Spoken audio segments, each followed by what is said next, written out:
And here we are on the dune side.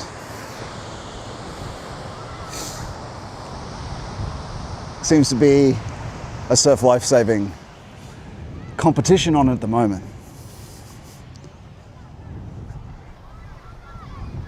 Hello friends, here we are again. This week for another unknown friend IRL.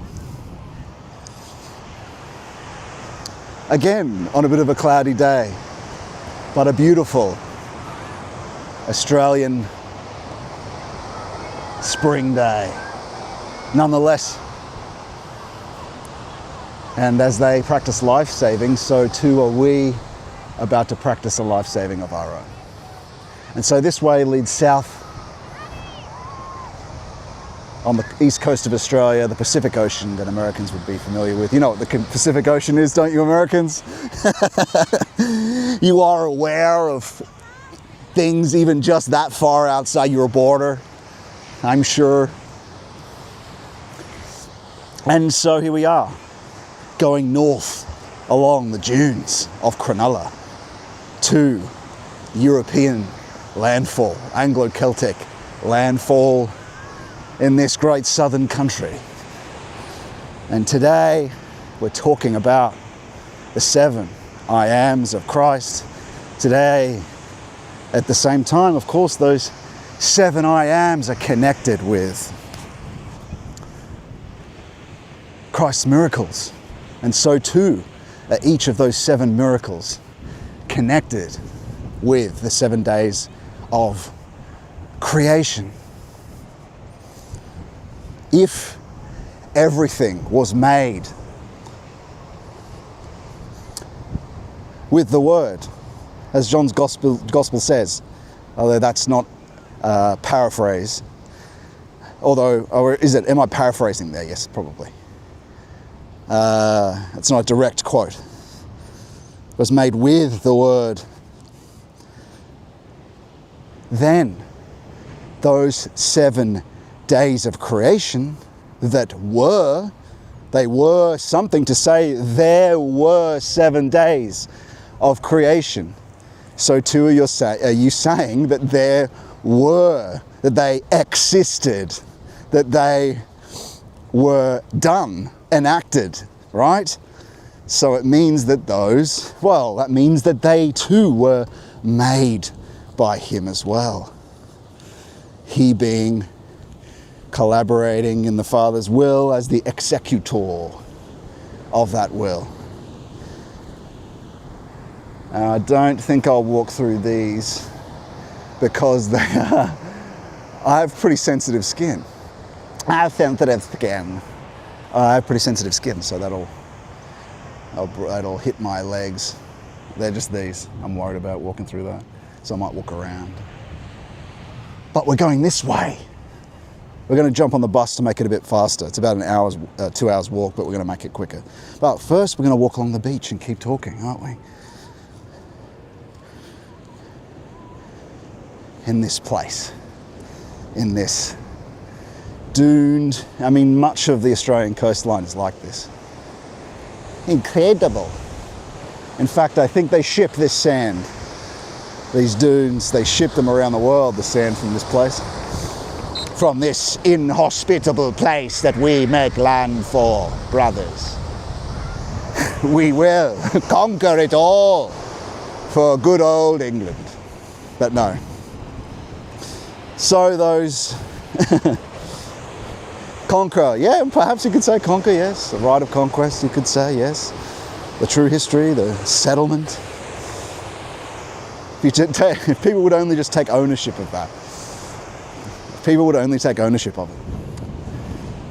And just say, yes, just like you defeated tribe A, tribe B ad infinitum, so too did you get defeated by a bigger tribe. And thus its founding was from those people that settled here. But anyway, not going into details. There was an ex-Prime Minister that just released a book talking about the 3 pillars of what Australia is. These people, honestly, they say things They add things to their theory because they're afraid of being called the R word, you know. Don't be silly. Just state the truth of what a founding of a nation is. No one even knows about that other stuff. No one is motivated by that. You can just look no further than the neo-Gothic buildings in Sydney to know what the nation is, what it's founded on, the Anglo-Celtic ethnos. It's just obvious. So for these liberals, these pseudo-conservatives, I mean, this is not a political program, but it is, of course. Hopefully that's not too loud with the wind. They may not realize it. They tell themselves in their minds and their heads, these liberals, these pseudo-conservatives, these placeholders, oh, I'm telling the truth. I'm just doing this because that's what I believe is true. But deep down, they're just deeply afraid of being called a word. I used to do the same thing. I'd say I'm a classical liberal, right? It's just because you're afraid, deep down, of being labelled and put in with that other group. But anyway, again, not a political program. So let's move on. European landfall, European country. True, need not go further. But I'll just check and see this is coming through nice and clear.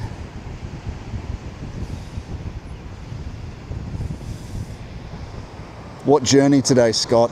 And when is the Coke bottle coming out? Says Chris Doak. Hello, Chris. What part of the journey? I actually don't have a Coke bottle today, so the day you made your joke is the day you're wrong. You're wrong. How dare you?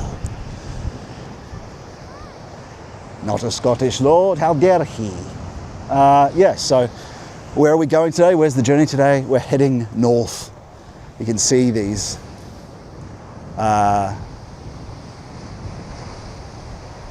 refineries in the distance, and we're going to walk around this coast. When we come back, we're going to find a place to read our book. We're going to be reading Steiner's guidelines or ruling or guiding thoughts. We shall be reading.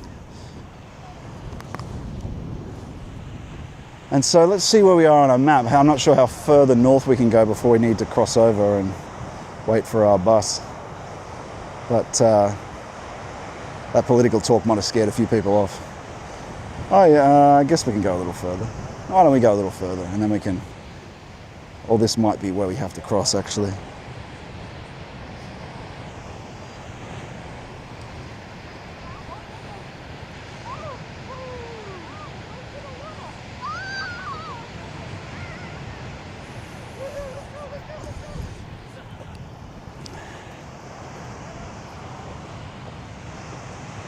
Yes, it is very beautiful. We're going to walk across now away from these dunes, heading north. We're going to jump on a bus to Cornell and to go to where the Europeans made landfall here in this country and have a look through the national park there.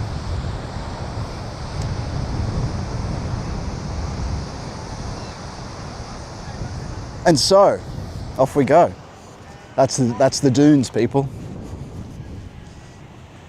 Further on we go. And we should have clear signal today with this equipment. I know I've said this before, but we have definitely finally fixed it now. Thanks to the IRL streaming community who also use this camera. And so what were we talking about? The 7 I am statements.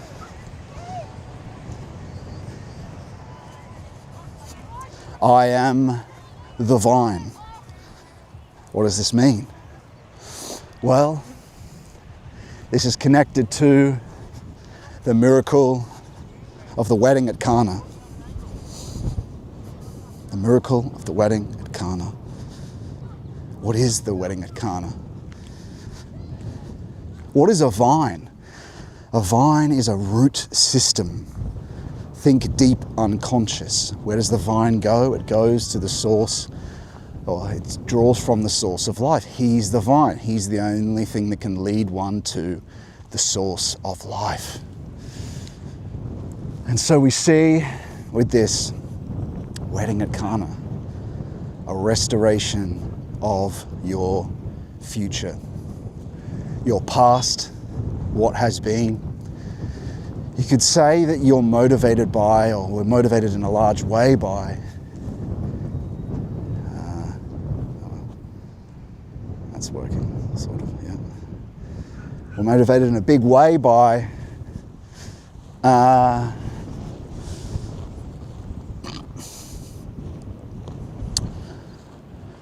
well, who was Adam? Adam is the wanderer across the earth, like a serpent across the earth. There are two things we follow that fill us with the false what has been, the false memory of the past, the false slithering across the earth, before Christ makes the wedding to us as I am the vine. It's equivalent to, and it aligns with the wedding at Cana. Also the sacrament of marriage is connected with this. It's also connected to a verse of the Lord's Prayer as well. And so this wedding, this vine, is a clear icon we see. I could show it on screen, but maybe I'll wait till later till I sit down. It's an Orthodox icon. And in that icon,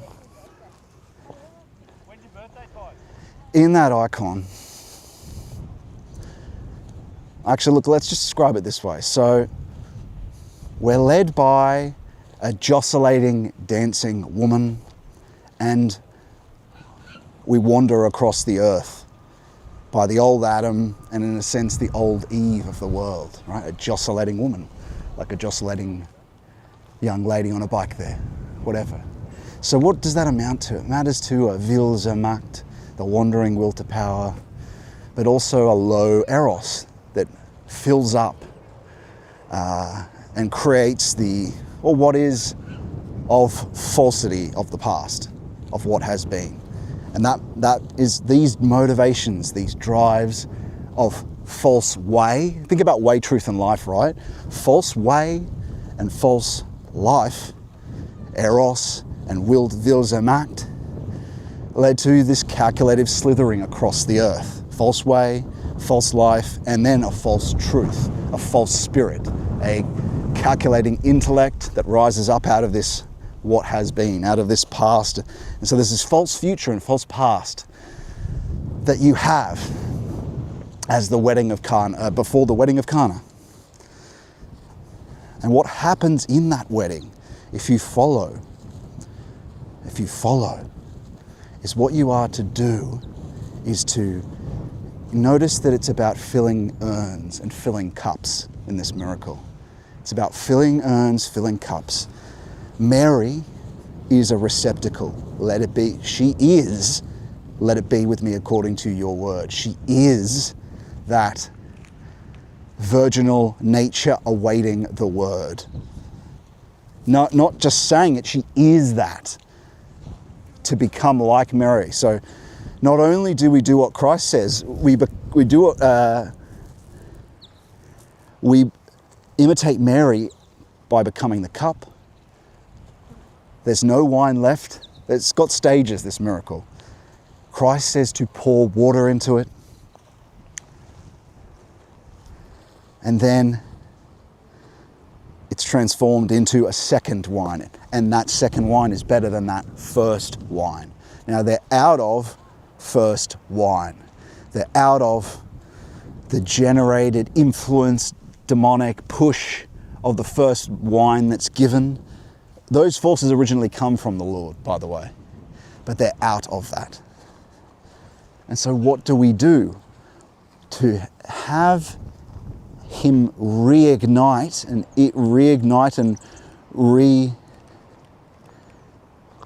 reunion at the depth of our being? We must become the cup. A cup is a pillar, a concentrated point, and a cup on its own. So empty receptacle, like a pillar, without movement and concentrated to a point. It's the bottom half of a scepter as well, when you cut a scepter in half. That's what we must do, right? Through withdrawal, through concentration without effort, until cool waters are till we become this cool water. What are those waters? Then that's no movement yet. There's not wine yet, right? Those waters are empty peace. They're peace, granted peace. Pour water in it. Settle your waters through withdrawal, through concentration without effort. Settle the waters. And peace, until peace comes. And then water will be transformed into wine. What's that? Well, we've reached a state of no movement, right? Over time, eventually, by becoming like Mary, by becoming virginal. Our waters have become virginal too. Becoming virginal. By ceasing movement in the world, ceasing reacting from the wanderer and the jostulating illusory dancer that motivated us before. We're pushed around and provoked by all these forces of the world. We're withdrawing from it for long enough until we can find these waters, this calm water in the cup. And then what happens? Then if we wait long enough, it's possible for this clean motive force, this clean divine instinct, once we've left all the other low instincts behind, to inflow into us. Divine will, divine impulse from the eternal. That's the second one. It's love too. The new life. Not Vilsamacht, not low eros, not the jostulating, wandering dancer that the wanderer goes after, and not the wanderer around the world calculating, not knowing where he's going. And what does that do? Because what's happened? What's happened to him, this wanderer around the world? Well, what's happened is it's a synthesis of this jostulating woman and this wanderer and his Vilsamacht, his will to power, have created a provoked future, because that's past and present, right? That's the low of the past and the present, and the motive impulses and all the ideas that are false spirit connected to that, right? It's projected like a carrot and a stick. It's projected a carrot in front of us. Think about it like past, present, future. You've got the pushing forces behind you, the present where you are, and then a carrot on a stick is the goals you set before us. That's false future. You put this false idea superstructure of your future. And that's what they've done. And so the very first miracle, the I am the vine, is the boring of the vine. Him to the eternal. To restore first your future. And how do you do that as well? By withdrawing, by becoming the cup, by becoming the water in the cup. You're withdrawing also from those technical goals you set by the beginning of the withdrawal from the world. What is this wedding at Cana also connected to? This wedding at Cana is also connected to the last day of creation. They go in reverse, because you're becoming an initiate. You're becoming someone who's going to the initi, the beginning. And so the last day of creation is the Lord's Day. And these days are all constant and persist now. And so this day is the day of the miracle. It's the wedding of the eternal to the creation and the other 7 days. And so this future that is that eternal, is the future of everything of the world, that seventh day, is the open circle. It's the spiral inward into the closed circle of the creation, right? It's the seventh day that allows that. It's permanently there. By withdrawing, by doing all this in the wedding at Cana, we make it possible for there to be this re-wedding, because you are creation. You are world. Your world and the part of worlding that you are needs to be and creation that you are needs to be re-wedded to the Lord's Day. And that happens through withdrawal, but it also is a spiritual fact that occurs through this process. For some, it might go unknown to them You know, perhaps someone has a significant event happen in their life and they end up being able to walk away and then read the Bible 7 hours a day for 6 months. This could ignite this wedding at Cana.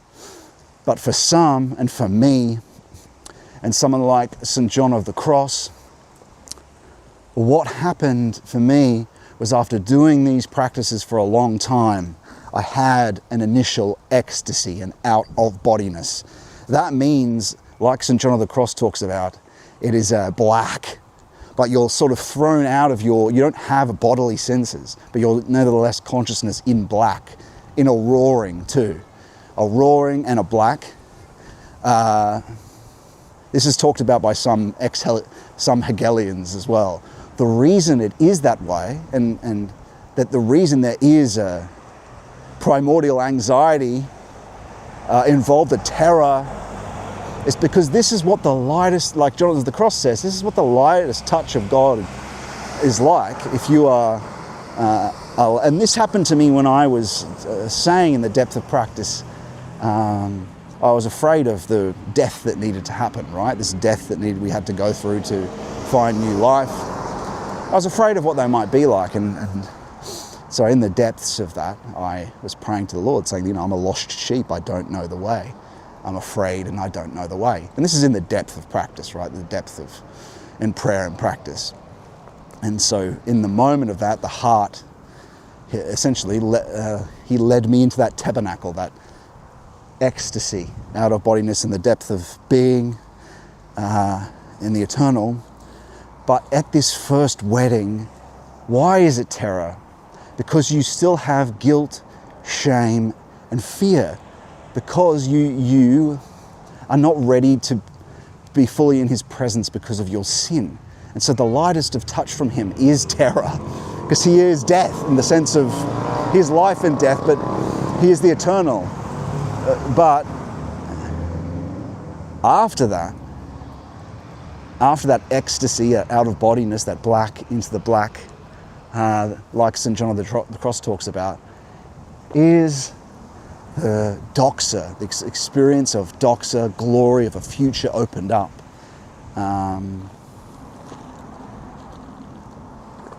A glorious future, like is talked about when the doxa is explained. I experienced this, and people might experience this emotively without the full ecstasy, but nevertheless it's happening at the ground of their being. After the terror and being out of body with no senses and no body.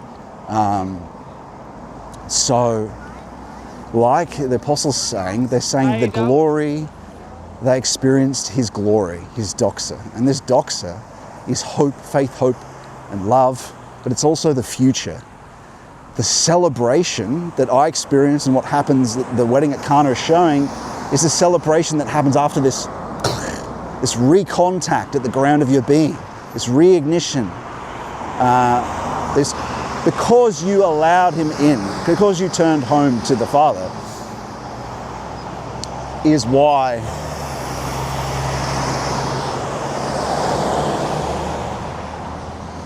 it happens. And it happened when I asked. It happened when I was so at the end of my tether, realizing that I don't know how to do this, and I just have to ask him. And that's when it was really crossing away from a subtle will to power or a subtle self-reliance. That, I'll do this meditation and that will bring about this. And that's the complete wrong frame of mind. Even doing it for 4 hours a day, that I was doing it for sort of 4 hours a day, right? This practice. But it took that simple letting go and in fear and in hope, and just asking him to show me the way, and then to being led into that tabernacle.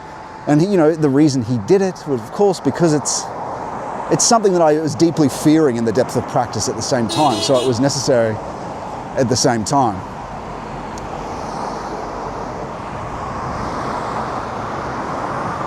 But it's not necessarily the same way for everyone as it was for me. But the point is that it's a reignition. And I was going through this, I was withdrawing, I was becoming the cup. I was water. But then also understanding that he has to do it. He's the one that initiates it. He's the master. He's the ruler, not you. Oh shit. That's hard to get. You get it over time, and he'll wait for that. Fundamentally, what this is and needs to be understood is it's a new pedagogy, a new way of learning what we are doing here. It's not this old pedagogy of I better not say that. It's not this old pedagogy of this technical means of philosophical types thinking they'll bring this about through a list of practices. Sometimes we use that word, list of practices, but as we've been going on, it's more and more understanding that the things we do, these prayers, concentration without effort, they're not these technical procedures. They are something you do, but we come more and more to realize that they are moral doings. Moral doings that only have effects because the Lord allows them and collaborates with us. They are all end up being, the things we do, prayer themselves. They become prayer. They all become little requests with little grantings. Little requests, little granting. And you need to get into that mode more and more and out of the technical being, and then it becomes possible. Then it becomes possible. And so the people that continue in this Eastern mode of, I'll do this practice, and this has occurred because of these technical outcomes of efficient means for the maximized outcome, for the minimum effort of these technical practices, they will remain in specialization, remain having some NDE or moment of pure consciousness, man. No. You end up in a Luciferian delusion. You'll have some faculties, you'll have benefits from that. Yes, don't deny that. But you won't have contact with the divine and the master and the true truth and life. And so, gosh, I'm not sure the bus stops more here, but we'll keep walking. I think there's one bus stop just up here, but I don't see another one on this side of the road. I'm not even sure when it'll come. Maybe we'll just have to keep walking up here.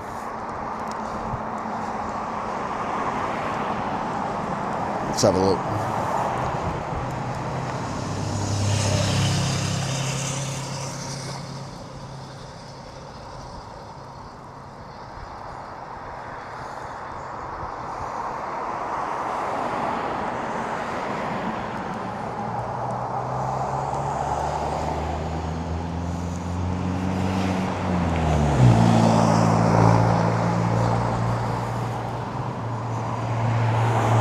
Actually doesn't look like there's any buses running today. Oh, it's all right, we'll just have to walk. We could have stayed on the beach then. Maybe we'll go back to the beach then. Yeah, okay, we'll go back to the beach anyway. It looks like it doesn't matter. That sucks. Is there a way through, I wonder? There's probably a way through.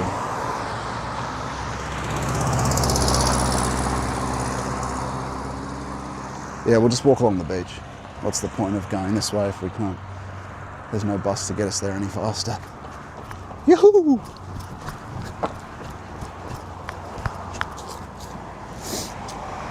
And so,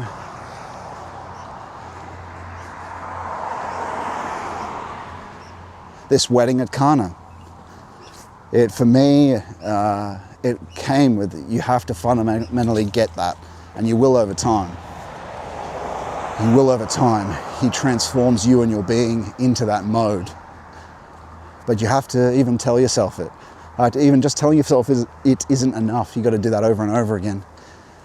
And just come to recognize. It's as he begins to give you faith as well.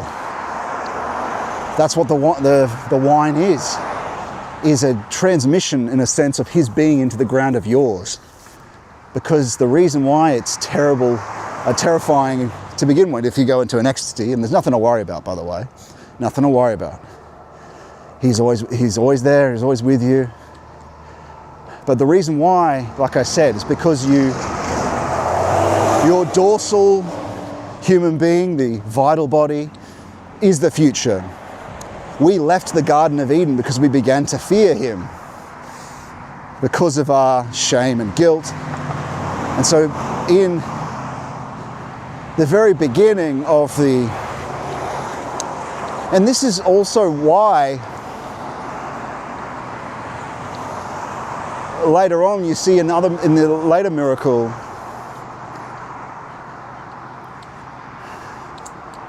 why there's hierarchy, why the disciples pare it down,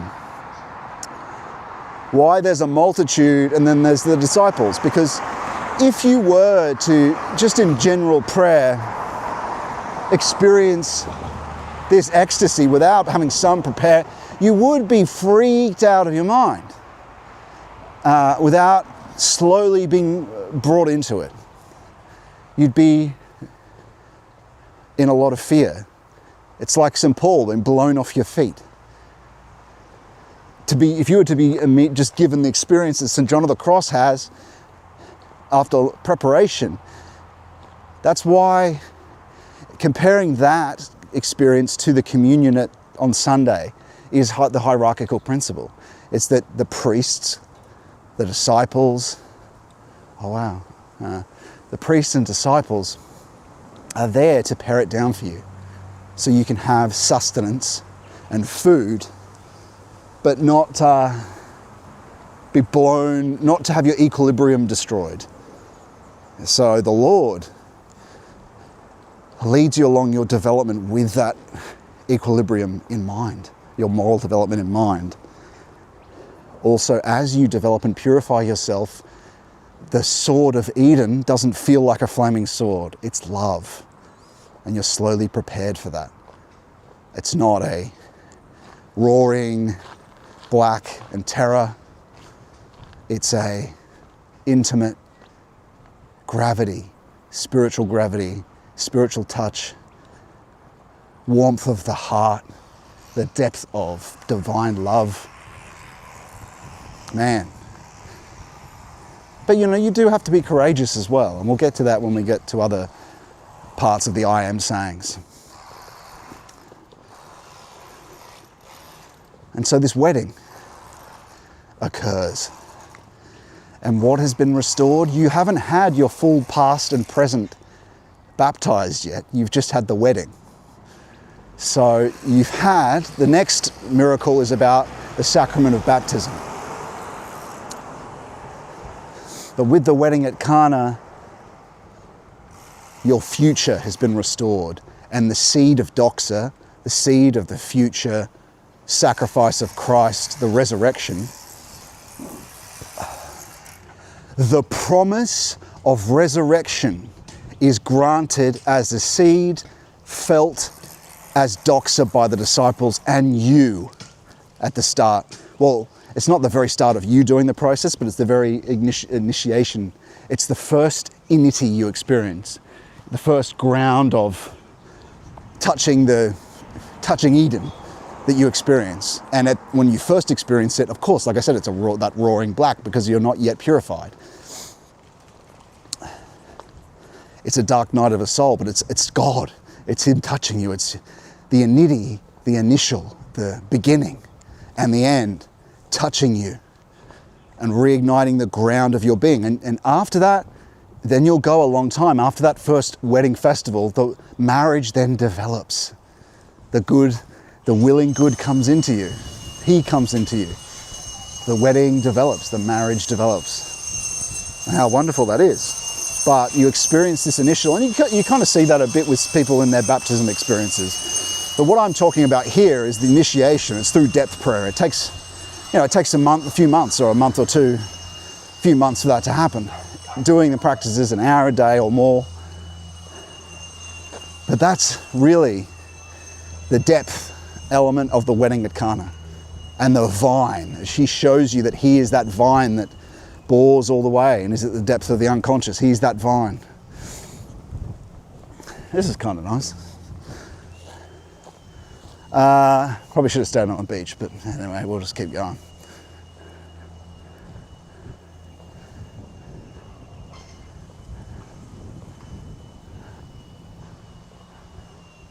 And so then we move on to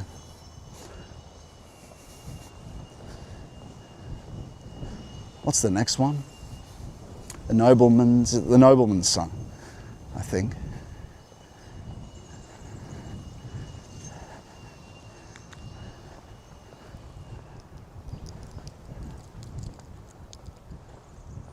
Oh, this is kind of nice here. Birds tweeting.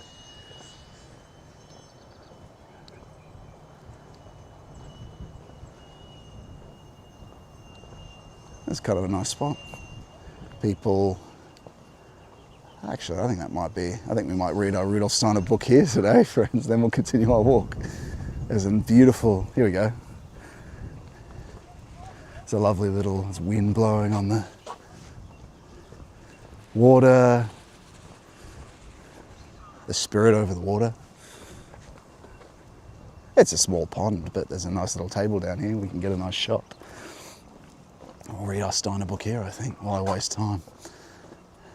And then after the Steiner reading, we'll continue our discussion on the next miracle. I might talk about one more miracle first, and then we'll go on to our book. But I don't want to pass up a good table when we found one. Lovely. Birdies. Power lines. How good are the power lines, guys?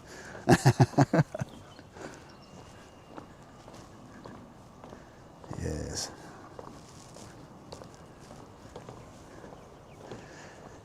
And yes, that next miracle, the healing of the nobleman's son. Wedding at Cana, the healing of the nobleman's son. This one is correlated with the next I am statement, which is I am the way, truth, and life. I am the way, truth, and life. Got a nice background here. I think I am the way, truth, and life.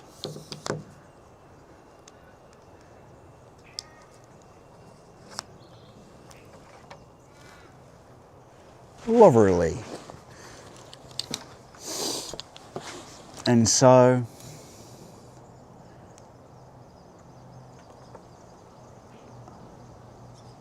how does that look, friends? It's pretty good. Yeah. La la la, la la la.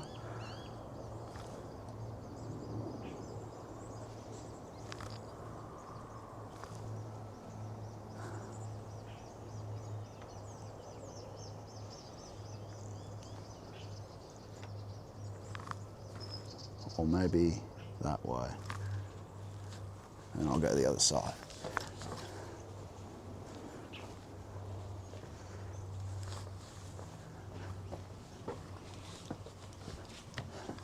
Yeah.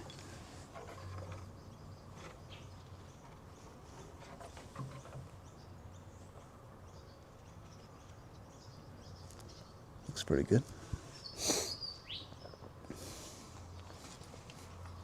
Can you see them though? Not really. Maybe it'll be a bit better here. You can see me on the edge. Yeah.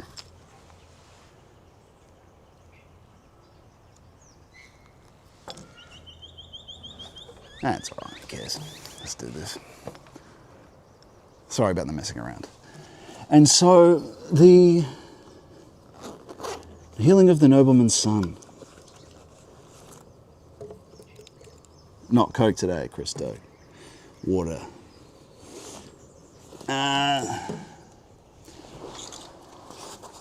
This is to do with the wanderer and the dancer we were talking about before.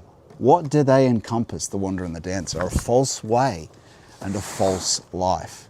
A false Adam and false Eve. A false world and a false world spirit and a false world soul and a false world spirit that equal a false truth.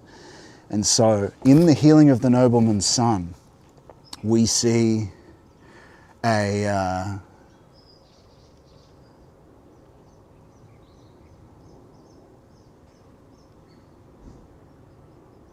Whoops. Whoops.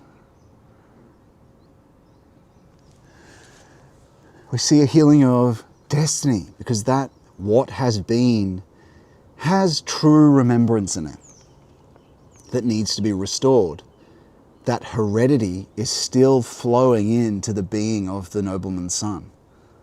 The nobleman needs to, the past of the nobleman, his name relates to king's man. He is essentially an extension of the king of this world. Even as whoever's at the top of the king hierarchy, the top of the power hierarchy, is a distributed cognition, is a distributed entity of the king of this world. As a king of the world, but it's related to Satan, who's the will to power.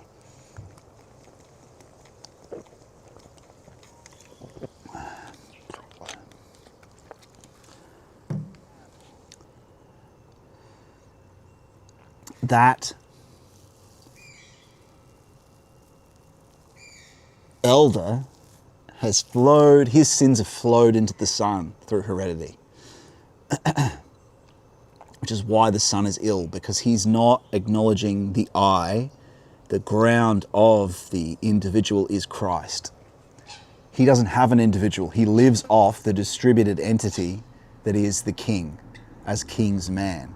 And so when he acknowledges Christ, when he believes in, and what does belief mean as a word? It's to leaf, belief. Leaf is like value. I value. I be and live in a sense. To live, it's like I be as that life. I value it. I believe. I leave it like I value. I hold dear. That's what leave means of the believe word. I hold dear. And so what does holding dear means? To be imbued and live it, to be and live it. And so he has to acknowledge his and be, not just say, but be and live in Christ. I believe in Christ. And then is the son healed. That's the past of what has been, of everyone's past, of the macrocosm. And then he does this for every one of you individually, us individually. After he's saved our future at the wedding at Cana, our future, he then essences and sends from that future that he's then connected at the ground of your unconscious. You might not notice this to begin with. He begins repairing what has been. Your karma. We're not to do with individual sin at the moment. This is heredity, but the point is we all need to be like that. We all need to have the past connected to the sacrament of baptism. The past needs to be wiped clean of these demonic entities that push, of these demonic ways and demonic life and demonic truth. Remember, the way and the life, the false way and false life are still there after the future is healed in the wedding at Cana. We still have the false. Oh, by the way, in the wedding at Cana, there's a incredible demonstration in the icon of what I'm talking about. I'm going to show you on my phone. Incredible. When I was talking about the projection of the past into the future, of this dead technical being, of the wanderer and then the dancer, of the false world spirit and the false world soul, Adam and Eve, low Adam and low Eve, the old Adam and old Eve. And let me show you the icon. Incredible. You should be able to see it when I bring this up, but okay, I'm going to zoom right into it. Okay. So here's the icon.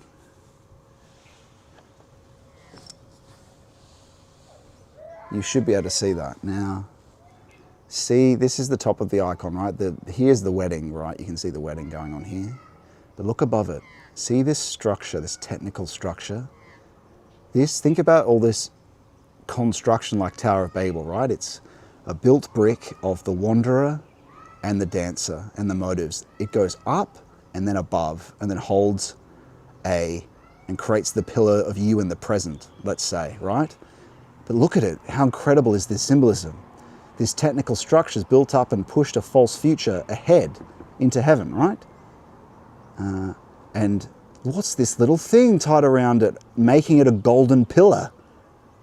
That's the vine. I am the true vine. Can you see it? Here. I don't know who is this artist, but they've captured exactly what we're talking about here. The true vine is making the pillar that is supposed to be you. You're supposed to become a pillar, aren't you? Like I said. And so around and within this technical structure at the ground of your being, he is making it golden. He is to be the true pillar that holds you up, and that's him, the vine, from the eternal. Incredible, right? But what's so interesting about it is the technical structure that's built up into the future, from past to present, and then around as a structure here, as a semicircle, and then there's a golden pillar in the middle. Pretty incredible. Incredible. How's about that? Secrets, symbolic secrets.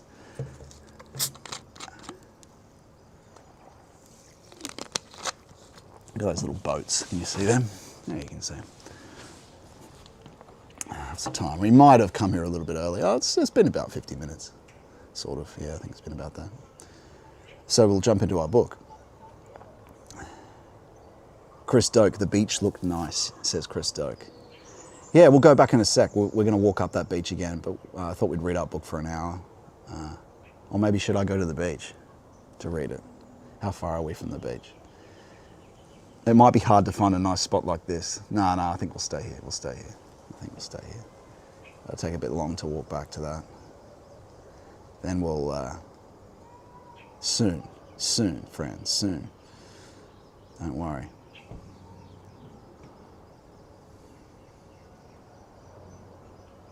Okay.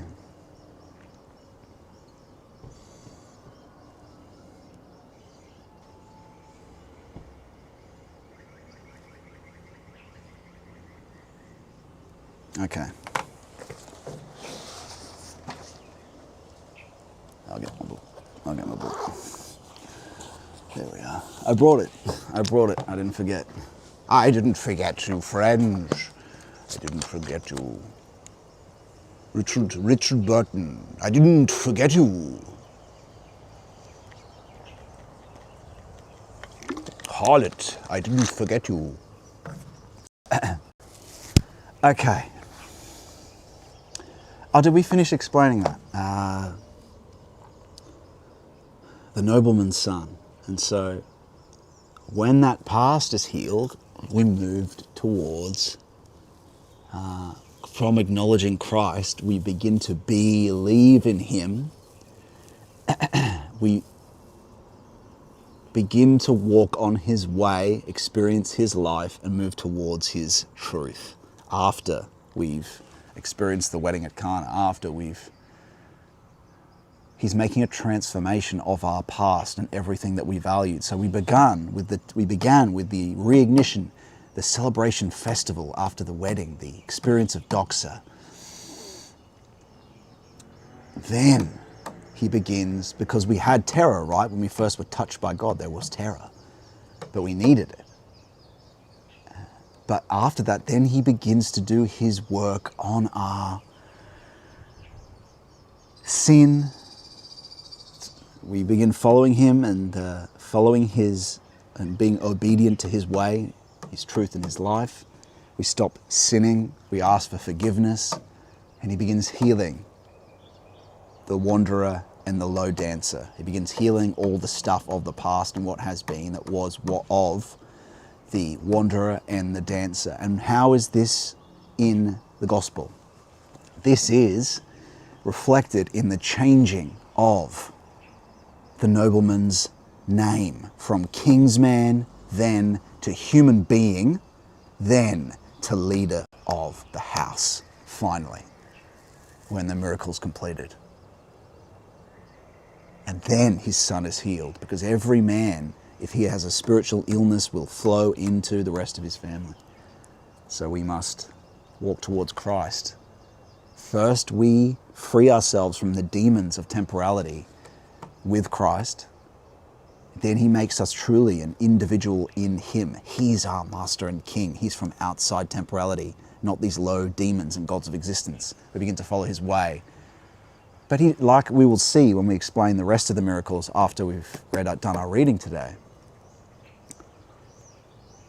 he doesn't want us to be a king's man. He doesn't want to do everything for us, so we're just his extension.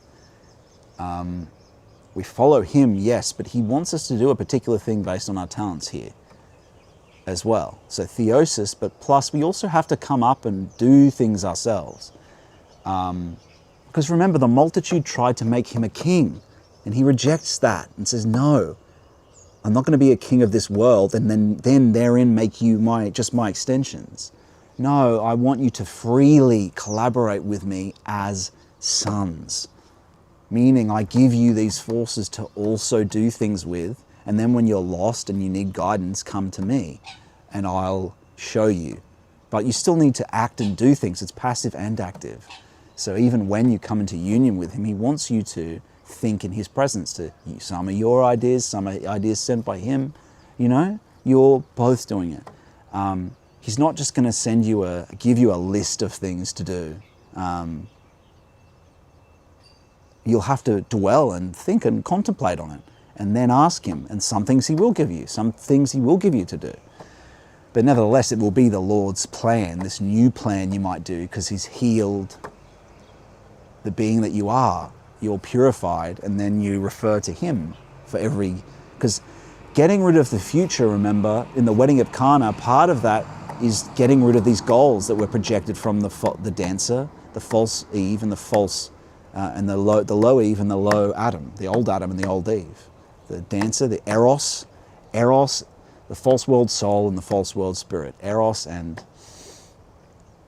will to power that generate the being of the world without the divine connected to it. Macht. And so you become... Only a true person who goes through this process can actually truly command with authority. Otherwise, you just have a power structure, which is what they tried to make Christ, to make him the king of the world. And he withdrew.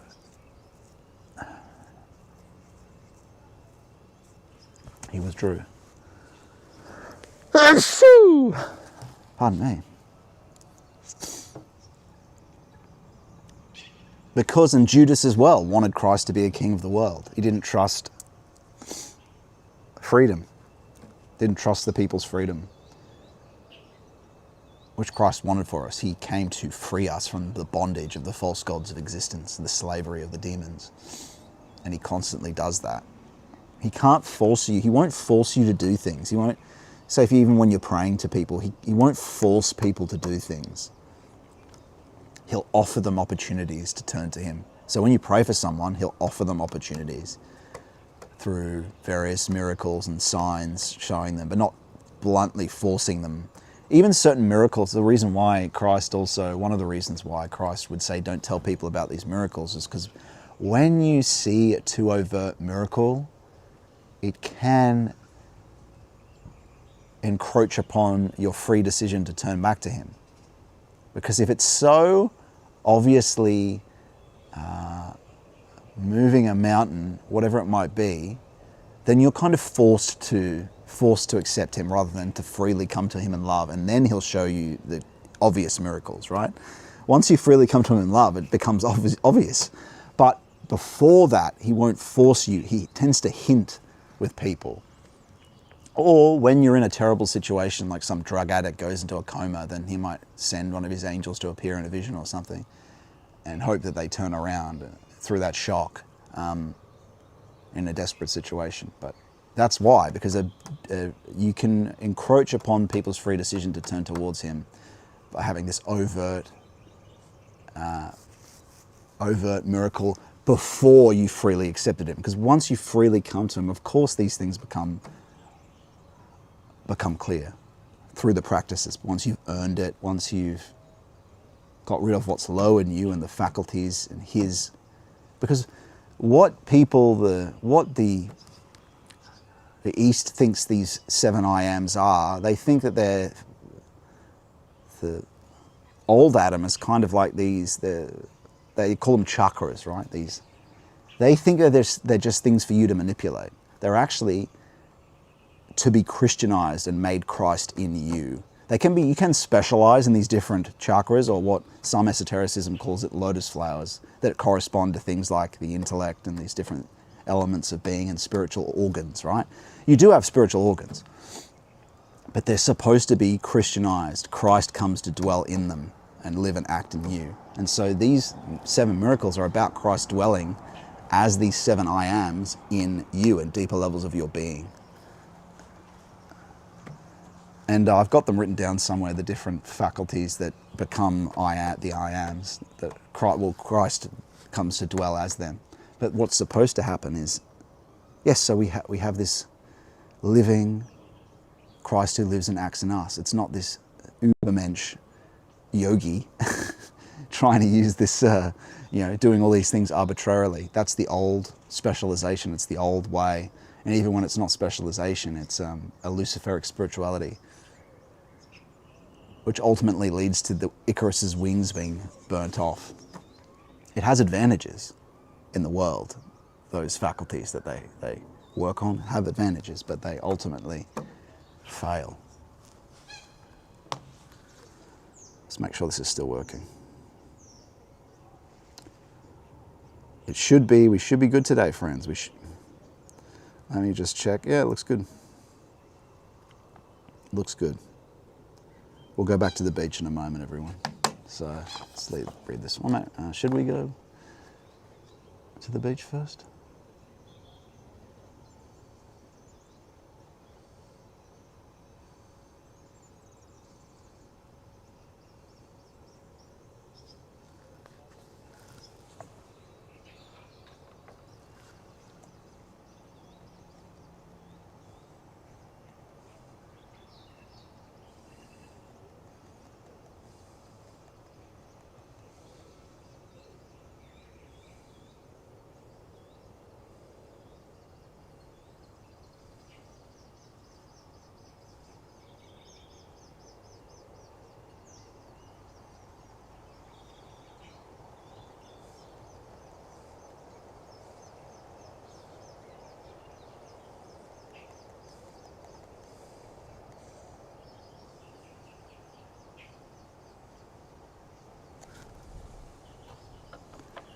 Okay.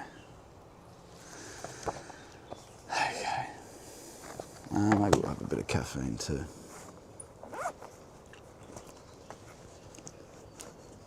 Where are you? Where are you? Here.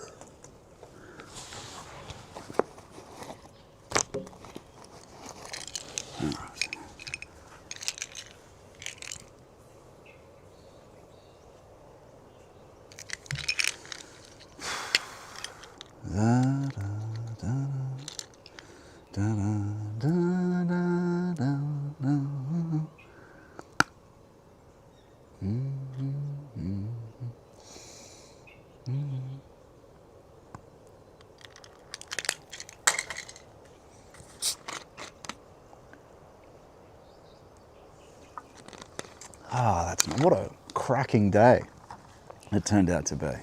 Look at this, friends. Look at it. Gentle, cool breeze on a spring day. Sun coming out, blue skies. If you like that sort of thing, this country's perfect for it.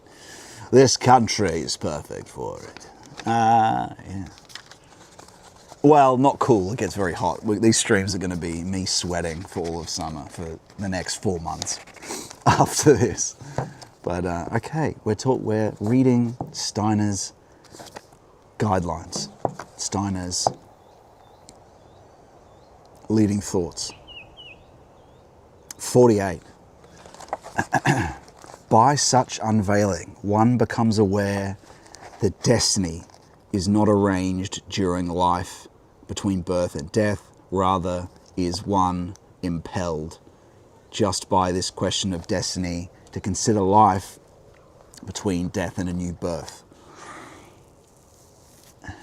And so, of course, this is the thesis of, he goes into talk about, he includes reincarnation. Yeah, people have, there have been Europeans who have, a lot of people in earlier ages who've postulated this. Valentin Tomberg does include it. I'm not saying I necessarily believe it. I'm not saying that. But we might as well see what he thinks, because there's lots of things that he is right about. So just take that into account when we read this. You don't have to believe it, but we're listening to the things that are definitely of value and what Steiner has to say, especially his angelology and understanding the demons, understanding the initiation process as well. So, okay. 49, by directing the consideration of human experience beyond oneself and towards the question of destiny, one achieves a true feeling for the relationship between the material and the spiritual worlds.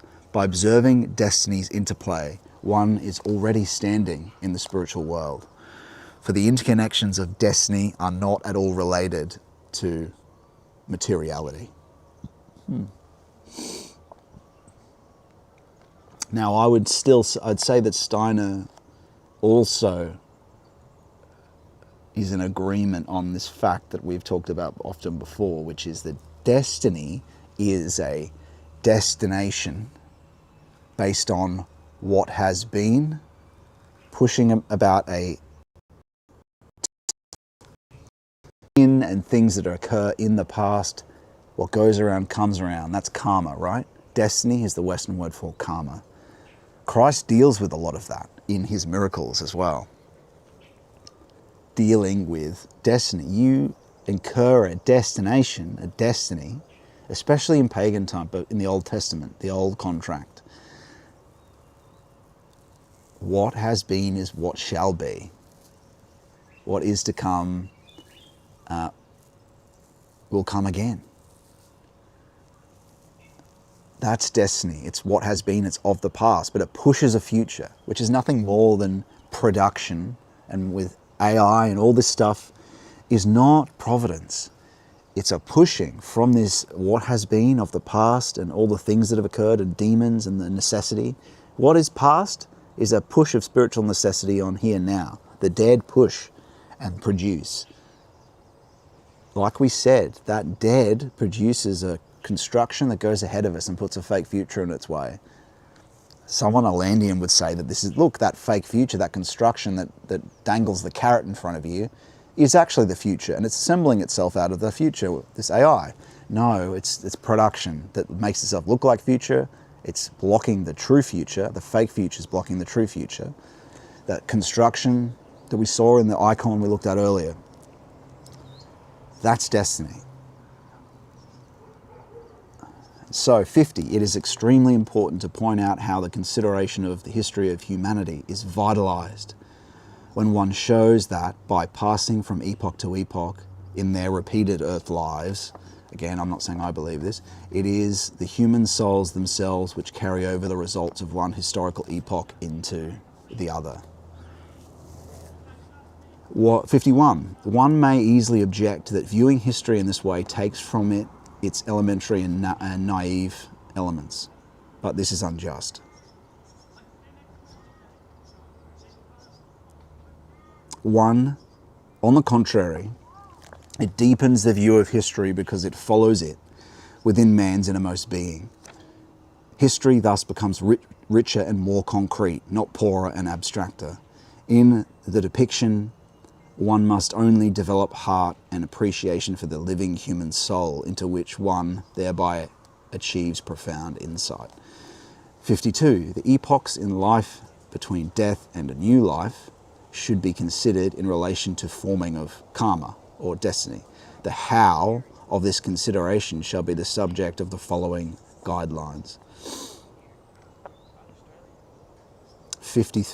And you could say this, all right, so if we want to understand, and he never really explains this that well, when Steiner talks of Atlantis, Lemuria, these different epochs that we don't see in facticity, we don't see, there's no Atlantean continent where infacticity that we now experience, right? We can track back the geological record. Because what these things are really, what they align with really, Atlantis, this sort of the Lemurian epoch, then these actually align with the days of creation. So what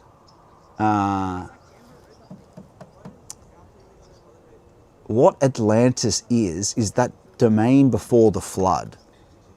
The giants. These are proto-historical archetypes. It means that they still exist now. They're in higher domains. They still persist as proto-historical archetypes, just like there are typological ones, right? The domain of creation or the domain of, or the sphere of creation or the sphere of form, which are just deeper levels of the unconscious. Not at the very ground though, it's not emanation. But the point is that Adam and Eve themselves are proto-historical archetypes. What does that mean? They're beings that still push their way and will into the welding of solid material fact now. And so when he's talking about these prior epochs, that's before the world comes into being. Because the scientific cosmology is actually bullshit. This tracking back of billion years, whatever it might be. That's not how it actually comes about. It starts with the 7 days of creation. And I will do this talk about how the 7 days of creation show, and they still persist now, right? We're even talking about them with the miracles, but I'll show in a future lecture, because it's obviously very complicated to have to explain the true cosmology of how did this world actually emerge, and how does that actually align with the facts of science, and how is that fake cosmology that's presented by scientism wrong? Because it still needs to align with the evidence, and it does align with the evidence. But where it gets dicey is when you start determining the length of time without the human. Also, the different kingdoms, the typological comes into being first, which is one of the days of creation, the tree, the archetypes, and then the different kingdoms emerge at the same time. Anyway, it's very complicated. I'm not going to go into it now, but the point is, these different epochs that he talks about, that's what they are. The giants is a stage after the fall, and they still continue as proto-historical archetypes that they're patterns that we go back into, they're driving elements that we go back into. Cain and Abel, these things continue. But they're part of the spiritual, a lower part of the spiritual world. They're not emanation, but they're the lower part of it, and they persist. They persist now. And so when you're talking about Christ healing the macrocosm, those things are being healed, right? The things are we're no longer driven by them. But yeah, Atlantis, proto-historical. It's not something that was factical. It's not a continent. It was true, and it happened spiritually before things were incarnated, though. Well, then you're getting into a little with giants, talking about Adam and Eve. It's not, Adam and Eve is a spiritual being before things solidify. It's true and all happens.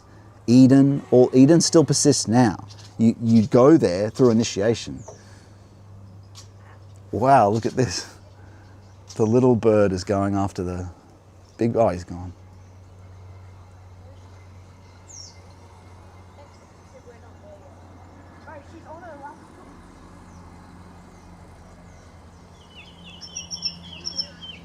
And maybe that was a sign to stop talking about such complicated issues and continue with what we're doing.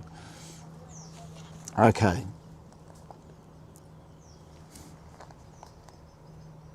The 53. The unfolding of human life between death and a new birth occurs in successive stages. I'm not saying I agree with this, I have to keep repeating.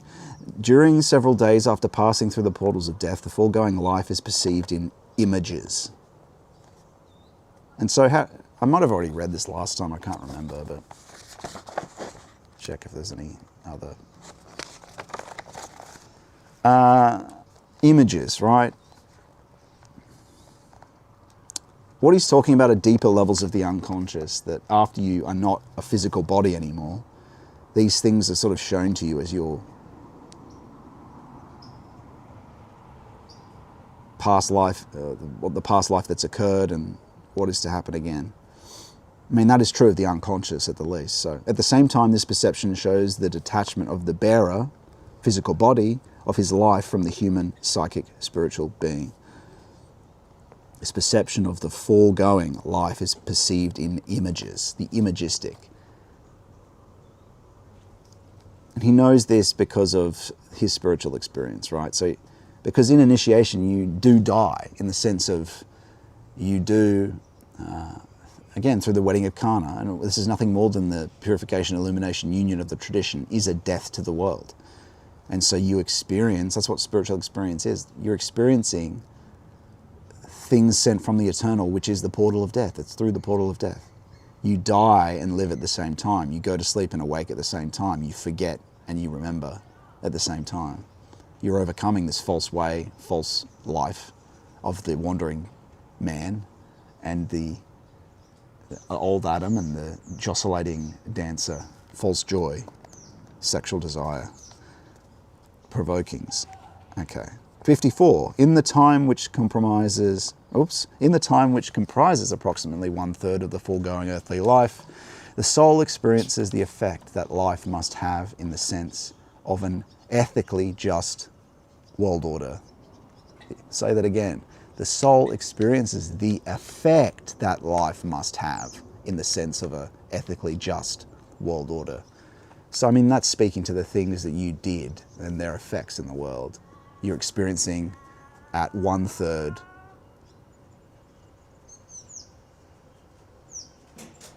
speed. 1/3 of the time it takes is how long it will be after death going through these things. He's saying.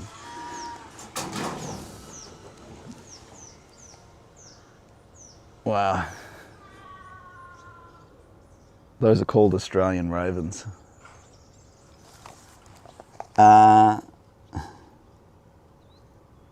And this chapter is on the image nature of man. So you can put this past, present life stuff to the side if you wish reading this, but we're just going to read it, okay?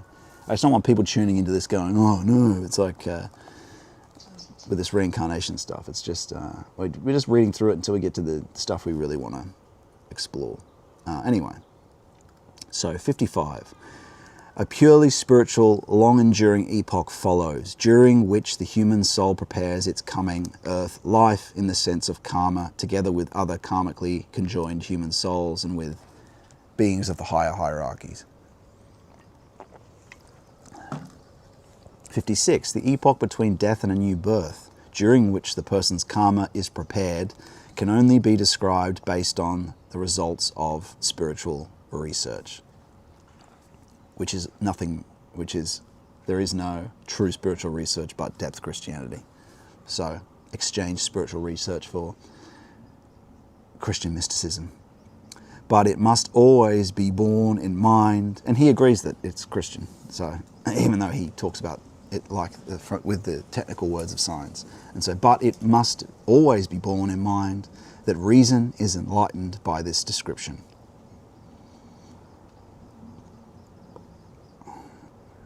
So this stuff can't be investigated with the material. You have to, because all science is using the mode of exteriority and the surface senses. The only things that can probe this domain are non-material. You have to use depth faculties.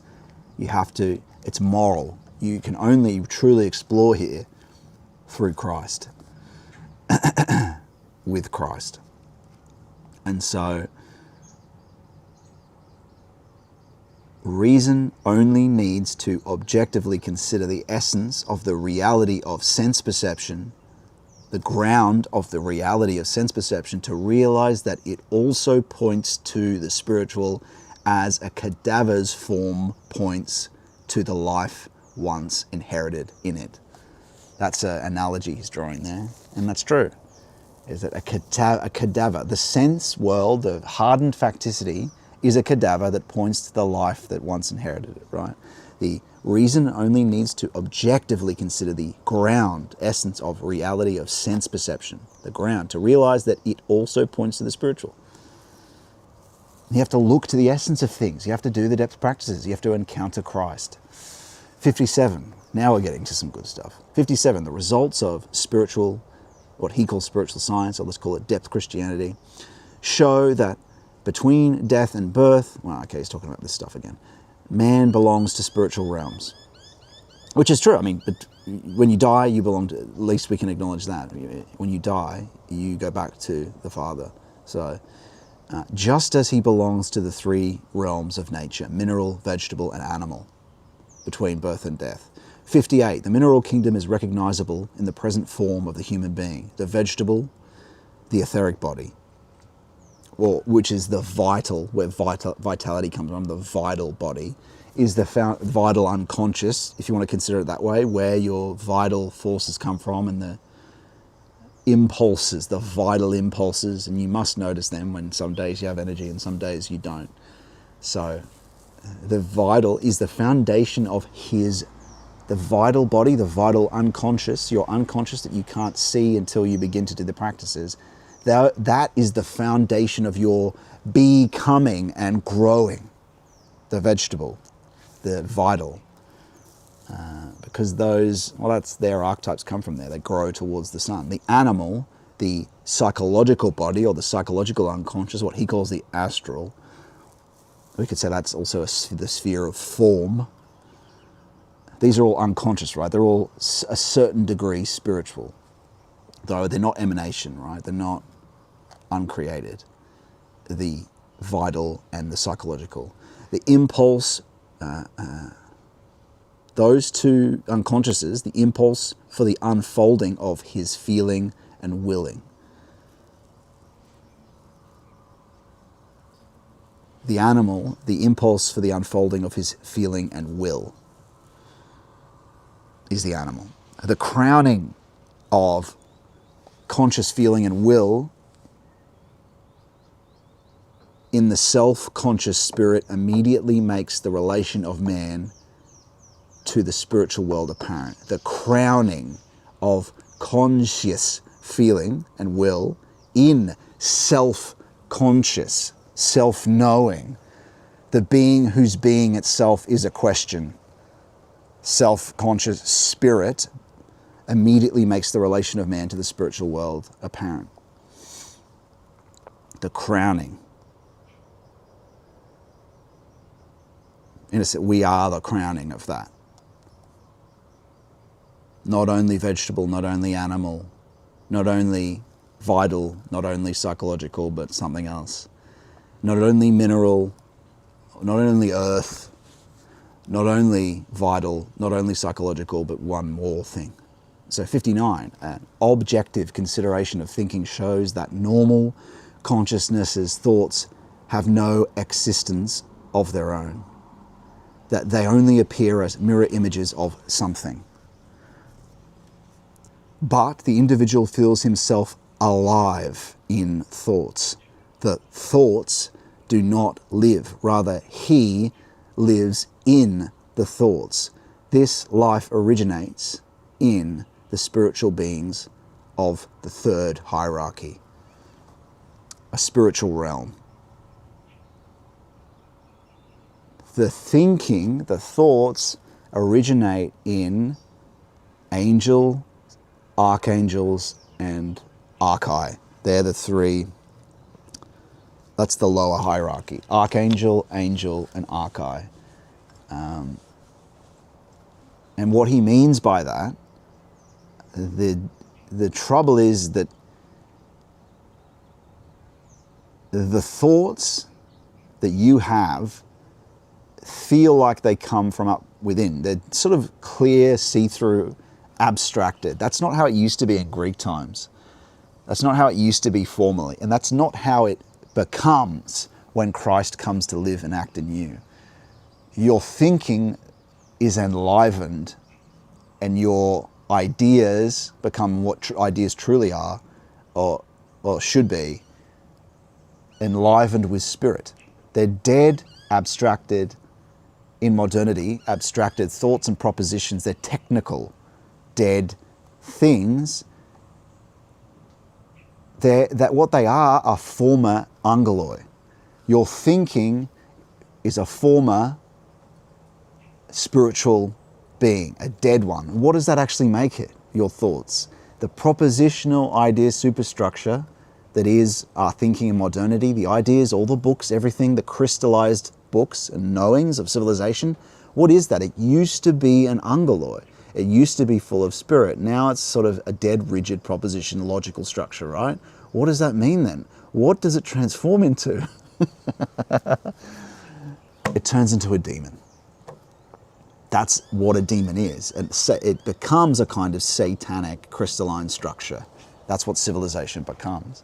Not enlivened from the impulses that originally sent ideas, that had these ideas that were filled with life, and they were the extension from angeloi. Divine beings would send them as impulses into us. And so when we rejoin Christ, we re-collaborate with his hierarchies and Mary and the saints, then they breathe this life into our thinking, and they redeem our thinking and our thought, and we transform from a rigid, dead, technical, logical being only to an organic being. So we have a technical logic, then we move to an organic thinking, and then that is enlivened into a moral thinking of Father, Son, of life of the personal, and the world becomes again the anthropos. The world becomes again personal. It becomes the stage for the enacting of the Lord's miracles that are confirmed by the restored vision of the blind man healed. You have both seen me and you have seen me. You have both seen me and I am in front of you. We'll get to that and what that miracle means. What it means is the blind man has the vision of above the firmament and below. The world is seen through the light of the bird, of the logos that lands on the roof. It's seen through the light of the word. But also it speaks to the active imagination, transparency that becomes available, the sight, but also spiritual touch, which is uncreated, it's unseen and felt, the truth of the heart, the rumbling of the Holy Spirit's unutterable groaning, which becomes a fact of experience too. These things and others all collaborate to give you another side on top to show you when, and you can ask too, when something seems like a coincidence, like a bird landing on the roof at that moment, you go, that seems like it might have been the Lord, right? That seemed, it coincided with something we're talking about and thinking. Often it's not, don't get me wrong. But with the collaboration of this other consilience of certainty gained by these different senses and transcendent faculties from Christ, these different IAMs, allow you to then interpret what is and what isn't a miracle, what is and isn't a communication. Because he doesn't only communicate through the spiritual, he does through factical events, through the happenings of the world, through the hints of birds, the wind. Not always, but you are able to check and see if that is the case. He takes the form he wants and what's needed as well for the hint. He takes the form that's needed for the hint.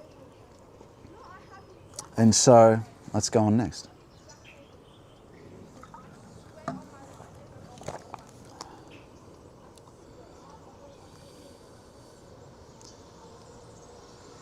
The result of depth knowing.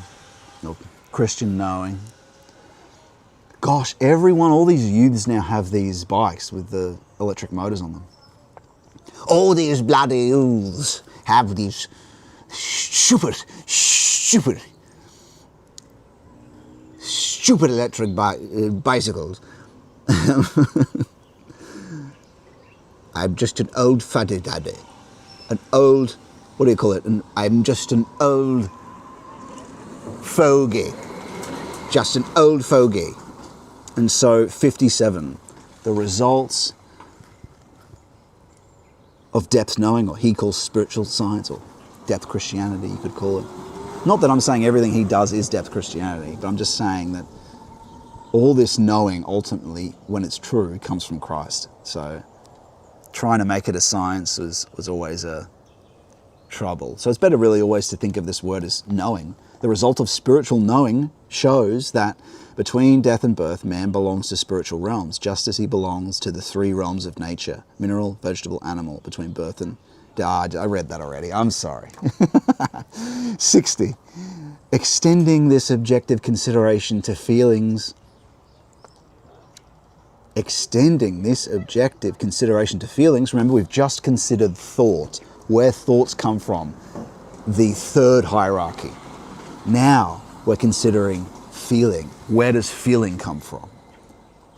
Extending this objective consideration to feelings shows that although they arise from the physical organism, they cannot originate there, and that their life includes an essence, a ground, which is independent of the physical organism. Man can feel himself to be in the natural world with his physical organism, and it's beyond. They cannot originate there, and that their life includes an essence which is independent of the physical organism, the feeling. And that speaks a bit to what Heidegger talks about when he says we get beyond Kantianism. There's also a spiritual correspondence, essence to essence. It's not just the sensory sight and happenings, as there is something correlational that touches what we cognize and feel. There's an intuitive faculty, there's a touch or a correlational, the object touches the subject touches the object. There's not a separate Kantian cut-off of knowing. And so man can feel himself to be in the natural world with his physical organism, but it is just then when he does this with self-knowledge. What's self-knowledge? It's the ground of your being is self-knowledge. And what does self-knowledge actually become? We stop being self-reliant. When we get to the ground of the self, we find Christ. And then we no longer, we leave self-love, self-reliance, my truth.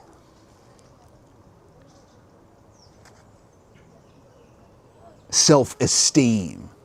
And we transform to Christ-esteem, Christ-reliance, Christ-truth. Not self-love, but Christ-love as the essence of things. And so, 61, as a being of will, man does not turn to his physical organism, but to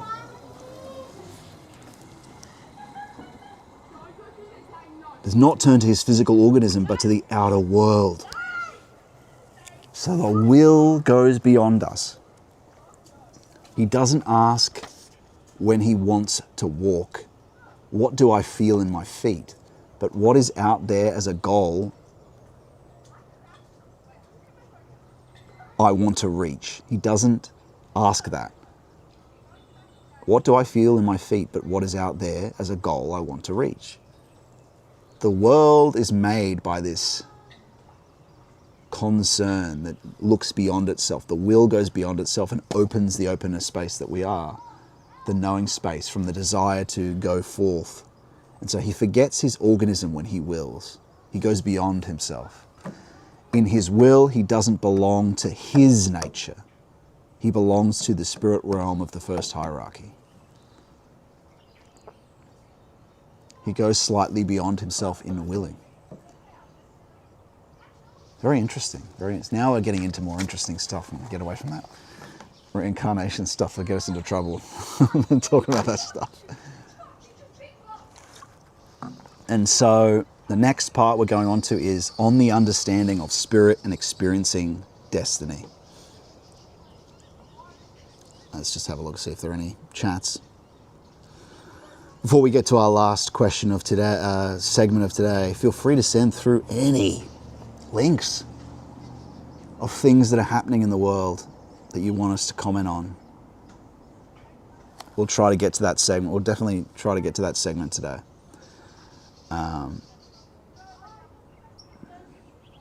Okay, everyone, we'll continue. On understanding spirit and experiencing destiny.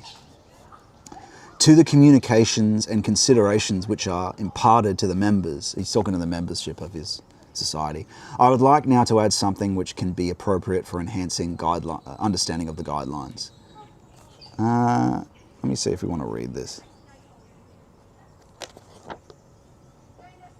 I think this might be all right. This might be all right. Okay.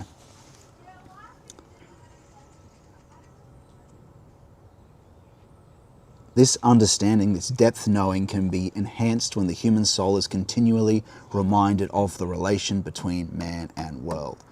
And you know what is interesting to say about Steiner here as well is that he even acknowledged that a lot of people in his society, I think this is the issue with not having something truly come in the Lord's name and really overtly, even though he knew everything was Christ, right? He did call it anthroposophy. Even though in a roundabout way, the anthropos is Christ and God. He knows that too, of course. But calling it that,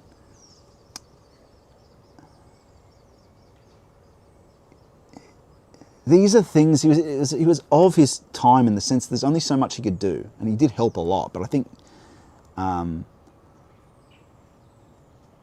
he even acknowledged that there weren't enough people that were actually making progress and doing the practices, right, in the movement. They were just reading all the knowing. They were reading it like all the literature.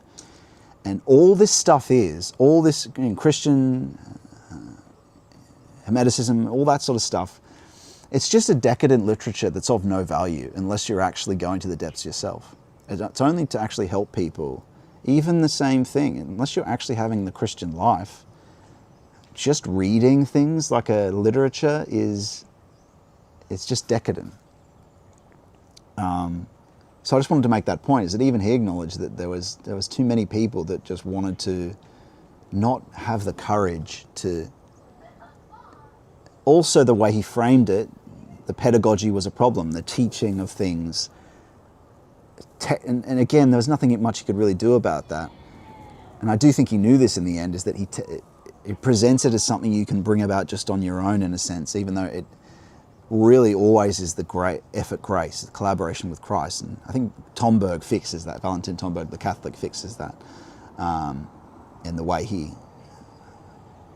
And because he's the next generation later that recognises that. So I think a lot of people these days that would call themselves these anthroposophists, their problem is that they're just in a decadent literature and abstracting from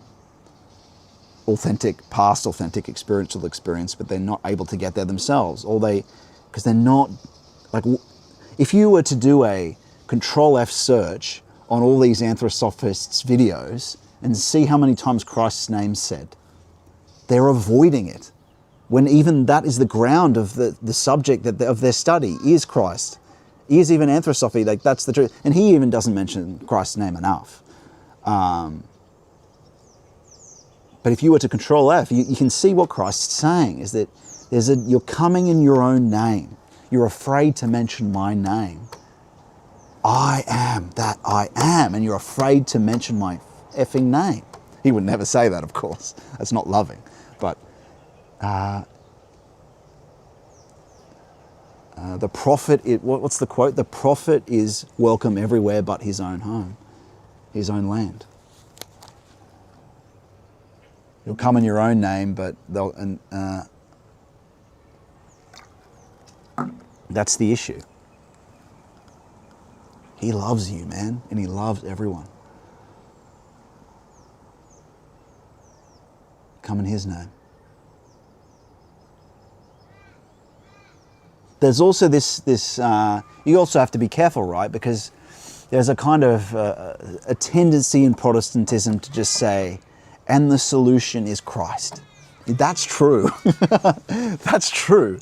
But people, the scientard generation that we are, the modern, needs to have it unpacked to show how, this is how the facts of experience actually meld up with, actually link with the truth. Because Christ's the ground of reality, the essence of existence, the philosophy lines up, it's a marvel, an utter marvel how this grand composition in the depth life that people are unaware of, that allow this all to come to be, that people don't take the time to see, is way more a miracle of orchestra than is what we see in physics and everything.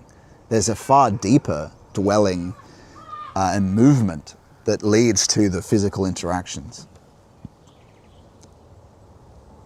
if we just look deeper. And so let's continue on here. When a person directs his attention to the world in which he is born and dies, he is initially surrounded with a plenitude of sense impressions. He thinks about these sense impressions. When he is conscious of the following, open quote, I have thoughts about what my senses reveal to me about the world. When he's conscious of that, he is ready for self-knowledge. When he's conscious of the following idea, I have thoughts about what my senses reveal to me about the world, then he's ready for self-knowledge. He can say to himself, I live in my thoughts. These abstractions as they become in modernity. The world gives me the opportunity to experience myself in thought as an abstraction of world. I added that part, abstraction of world, readers aside. I find myself in my thoughts when I contemplate the world. Continuing in this contemplation, the world, he removes the world from consciousness and the I enters into it. He ceases to think of the world. He begins to experience the self.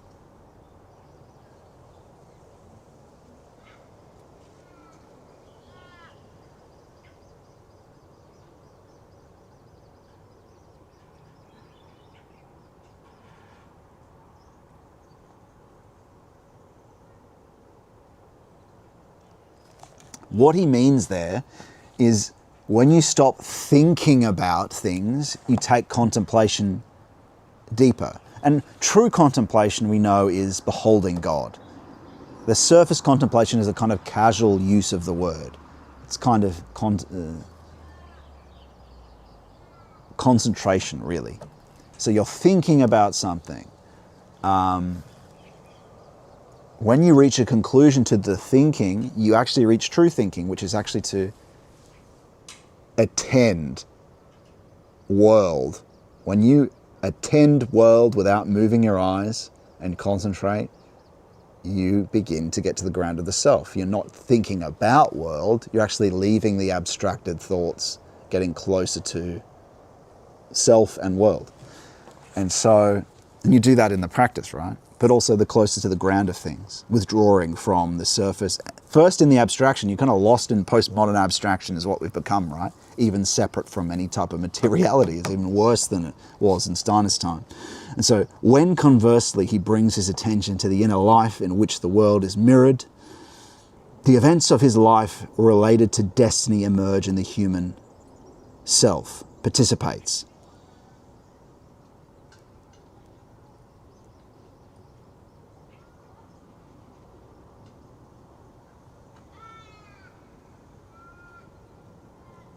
The event, I think there's a bit error with the German translation here, but the events of his life related to destiny participate. From the point in time he can remember, he experiences his own being in the sequence of his destiny experience. Don't know how I can explain that to you.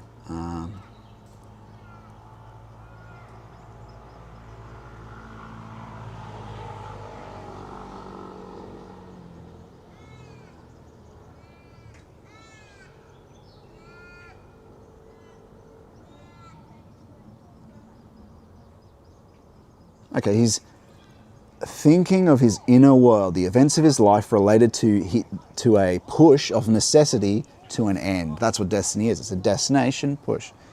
So it's experiencing in your memory and your inner self and contemplation from the point in time you can remember, from as far back as you can go. He experiences his own being in the sequence of this destiny from a push of past into the future.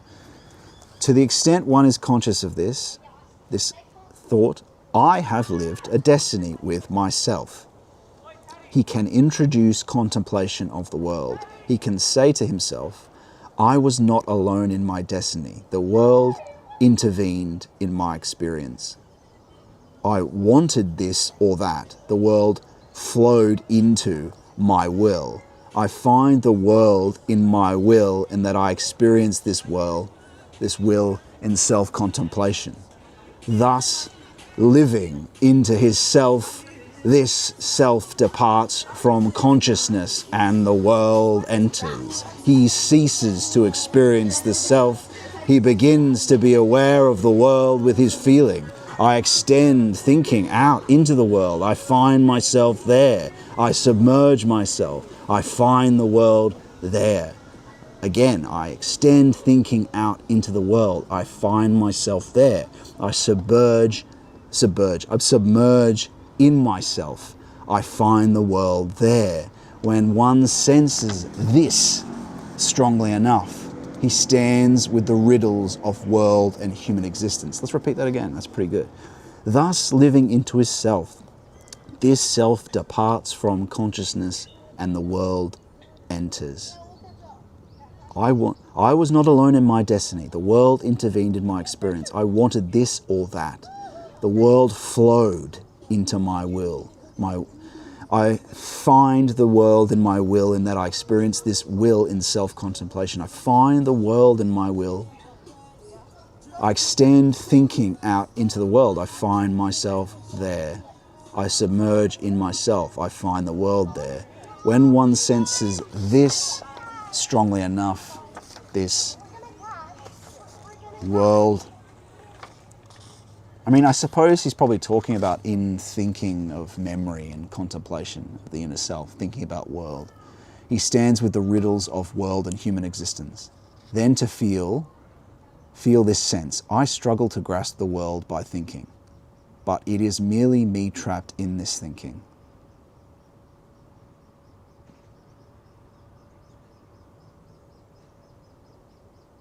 If you get a sense of that sentence, is that you get a sense, I think most people can have a sense of that. Then he's kind of taking you through the experiences he probably went through, which is this sense of, I struggle to grasp the world by thinking, to understand.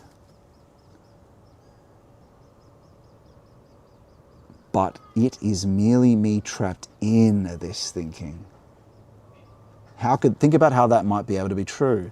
I struggle to grasp this world by the intellect I am, looking out from the intellect that I am. I struggle to grasp the world by thinking, to grasp and understand everything. But is this merely me trapped in this milieu, in this water? Am I looking out from water with the means of water, and that's what traps me in the water?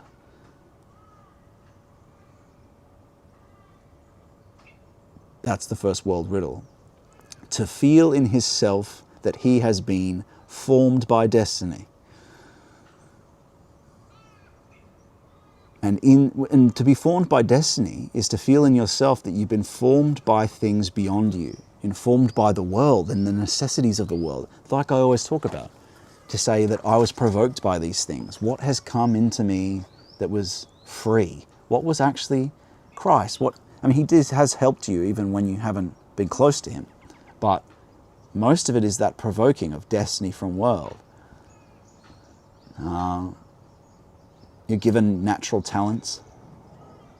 Some of it is free decision, but you don't realize that either, right? But a lot of it is this destiny, and you haven't actually had the miracle of Christ.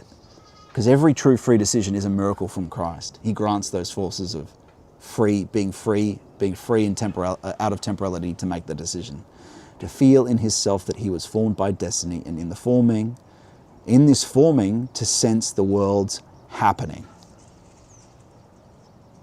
I was formed by destiny, and in this forming, I sense the world's happening. Those happenings are pushings. That's me adding. This points him to the second world riddle. By experiencing this riddle of world and man, a state of mind germinates.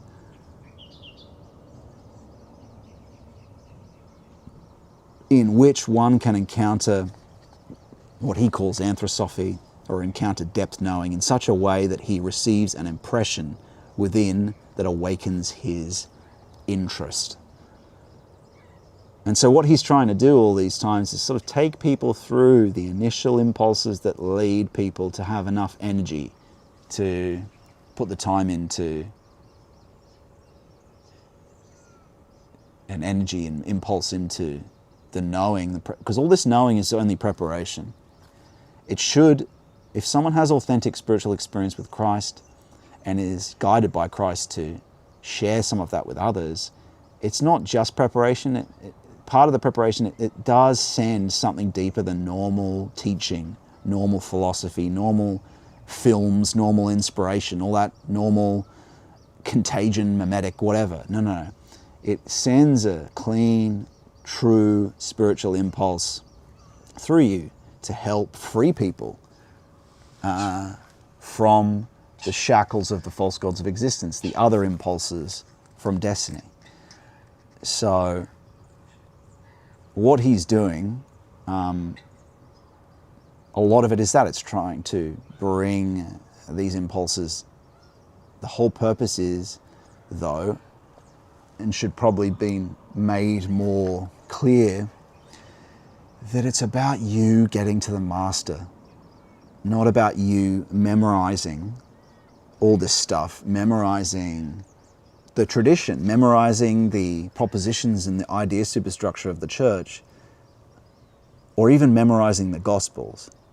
It's allowing them to work their magic on you, the Gospels, the tradition, to impel you, to unlock you and free you from the false gods of existence and the illusion, to see the truth of reality, but also to get you, to help you freely decide to do prayer every day, to do the concentration without effort.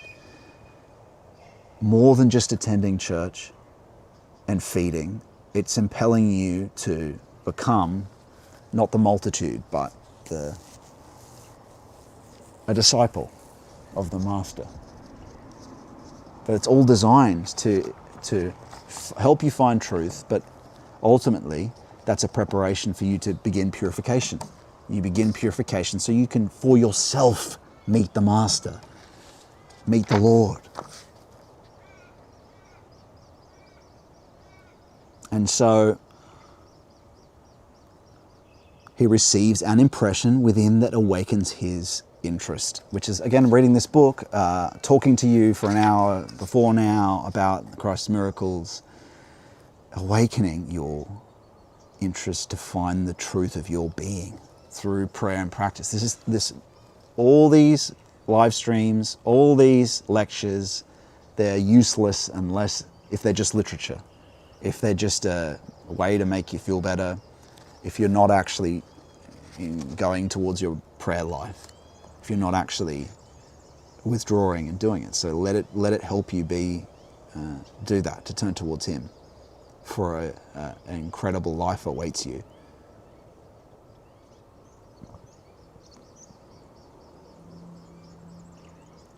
For depth knowing, or depth Christianity, depth knowing maintains the following: a spiritual experience exists which does not ignore the world in thinking. One can also still live in thinking, which is what we were talking about earlier. It provides an inner experience in meditation in which one does not lose the sense world, but wins the spiritual world. Instead of penetrating in the I in a way which makes one feel that the sense world is disappearing, one penetrates into the spiritual world in which one feels the I strengthened.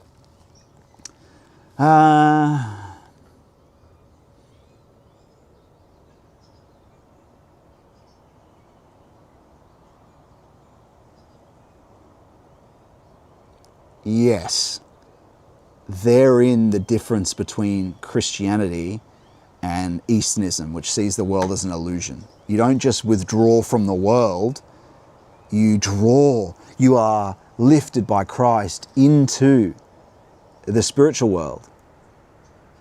You're strengthened because the essence of you is nested in Him, in the eternal. He strengthens that part of you. But in that, see how Steiner says one penetrates? It leads one to think it's you. But no, it's you do your part, you do your moral. Every action is a sort of prayer that's answered collaboratively. That's the true pedagogy.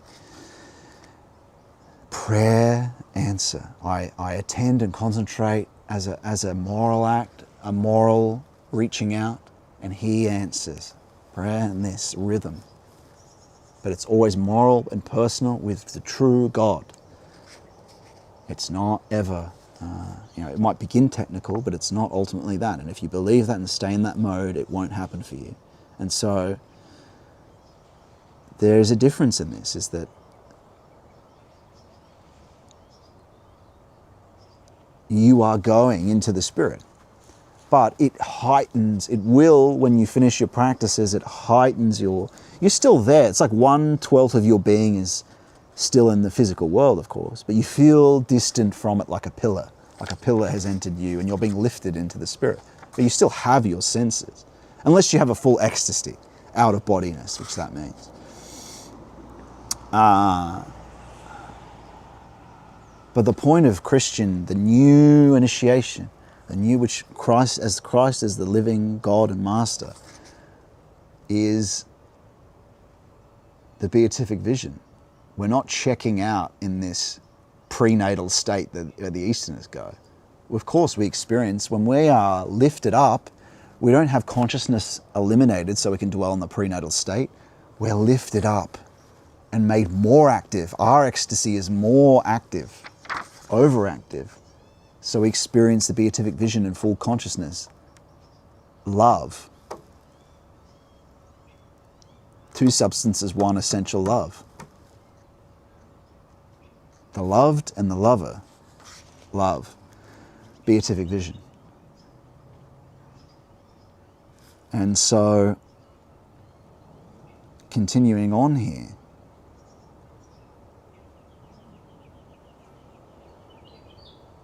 one, I would say, lifted, and penetrate is too active a word, man, because when you're doing the practices, you're just gently attending. It's like being a bird on a thermal, and the Lord lifts you up as it spins around, You're just balancing concentration without effort, of attending the all, and you're balancing, gently attending. So one, I would say one, he says penetrated, I'm saying you're balancing and being lifted into the spiritual world and experiencing spiritual touch as well eventually. And you feel strengthened. Your eye is strengthened in that. You become more, well, it's true. You become more free. He frees you little by little from the false gods of existence, from the motives of temporality. And you're better able to resist temptations. You have more, he grants you more forces. Of course, you constantly need to be asking him again for everything, right? It becomes Christ reliance. But still, you are little by little, he grants you to be able to better resist temptations. And so, furthermore, an experience of destiny, or this knowing, indicates an experience of destiny exists in which one does not lose the self. This means it's not the Eastern death of consciousness, it's the dissolving of actually being to find the essence of things, the dissolving of facticity to find the essence of things. In his destiny, one can also realize himself as active. Although, as we would say, it's active-passive, of course. It's the unegotistical contemplation of human destiny. Depth knowing provides the experience by which one does not only learn to love one's own existence, but also the world. And as we know, we'd go further and say, of course, it's the loving of hierarchies and the saints, father, mother, fellow man, and nature. Instead of staring at the world which carries the eye on waves of happiness and despair, one finds that I, I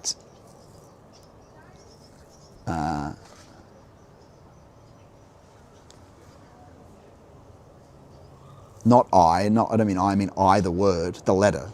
One finds the letter I, that denies its own destiny through willing. Instead of staring at the world which carries the I, the letter I, the I, on waves of happiness and despair, one finds the I that designs its own destiny through willing. Instead of ramming against the world by which the I is shattered, he pushes through to his self and feels united with world events. And so in that we can kind of see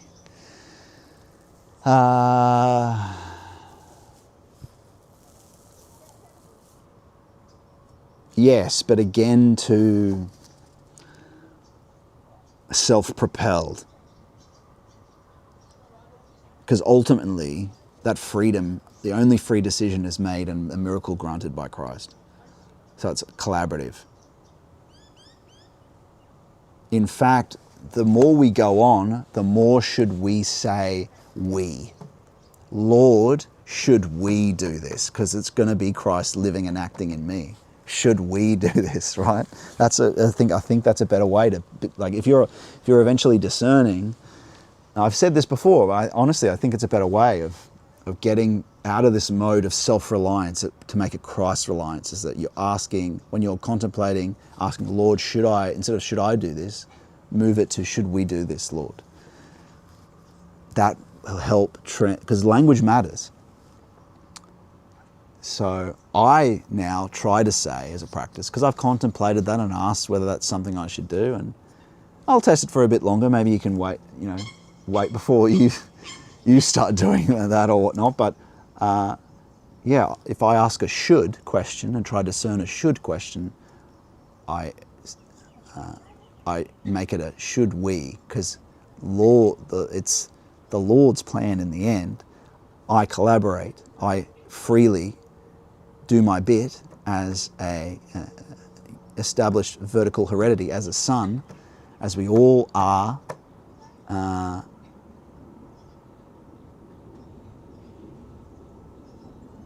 But yeah, I really do think that's a better way of doing it. And so pushes through to his self and feels united with world events. Instead of ramming against the world by which the I is shattered, that is kind of what the Easterner does in his practice. He's dissolved and finds the prenatal experience of consciousness. A moment of pure consciousness. Wow, man. I felt all of being. I'm at one with being, dude. Yeah. Not to be too dismissive, but Luciferian, unfortunately, we have to be honest about these things. Luciferian spirituality, yes, in a humanistic way, it will help them. But ultimately, what use is the experience, the feeling of eternity, and the world being feel like it all one? What's the use of that unless there's a divine will leading you to help others, leading you to love, leading an active, open communication with the divine being and the hierarchies and the saints. It's just a Luciferic, egoistic non-egoism. Okay. wow, man. And so, bless them, and I hope that they find Christ, these types. And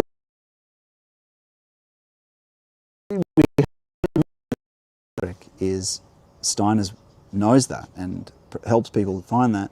A lot of people, again, like I said, if you were to look at their videos and Control F in the transcript and try to find Christ mentioned, you probably have none. But that's not the case. That's not what he would have wanted. But yeah, you can see how people hold on to these things. I think it was Jay Dyer who quite wisely said that a lot of people end up in that space because they want to feel like they are someone special, as there's a hidden egoism to it. The esotericism, you know?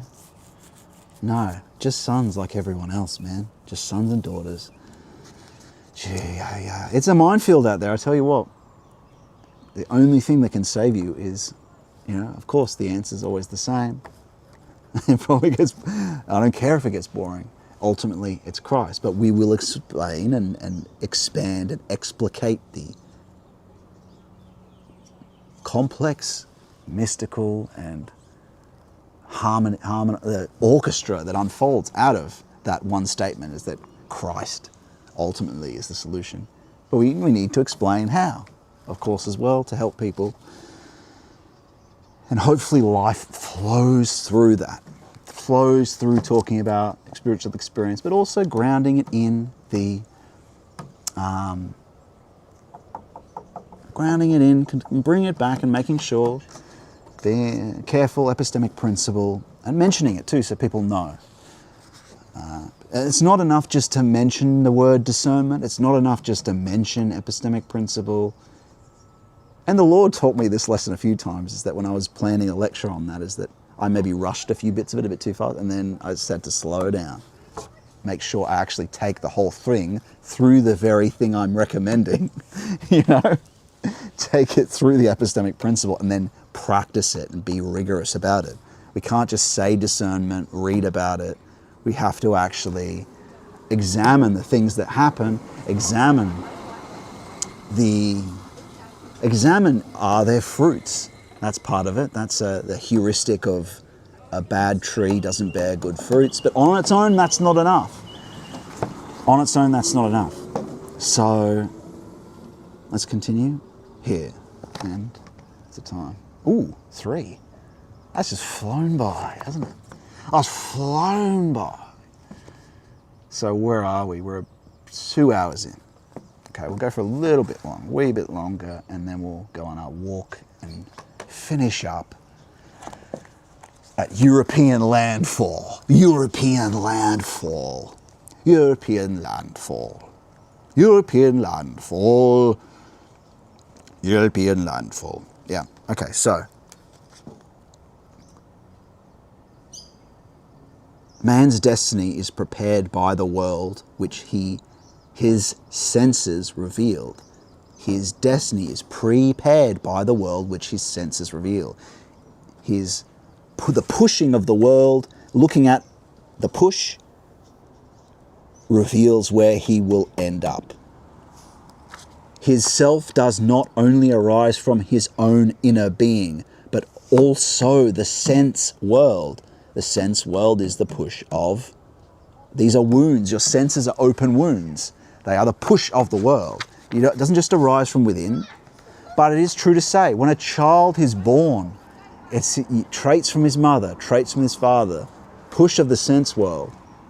Likewise, into his mother and father's care, it is a third being, the possibility of his angel, the Lord's possibility. And so that being slowly dies for most families and most children in modernity, unfortunately, and you've got to hope that they discover it. And so we can't leave our children to be propagandized by the machine. We have to, and that's difficult. I don't know what I'm going to do with my eventual children, but we can't leave it to liberal education, that's for sure. So, pedagogy. I mean, I just know how lucky I got. I could so easily have gone the other way. So,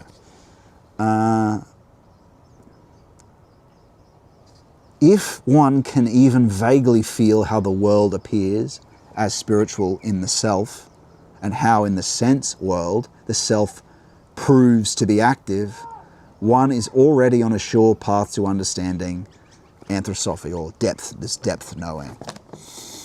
If you can vaguely feel how the world appears as spiritual. And most of the time that's just not the case, right? We don't notice that anymore. Some people are born with an affinity to that, but in modernity that's usually killed out of people. For then he will develop awareness that the spirit world may be described by this depth knowing, which is then grasped by the self. So you can grasp it in our knowing of what we're talking, in our knowing of what we're talking about. It helps us grasp the ground, or getting closer to the ground of the self. I mean, this is like metaphysical speculation, as it should be, driven as it's from the depth of the spirit, from Christ. That's what true metaphysics should come from, mysticism. Not Eastern-isms. That's, I mean, yeah, that is metaphysical speculation, but ultimately you need to have contact with He who is truth. That's actually true philosophy, because it's not the truth unless it contains and has the way and the life in it.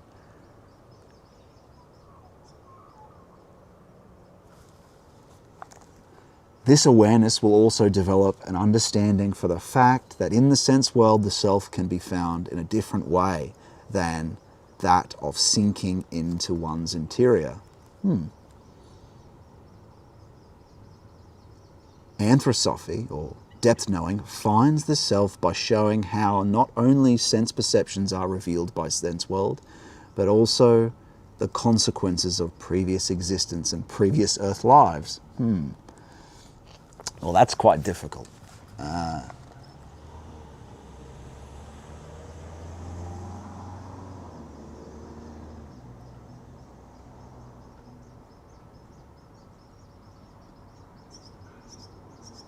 A better way of putting it would be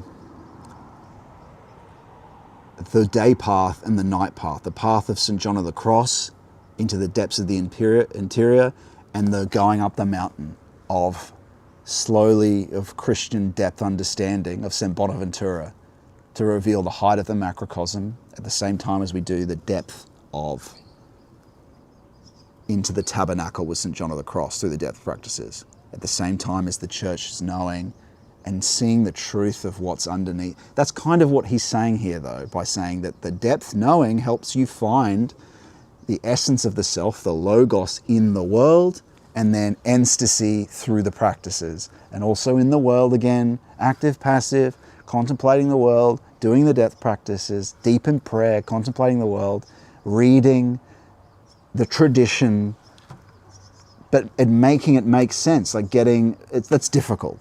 Also, we begin to have to ask the Lord himself how these things align. How do the facts we find, because there are facts, and we don't deny the true scientific facts that are found through, these things do align with the depth knowing. But yeah, they're complicated in the way that they do, especially cosmologically, how we got to where we are today, how this started. How does that align with the results that we get?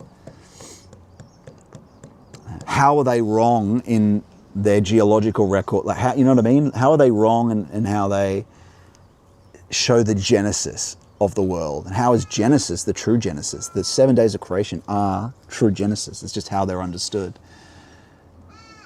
And that's difficult. That's esoteric. So we'll get into that in some time in the future. But it's very difficult to make it all align. And Steiner did a pretty good job, but he's also lacking in a few things at his time. He didn't have the results of genetics of the 1970s. Tom Berg continues it, does a really good job of continuing it, but even him, there's some results we have today that might help it more align. But yeah, I'll do it in a future lecture. So, okay. one can gaze out into the sense world and say, here is not only colour, sound, warmth, here the soul's experiences work with this soul, work which this soul has lived through during its... Here's the soul's experiences. Here the soul's experiences work which this soul has lived through during its present earthly existence, when he looks out to that. Here the soul's experiences work.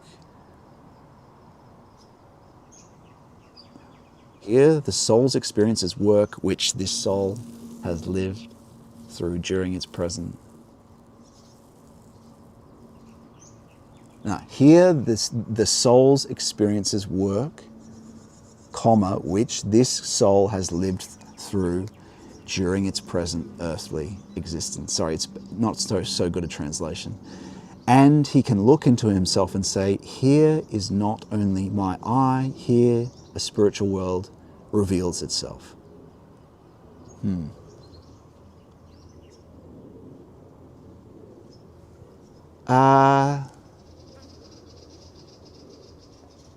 Yes, but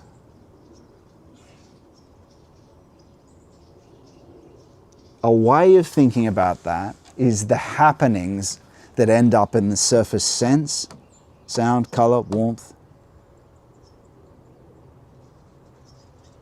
Well, not just the five senses, but yeah, because I think it's true that the colours actually manifest as they do to us because of spiritual, the colours brought about by the spirit in how the pictures form themselves. That's true. But you have to develop a lot of, for a long time to be able to look into something and see it. But a better way of thinking about it from the surface element when we're beginning the practices and the depth life and depth prayers and contemplating is before you can actually look to the depth of looking at a tree and looking at colour and looking at leaves and seeing how they're essenced and seeing how they're brought into their happening, you just see a tree, right? You just see... But it can help to know that all these things and the happenings and the events are symptoms of something of deeper nature, and that principles are at work that decide things. Like I talk about with the birds, you see a coincidental thing, you think it's a coincidence. Actually, some of the time it is, some of the time it's not. Luckily, through this process, we can ask Christ, what is it, isn't it? And we get to see closer and closer how reality can show something in the wind, in a tree, and what a bird does in lifting this or that. Often, what can be revealed in the happenings are things shown symbolically. The Lord uses the world to show metaphysical symbolism. Gwenon talks about this in his Symbols of Sacred Science. And so it helps to understand that metaphysical symbolism because the Lord uses it. So birds have certain meanings. But anyway, Gwenon never got to the essential mystical relationship, unfortunately. But he was right about that. But the benefit of mysticism and the depth relationship with Christ is that you can ask. Something coincidental happens and then you can ask. Sometimes you're wrong. But like I was saying, we can sort of translate a bit what Stein is saying here with that. Because I can look, I've got the normal look of a tree that you have. I would assume you have anyway. Over that can be active imagination, that second sight we were talking about. But normally it's a tree. But things can be like a transparency over a vision is what that is, right? Because you know how once, I think Jung said we're always dreaming. That's true for you too. You see that when you do the depth practices too, but you can see it a little bit. If you like to blink your eyes very fast, you could see a little of that. But as you progress, you awake into the dreaming. You go more into sleep and being awake at the same time. But it's a voluntary thing, and the Lord allows it, of course. But it's always a secondary thing what's visual. You're looking for the uncreated, the heart, the truth of the heart, and spiritual touch, of course, as well. These things are secondary things that help confirm, not the primary. The primary, we've talked about the spiritual senses before. But I can't really relate that stuff necessarily to a tree. Like, I don't have the faculty yet of being able to. Steiner talks about staring at a tree and being able to see to its essence, or staring at the sky and it dissolving and be able to see what it is spiritually. I only know how to collaboratively, I can do that, but I don't really know how it relates to what might visually be seen after doing that. Because you do see certain things if you just stare, but usually it goes down into the self and you're led towards the essence of things, to the Lord, rather than to how the tree's manifesting.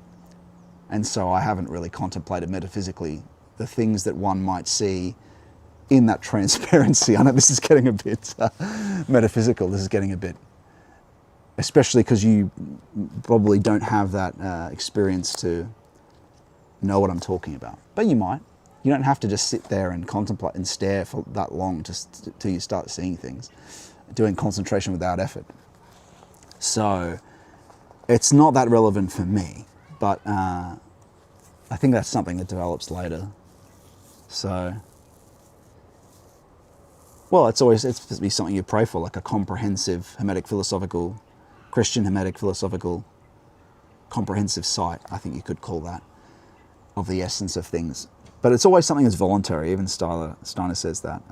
You still have the same vision of everything, but on top of that is something else. You can,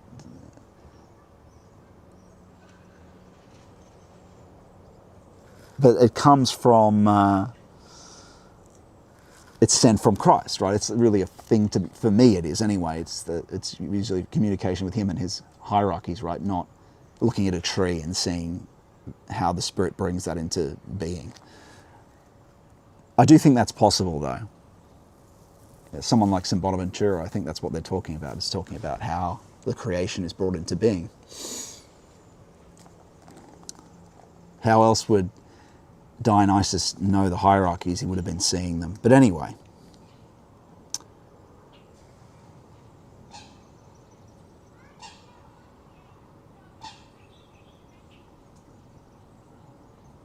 Well, I kind of see what he's saying now. Actually, I kind of missed that.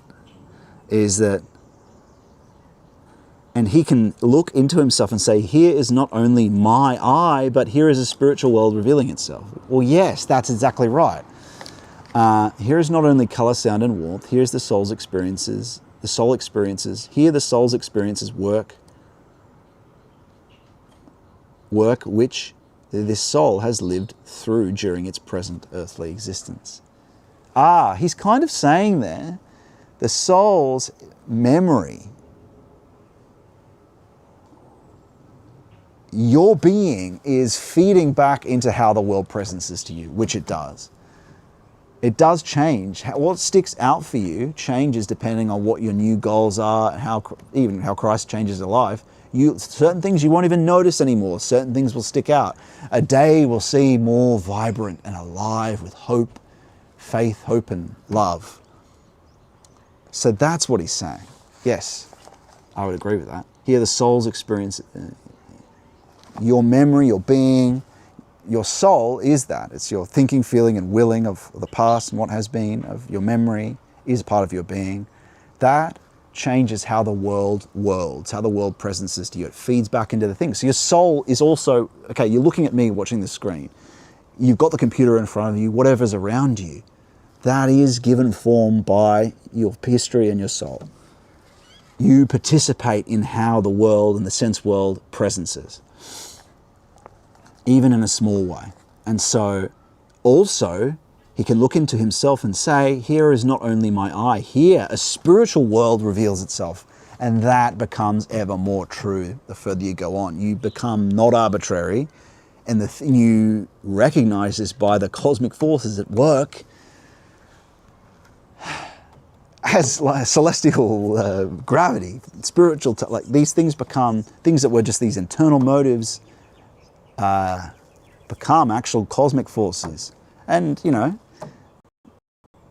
that's disturbing forces that attack you in the sense of, at least at the start, because you have to, and we'll talk about that when we get to the miracle, and we might go and start walking again soon, actually, maybe now, 324. And so,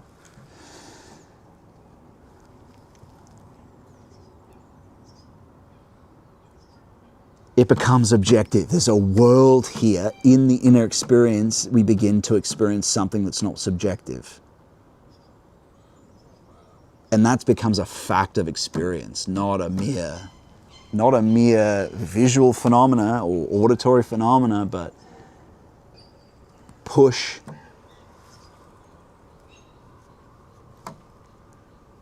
all the phenomenology we've talked about before. So, okay. By means of such understanding, the person touched by the world man riddle can find himself together with an initiate who, according to his insights, speaks of the outer sense world as where not only sense perceptions are made manifest, but also the impressions about what human souls have done in their previous existence and previous earth lives, and who must describe the inner self world as revealing spiritual relationships which are as extraordinary and effective as those of the sense world. Yes, but we can at least think about that like a collective unconscious thing. We don't have to accept necessarily we don't have to accept reincarnation. We can simply say that the previous sin and experience that happened in the world, even after people die, hangs around and gives form and impressions at a deeper level of being, not the eternal, where we come to rest in the Father, but the deeper levels of being, the sphere of form, the sphere of creation that's not eternal. Things hang around. Naturally, memes are still here, deeper layers of sin and the woundings, the evil that people do here hangs around. We can at least say that, right? If we don't take it as an individual thing, if we take it as a collective, we can at least say that. The members who wish to be active should consciously synchronize what the questioning human soul feels as the world man riddle with what initiate knowledge has to say when it reveals a bygone world and when it provides a perception of a spirit world through the strengthening of the soul. We can think about that simply. What are we talking about with initiate knowledge? That's the saints. What do the saints, this is how we should consider it, in the sense that, what do the saints, the depth aspect of the church, what does it reveal the church triumphant, about the church triumphant? What is the church triumphant? What do the saints reveal about prophecy, about the things in destiny and karma, you could call it, or as well, to understand what goes around comes around. Events have pushed in the world that are leading to destinies. The saints talk of prophecy and write down prophecy. The church triumphant is trying to help us with what will be. So that's how we can consider that there. And either you're controlled by them without knowing, or you become conscious of them. It's in knowing about them do you have the chance of being free through Christ from them, to actually lead a providential life from the future, not the past, and not spiritual necessity, not the push of what has been and demons. It's funny, you try to say these things to other people. Oh, by the way, that's a demon, Hey, that's a demon. You know that candy bar you're eating? That's a demon. But no, it's, the words carry baggage, right? When you say electricity is a satanic demon, a tiny satanic demon, a polemical tiny demon. The printing press is a crystallization, because that's all that means. It's a crystallized dead spirit that's not continuing a becoming, that's pushing some agenda of its own, it's continuing whatever it is, a crystallized form, dead form, pushing its own being. It's not continuing and becoming towards Christ's mission for the entire world. Therefore it becomes satanic, its own arbitrary, right? A crystallization of what used to be a living impulse is a dead idea, becomes satanic. Metaphysics, Greek knowing, is the mapping of the becoming of a living impulse, which was Luciferic originally, by the way, that Lucifer gnosis, the primitive clairvoyance, the primitive transcendent faculties without Christ, the old Adam. They were living impulses. They were a spirit of a kind. But even that goes from Lucifer to Satan, from that living gnosis of a hearth truth that had a life in it, to a Satan version. It's still a wanderer, it's still the gyrating eros, but it's transformed by Christ to the living true impulse from him, recovered. But yeah, so it's, what do you say to people, right? And so what do you use? I guess it's a little easier using his terms. Oh, what's an Ahrimanic demon? What's Ahriman? It's Satan. It's the objective, crystallized, dead thing of the world. It's the lie. Satan's a lie. Lucifer's revenge. Satan's lie. Lucifer's envy. Subjective seduction. Objective hypnotizing things of the world. Dead, hardened, crystallized. But electricity, internet, you got to recognize that we interact with demons all the time. That we don't walk away from them, in the sense that we just, okay, when your motor car rules you, you become a means of the economy, which is Satan. These are demons, the capitalism, economy, it's pushed, these are from the mysteries of earth and reproduction and the stomach. America is the country of the stomach and the economy. It's not a genuine politics, it's the driving of an economy. And all politicians are economists. That's what's ruling, these demons of capital and the economy. And so you have a motor car. Does it rule you? Does its convenience become a means of the economy manifesting in you to go to the service station to get an ice cream? That's why sometimes it's better in Christ, he frees you from the technical demons of the society you live in. You're not a Luddite, you still have to deal with these things, but knowing about it allows you to deal with it. You don't spend all your time diagnosing what's satanic and what's luciferic. You center your life orbiting Christ and his motives. You are checking in with him, with everything, making sure you're guided by him, and little by little converting to that idea that doing his will for its own sake, union with him for its own sake, he's your chief love. You can love other things, but he's your chief love. He knows the best for you. You have to get over that self-reliance of what I want to do and what this, he knows what's best for you, and you'll discover that. But he's the one that helps you negotiate. He'll keep you away from an over-obsessive use of this, from becoming a tool of the economy, from becoming this. He'll keep you in freedom. He'll provide for you. He'll show you, oh, Lord, am I using the car too much? Should I sell this car? Is the car stopping me from walking? Am I becoming just a means of getting an ice cream? Is it too convenient, right? Because the convenience culture is us becoming appendages of satanic drives, luciferic drives from us. But also satanic push of trying to sell us, make us, big data, all that stuff. So you still have to deal with it. You still use the printing press. Look at these little dots on the page. See the dots on the page? They're satanic demons. Right, because it's crystallized on a page, hardened. I think even an Indian said that to the white man, is that, oh, my oral tradition's alive, but your little demons on the page said something like that. It's actually right in terms of crystallized. Anyway, what we controlled, what was part of us and the crystallization process of metaphysics, the technology, it all just comes from mind and thinking and the intellect, from Lucifer to Satan, and then external and the creations of technology on the page until it's become its feedback loop. And so now it's a portal to the demons that usually would only tempt us. It's now acting in the world as well, this portal. So interesting times ahead, friends. Can't wait. That's why we're doing this. That's why we're going to the depths with him. And so,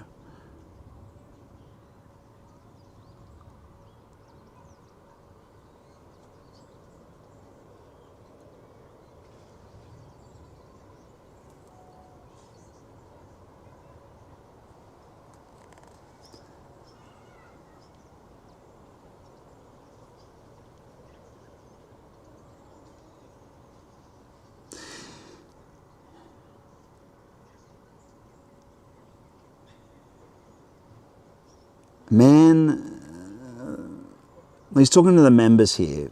This is a Christmas conference of his society. And so, as he's saying, when it provides an appreciation for the spirit world through the strengthening of the soul, was the last sentence we read before we went on our tirade. But by working in this way, the members who wish to be active can make this anthroposophical society that he talks about a true pre-school of the initiate school. And in a sense, that is true. It's like in terms of a description of spiritual facts of Christ. What is an initiate school? It's the school of the saints in the tradition. Purification, illumination, union. On the way of poverty, obedience, chastity. But again, he's saying that this knowing is the preparation for... The actual school is the school with you and Christ. That's what the actual school is. Through doing the practices. Eventually, you collaborate with him. Eventually, little things you need, little ideas you need to understand how to continue and how to develop the practice, how to develop your prayers, and how to work out the prayer of the heart and work out these various different things. Because it comes more complex, even though you're basically doing the same thing. Anyway, he's saying for those who wish to do that, to have that, he's trying to impel people to actually do the proper go towards Christ. That's what he's trying to get people to do the practices. And he's saying that will inform what we're here doing, because that's what he's done. He wants them to do the same thing. And so for the people that are wanting, he's about to die. Like this is, years before he died. No, I think this might be the year of his death. He's trying to get them to go towards spiritual experience, not make him the master. He's trying to get them to do original, going towards Christ. And so 62, the following guidelines refer to this indication. And we're about to leave, by the way, friends. So sense perception reveals only a superficial part of the being which the sense world hides under the waves of its depths. Through vivid spiritual observation of these depths, the effects of the human soul's actions in long bygone times are revealed. And that makes sense. We can accept that. We don't even have to accept a reincarnation. Is that we see in the depths the effects of the soul in the lower levels of the unconscious having their effect in history, in the manifesting of events, controlling humans, but also that's 100%, that's a fact. The past and what souls have done, what the dead has done, the events and the sins and all that stuff affects what happens now. It's not the elites guiding things, it's the demons or the angels, right? It's mostly the demons. Although the demons, the provoked on one side, or those on the life raft with Christ, who are keeping them at least in freedom. Because in this age, we actually have to... Joan of Arc, there's not going to be another Joan of Arc. Joan of Arc was at a particular time when the angels were still sent to intervene directly without so much a free her finding. She didn't actively seek out Christ so much as it was granted to her, right? But it was a needed thing to happen. But now in this time, we actually have to freely come to him. Then he'll give us something to give all the people the proper impulses of things to do in full freedom. So yes, I would agree with that. 62, this sense perception reveals only a superficial part of being. That's 100% true. The historical facts, elite theory, is still only a superficial part of being because of the surface senses. The Spurg view of the world is not the true motive. Look at World War I, reveals to you it's not an assassination that caused this massive war. Spiritual forces then set off. That was just a silly, surface event. It's the perfect example, World War I, sorry. Should we leave it there? What's the time? 3:39. We started at 1, so that means we've gone for 2 hours and 39 minutes. I think we should, actually, because then we'll make it to... Okay, there's a few more points there, or should we just quickly read those? Yeah, let's read them. We won't stop, because then we'll get on to the next chapter, which is spiritual realms and human self-knowledge. Okay, 63. The human inner world reveals the ordinary self-observation only to ordinary self-observation. The human inner world reveals to ordinary self-observation only a part of the realm in which it stands. The human inner world reveals to ordinary, without being developed, self-observation only, a part of the realm in which it stands. Your unconscious is only you're actually outstanding unconsciously like a whirlpool into the depths of all this, into the world. You are outstanding. And like these little birdies, you're attacked by demons, right? Because you extend beyond you. Is that a... Nah.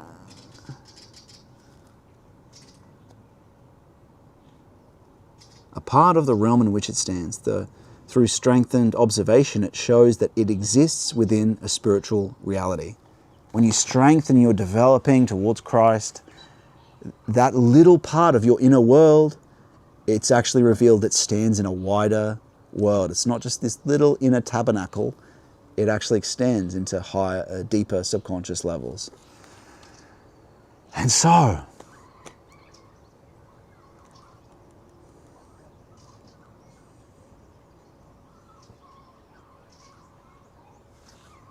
friends,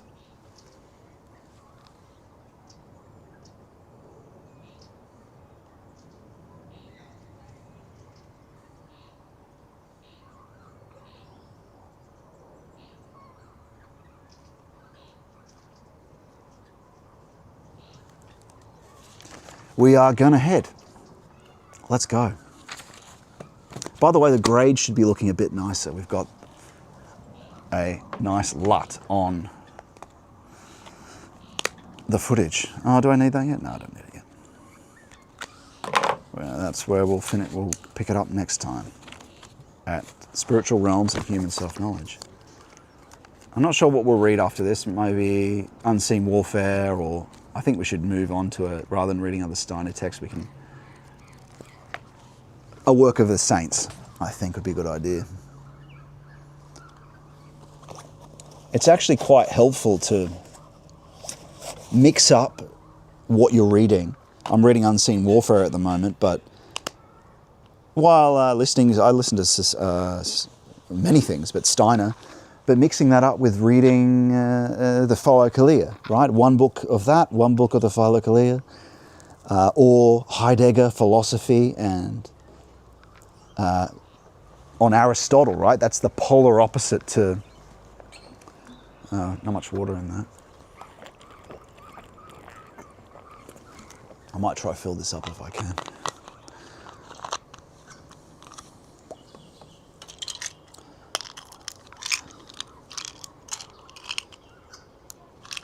Let's put that in there for later. Another instant coffee, as they say. Okay, and I'll fill that up somewhere. Okay.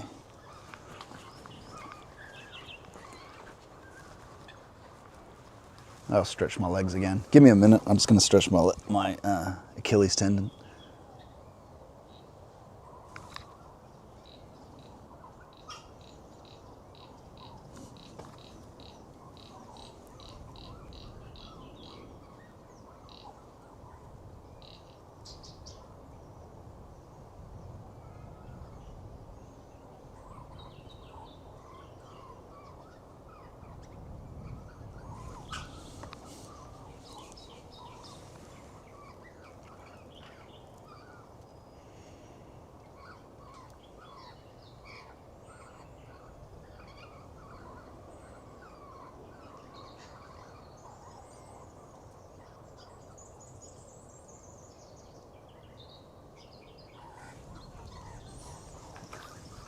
Okay.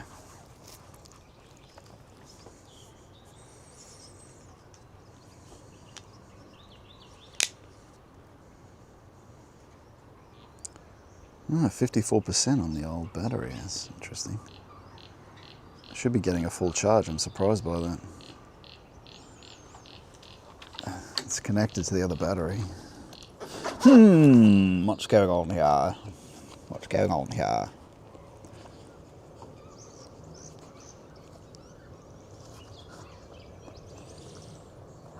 Okay.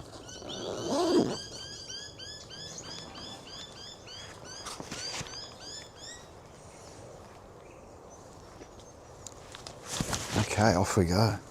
How good is it? Back to the beach, along the beach, then to where Europeans made landfall.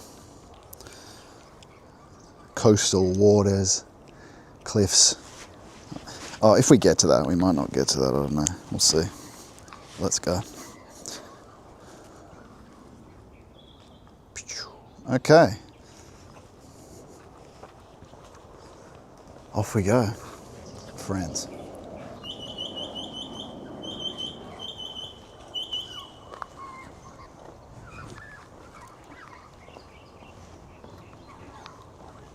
Where do I put this wallet? I want to put it in my bag. Oh dear.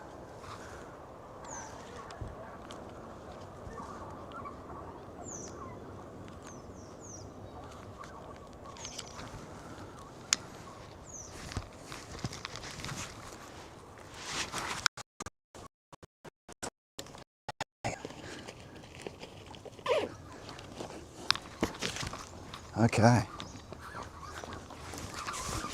Where does this go? I don't know where that goes. Maybe nowhere. We'll go back up. Okay, there we go.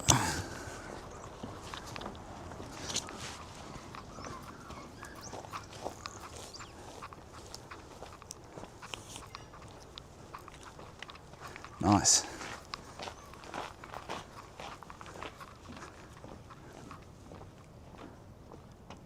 Ah, shit, that's on Zoom. Cool. Cool. Cool. All right.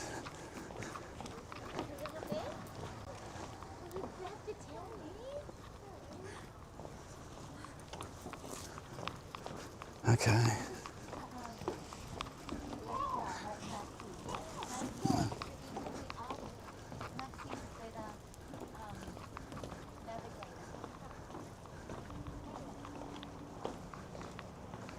Off we go. And so where were we? We were at the nobleman's son. What comes next? Let's get rid of this power supply. It's a bit heavy, this. The nobleman's son.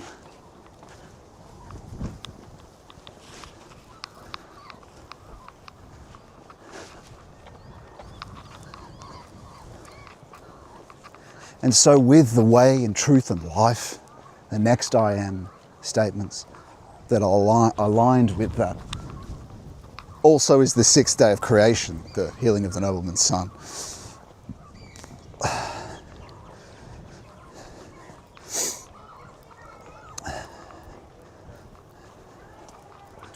And so I'll just make sure everything's still working there, friends. Chris Dokes says the little ducks are cute. Yes. Yeah, they are. They were. It seems to still be working. Doesn't look like we sky doesn't look blown out either. Looks like the grade's pretty nice as well. And I'll just check the map and we'll get back to it.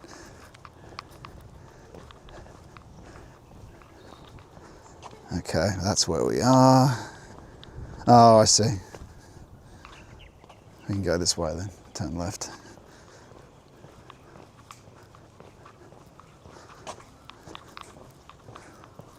You got the map there, don't you, friends? You can probably see where we are. We're trying to get back to the beach. I think we should be able to, unless there's a fence there, like crossing this green, unless it's just full of stuff. Otherwise we'll walk a bit further back. By the time I finish this stream, it's going to be, I'm going to be stuck in the middle of nowhere. You guys will be at home. You'll be able to just go and do what you want. But I'll end the stream, I'll be in the middle of nowhere. Middle of nowhere. Might have to get an Uber back or something. Here we are. Oh yeah, look, it looks like we've got some stairs here to the dunes. The dunes.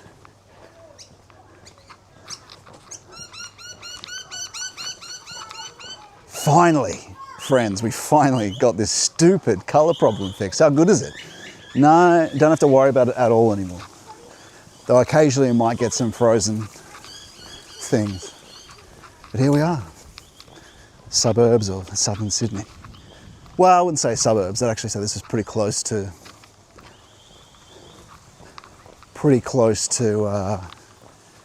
Sydney. It's like, yeah, I guess you could call it southern suburbs. Part of it.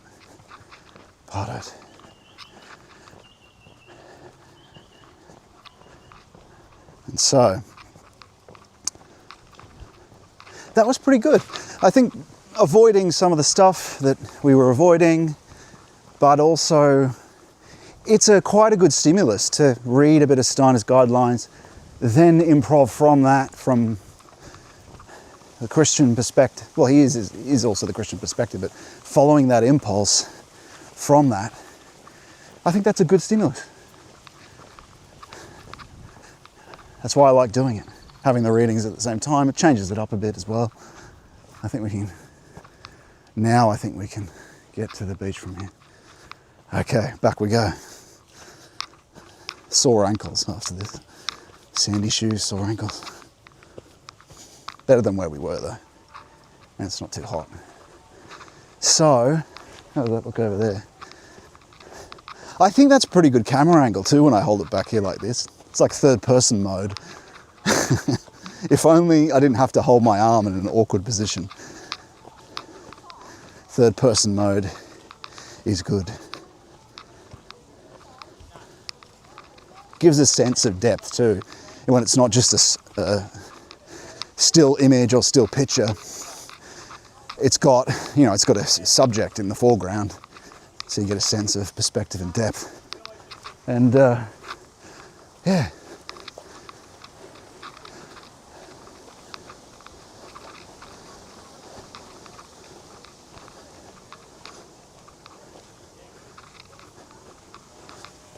Okay. Wearing my arm out. Front mode, back mode. Where are we?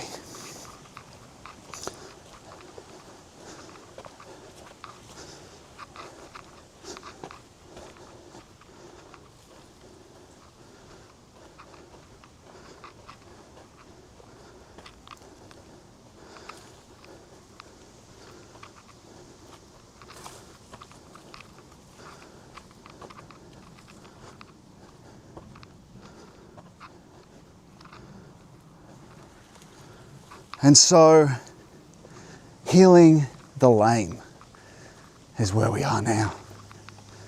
The next miracle. What is that? The I am statement we're talking about is, I am the door. I am the door. And so once our past is healed, oh wow, this is perfect, guys. This is great. This is what we want. Bit of wild country, eh? That's good. Look at that. There's Cronulla out there. Bit of fauna, flora, fauna, whatever it's called. Oh wait, you can see it a bit more now here. There you go, there's a bit of beach there. And there's the dunes we came from earlier. Oh well, we'll get a bit of elevation here. That's what we wanted. Off we go. Yes, yes!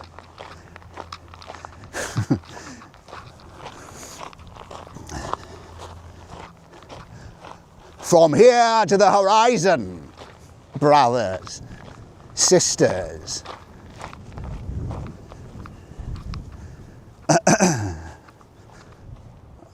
Is that working still? Yeah, it is. Good. And this is pretty cool. So, I am the door. I am the door. Perfect.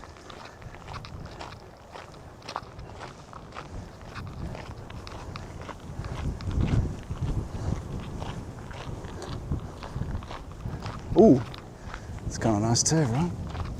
Although for me it's more zoomed in than it is for you. But I'm just referring to over here.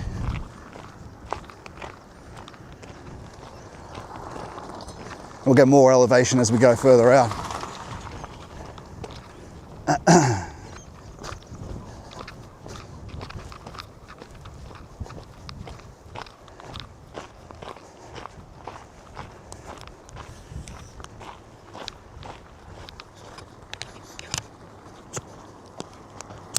There we go. And so,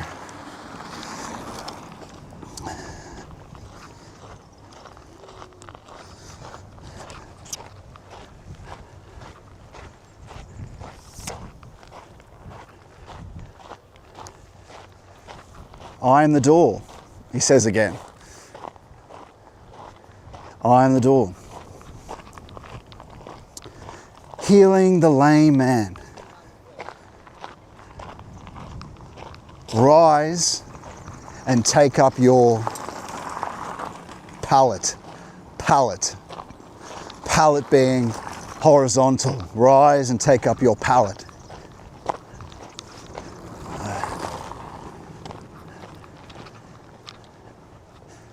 What is this to do with? This door. It's about egoism. Through egoism, we've been lamed. But we also must be lamed in this process. So what this is a matter of is rise, but sinning no more. We can't move. We're racked with guilt and shame and fear because of our sin. This is about the individual sin, this one. And the solution is the door. What's the door? The only door to true spiritual experience is conscience. The Luciferian Eastern way, the will to power broad way of the satanic attempt at hegemony and satanic experience, black occultists, those sorts of things. They're fake. They offer temporary benefits, certain truths framed in certain light.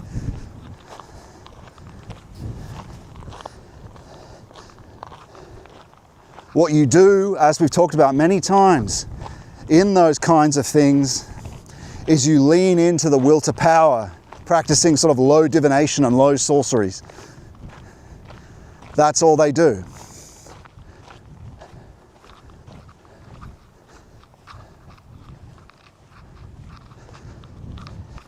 It's characterized by the symbol of the bat, leaning into the wrong impulses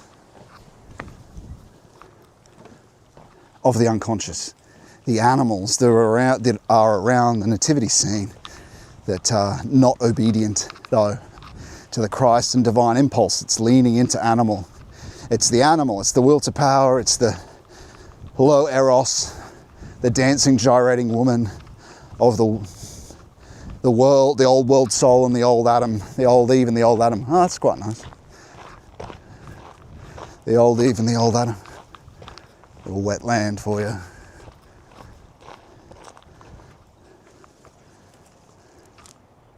Yeah.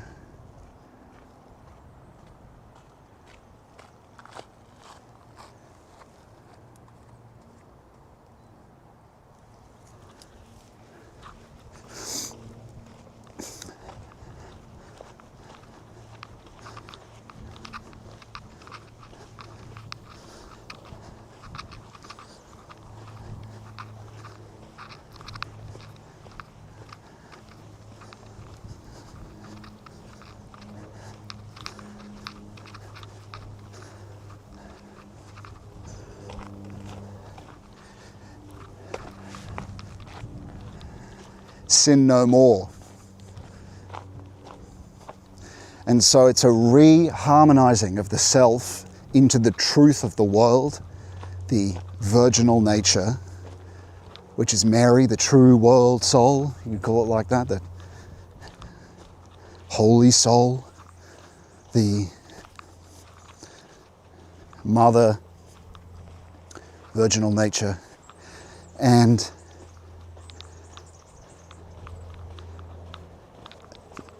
so you're holding the palette, but you're also rising to conscience. So the will to power way is the broad way, the raising of all impulses to be possessed by the will to power, or possessed by any other low demon in the subconscious, rather than what's above, what's transcendent of that. And they'll, trick you into saying that they are providence. And that they're the same as angels. They're not the same.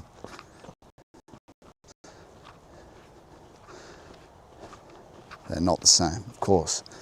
And so it's a broad way because you were not willing to face conscience, not willing to ask for forgiveness for your enemies, not willing to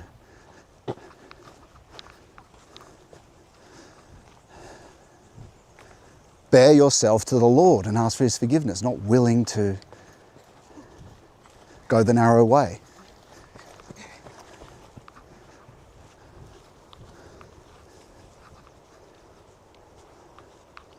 The way of the bat, leaning into will to power till one is possessed by it, till the forces of the will invade the intellect.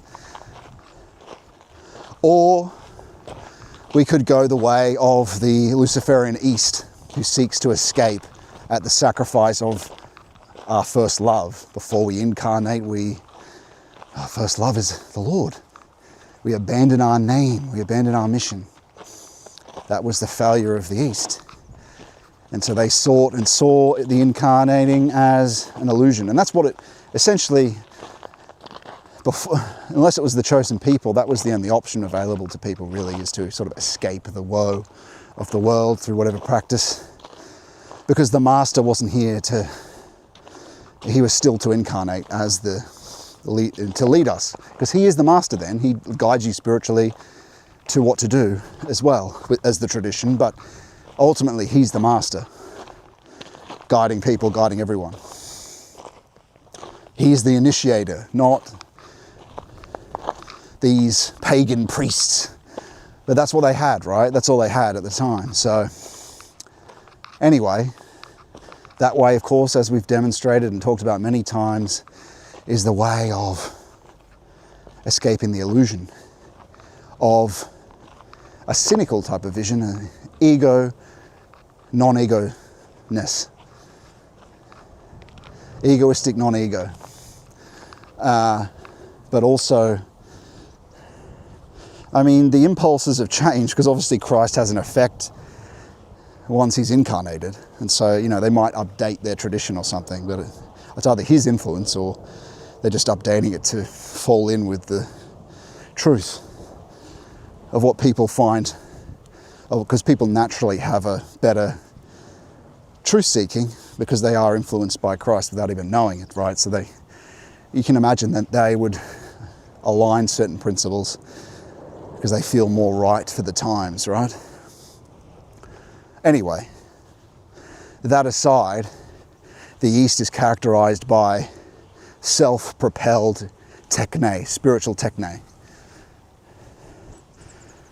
So it is sort of trying to, essentially, as I've talked about many times, one is ending a terminus for the empirical self, depersonalization in Eastern technique. The other is an ending, a terminus for the angel, the conscience. One eliminates conscience, and the other also doesn't deal with conscience. One depersonalizes and eliminates, because conscience is about your factical, empirical actions of the empirical self. It's about dealing with those and having forgiveness for those. It's about ennobling. We are noble. We don't escape.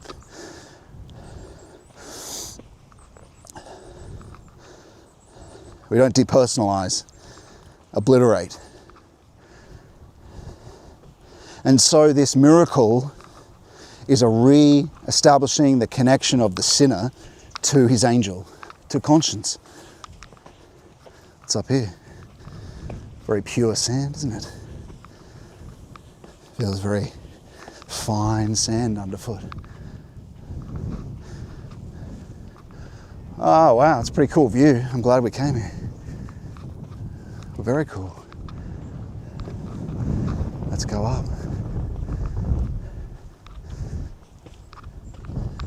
Woo!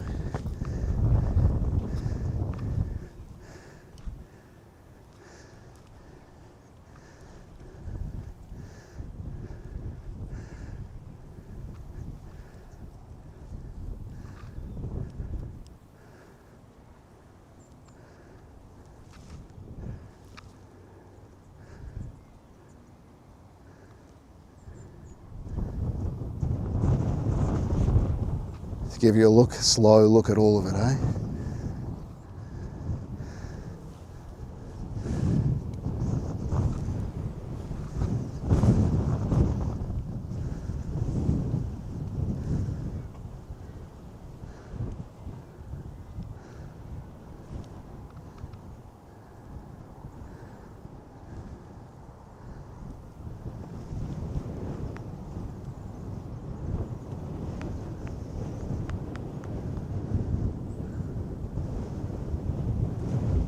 Pretty impressive.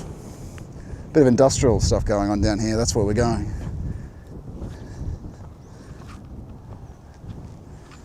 I mean, I'm sure you can see that. It's not going out of focus too much with me in the foreground, but give you a little look at it just without anything. Oh, there's the city too, friends. Look at that. You can see that in the distance there in the fog. There's rain coming.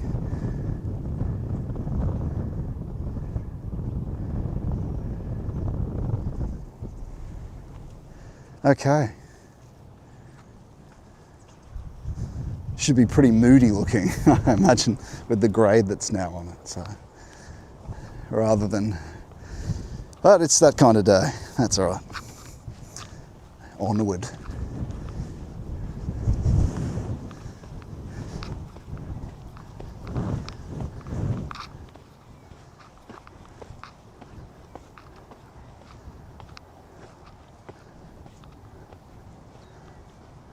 Pretty cool, eh?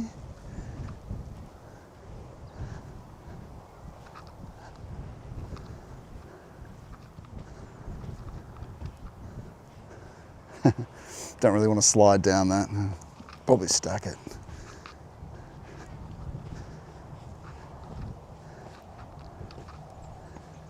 I wonder if one can get through down here. Probably not.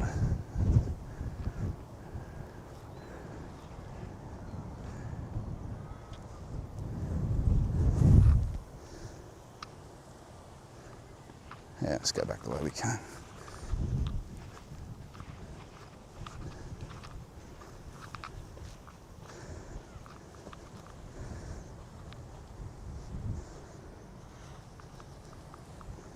Tempting to slide down.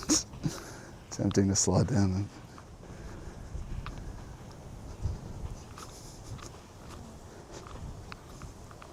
I'm getting my shoes full of sand. That was a mistake.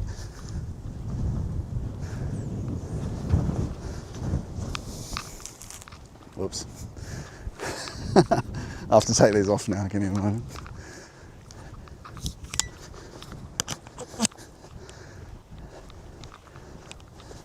Full.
Alright. That'll do. Better than nothing.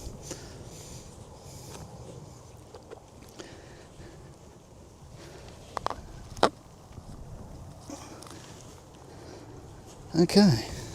One down.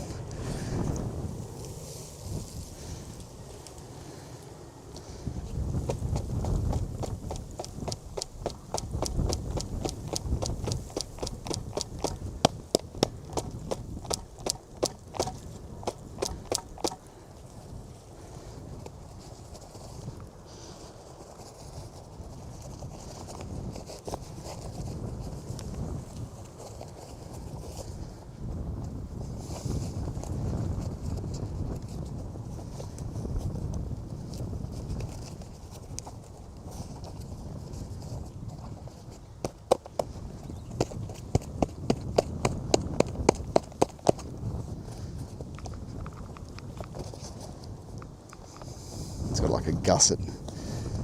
It goes into the side. Good hiking shoe though.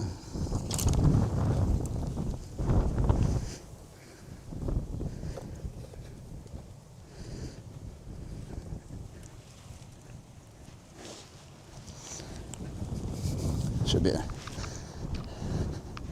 Okay. Better than nothing.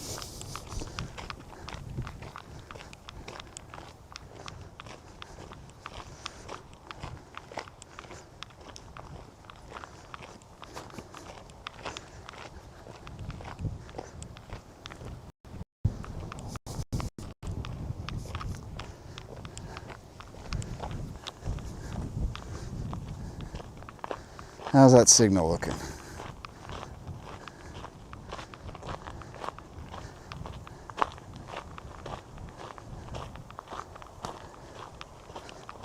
ZZZ says, Chris Doak says the video quality, ooh, it looks like there's a bit of breakup just then. But says in general the video quality is good. Let's see if it continues as we go forth.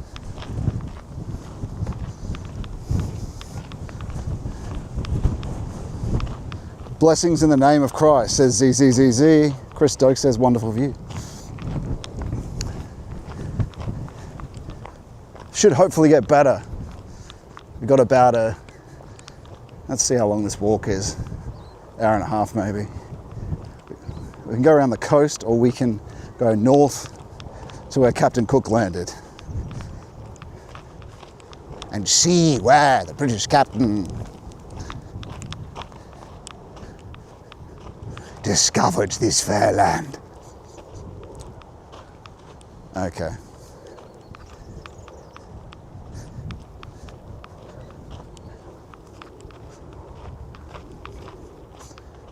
Map. Colonel.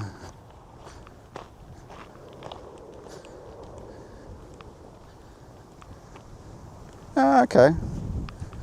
1 hour walk. Although we're probably going to stay on the... depends.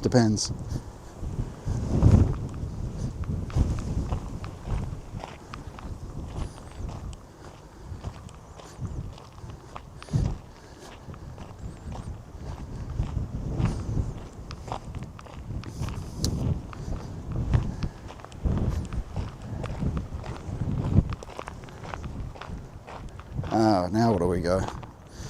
We can turn right here, go on the beach, or go back to...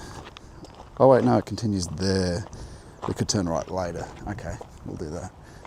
Keep walking down here. All right.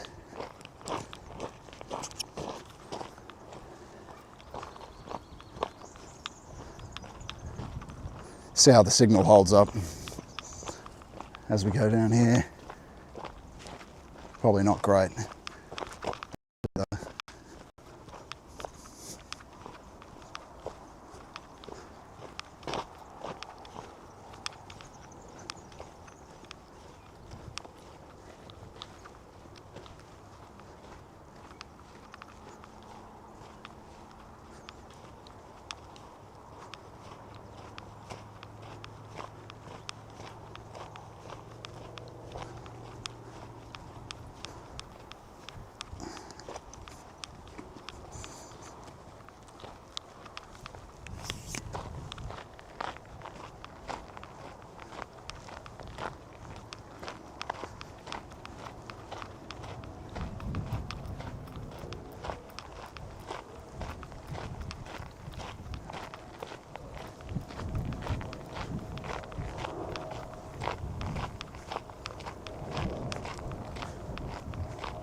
going to take this as an opportunity to pray for a while, friends.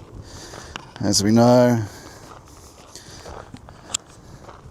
walking is a great opportunity to simply pray the Jesus prayer. There's no reason for your, really no help. It doesn't really help you to stew and ruminate, unless you're really contemplating some philosophical matter, but really it just doesn't help to ruminate. Let the mind wander. You're better off just dropping into the Jesus prayer. And we do that by simply bringing our attention to our breathing and the automatic breath around the sort of upper stomach area, breathing as the saints say in the Philokalia, is that unite the breath, unite in the breath and the name of Jesus, I think is the quote. And so that's what we do. We allow the breath and its automatic happenings to determine the speed of the Jesus prayer. Lord Jesus Christ, Son of God, have mercy upon me, a sinner. If you were to do it out loud, it would be sort of this speed. Lord Jesus Christ, Son of God, have mercy upon me, a sinner. And so, again, well, not that speed. Sorry, you're not controlling the speed though. You're just doing it in the speed of your natural in and out breath. Anyway, I'm going to do that for a while now. So, feel free to do it yourself. Feel free to stop the stream and do it yourself. Feel free to go for a walk yourself and do the same thing.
Which way to go?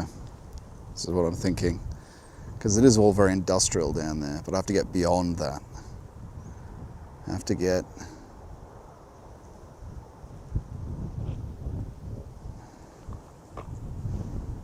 That's an hour. That's an hour's walk.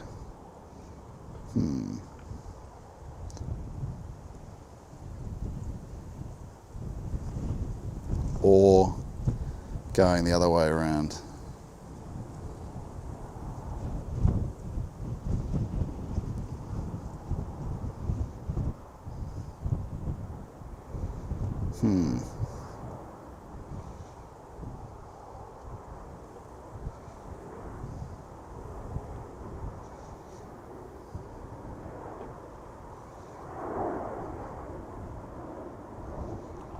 Oh, actually, we might be able to get the bus. Let's see what it says now. That'll be faster. Leaves at 5, gets there at 5:15.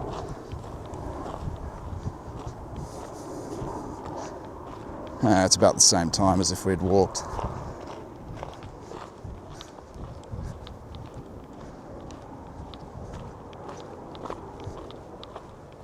Yeah, basically, it gets there at the same time that we'd reach there if we walk. Funny.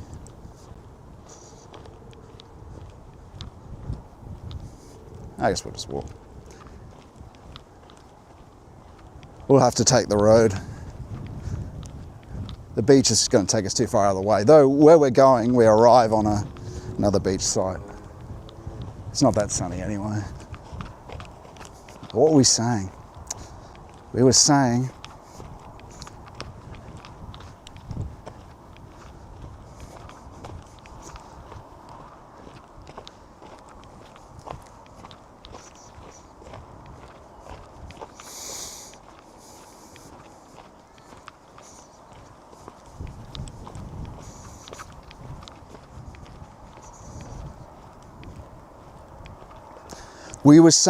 I am the door.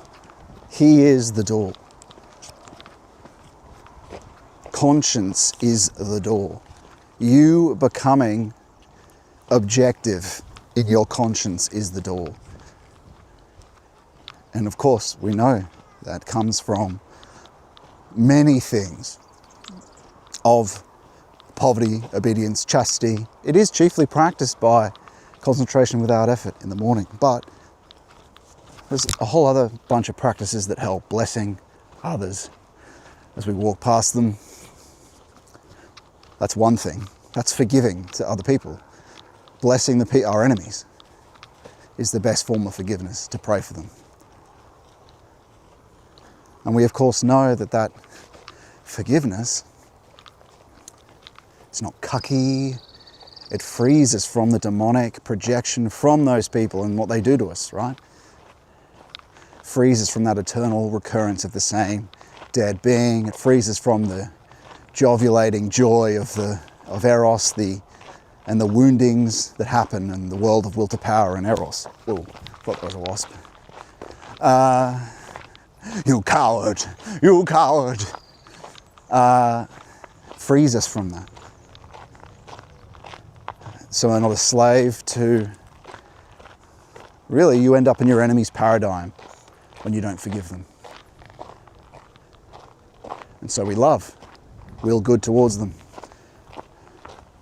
Best way is not to, really, in many ways, the best way is to not involve yourself directly in the destiny, as an active event. It's to pray for them. It's to do it on the vertical, not the horizontal. Or else it's kind of like, you can do it on the horizontal, but it's kind of like a reverse atonement. It's almost, I mean, yeah, you do as well, but it is almost really the best way in terms of healing you, even before you might do it on the horizontal, is to do it on the vertical. So even when you do approach them, that you're healed of the wounding, you're not trying to enact, you're not trying to intervene in a top-down fashion over your soul temperament, which is actually angry with that person, which actually hates them. You haven't dealt with it yet, but then you try to act forgiving towards them to deal with it. And so it's kind of like a reverse atonement. It's an Old Testament pagan-y way of doing it. It will help, but really you need to do it spiritually. Even before you might do something out in the world, pray for them until it's released from you, till the demon's released from you. I think you will be called, you can do it the other way, but you should be doing it on the vertical first, I think, before you approach that. You'd have to be in a state of holiness to be able to just go straight to doing it in facticity, doing it in the horizontal. Saints are, and there's many demonstrations of saints doing that, of course. And we do, of course, but like I'm saying, much better to heal yourself of it. Well, you're not really healing yourself. You're forgiving. Christ is healing you. And so it's always collaborative. But where does this go? This little pathway. Don't know. Let's have a look. Oh, yes. Oh, yes. We're at a crossroads. Left. I think this is right. And what were we saying? Ah, yes. What's going on here? There we are. There we are.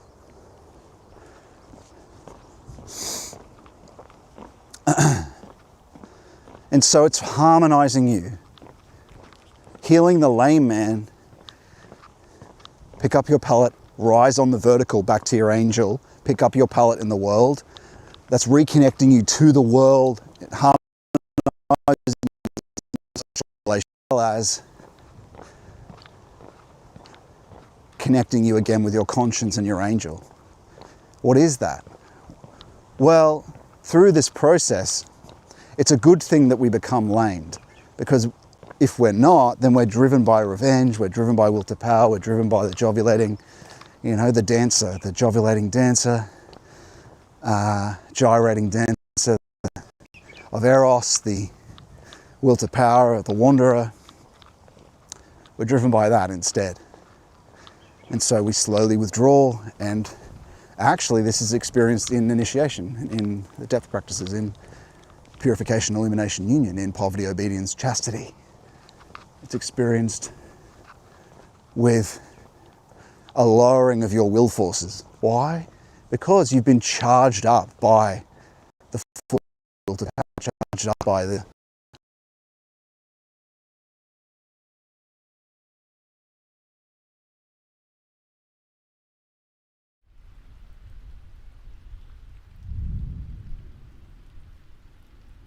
through these depth practices, through the Christian life, you're dissolving that part of your being. And so your will, the energy you've got, lowers, and that's good. That's good.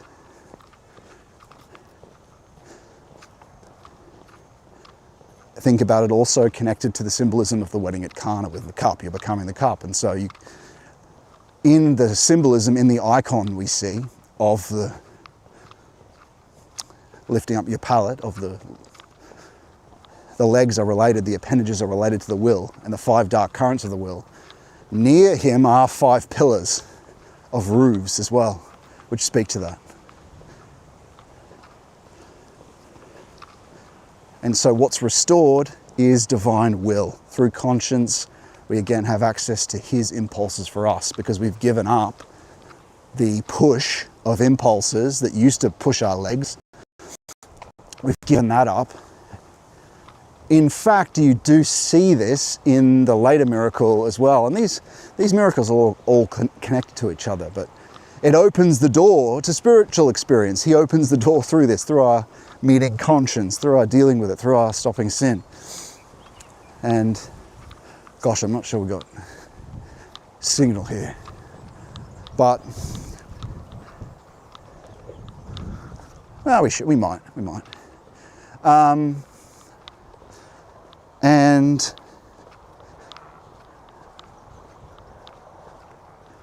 yeah, like the other miracles, the impulses, the cosmic forces are actually externalized to us. And so you might experience it being asleep and awake at the same time, woken up but still in a dream state. You'll feel the dark gravity of cosmic forces, and so they are to be externalized. Whereas before we were just impelled by them, they were temptations. Then we actually feel them as forces. And thankfully we externalize them, and then we learn to find the one impulse of divine instinct from Christ. And that's what him walking again is. He can now walk, deal with the world, follow Christ's conscience. And that's the healing of the lame. And that's the I am statement of I am the door. And I'm not sure which sacrament that is, but it might be confirmation. Let me look.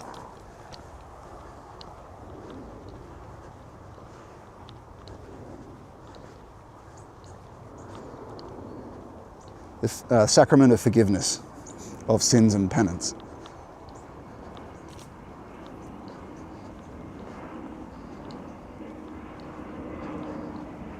Yeah, essentially augmented by divine instinct. Yes. And so that's what we then walk, but you know what also happens, friends, in this process is that over a year or longer, or maybe a little bit shorter, your gait changes, the way you walk. because the forces driving you have changed. So you might be more relaxed. Like I used to sort of charge on and be sort of trying to push myself to walk faster. You'll find yourself walking slower because you've got less will. That is your gait changing. But you'll notice from day to day, you know, sometimes it'll be harder to do whatever you're doing at the gym, sometimes not, depending on how your depth prayers went that morning. You'll see a correspondence between these things, which is pretty cool. You see your inner life affecting your outer life. You see your, and that informs you. And little by little, you learn more and more about the phenomenology you're seeing. So you get one sample of spiritual touch, and then more and more and more, and you get more confident in it and more understanding. And so you slowly develop from what seems like a very complex and difficult to understand, especially what you might see, and primarily what you feel. Of course, we rely on the spiritual touch and the primary uncreated truth of the heart, and an epistemic principle, of course. But little by little, it becomes more clear what these things are.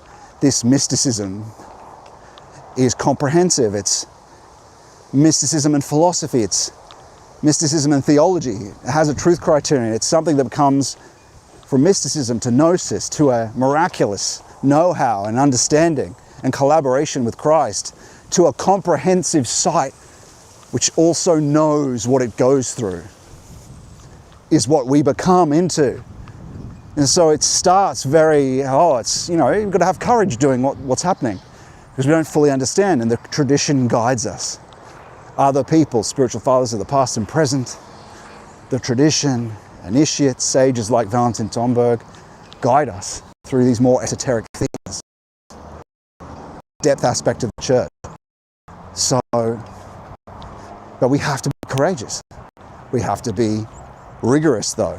So it's something that begins mystically but comes into knowing. We begin to understand what we're going through. Draw patterns between things. The Lord slowly teaches us through the depth phenomena that we experience. We pray constantly for truth, discernment. How to discern, figuring out how to discern. That must be crucial. It must be valued and crucial for you to do that at the same time. Pray for truth. A resolution matters. The more we develop in the spirit, the more our setting of intentions are ideals, not abstracted ideas. The more we state we'll do something and resolve to do it. Say their book Unseen Warfare talks about, a practice is resolving to do this. Resolutions mean nothing in modernity. We say we do something, we just don't, right? We try. All we're really capable of is doing one little practice at a time and habituating that. Otherwise, you can set a goal, charge yourself up demonically a little bit, but what becomes possible is a resolution to set an ideal filled with spirit, because the Lord's granted us faith. And so they have more impelling force for you. It's not total, you're not perfect, but you set a resolution and you are definitely more likely to, in freedom, be positively impelled to do it, because it's an ideal. So it becomes actually more of a practical matter, a creation of this ideal that's full of life. When you resolve to do something, you simply resolve. How do you resolve to do something? You write it down and you say, I resolve to do this as an ideal to yourself. You resolve and then pray for help with it. You're not resolving to the Lord, you're just resolving and then asking for help with it. But anyway, that's for later. That's for later. I can't even remember how we got onto that. I'm sorry, we've got this kind of boring mainstream road walk for the next 30-40 minutes. And then we'll get to our wanted destination.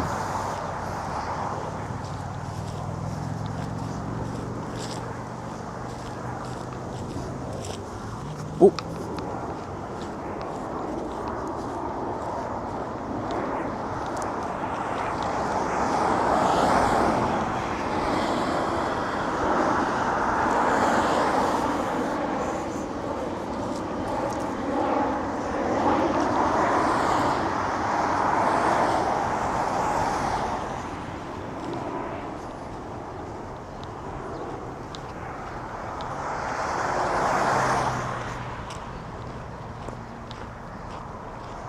And so,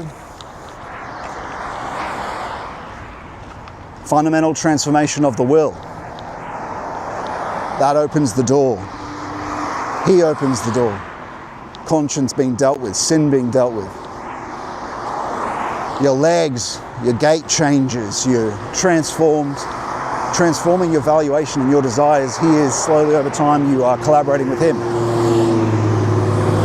And then we get to the feeding of the 5,000. I am the bread of life. This is the bread of life statement. I think it's the fourth, might be fourth miracle and fourth day of creation. I can't remember. I am the bread of life. I think that might be connected to the day of creation that deals with the plants, which also is the sphere of creation, means it deals with the archetypes. The trees are archetypes. The Garden of Eden is there. That sphere of creation, that day of creation still persists as one of God's creations, right? And so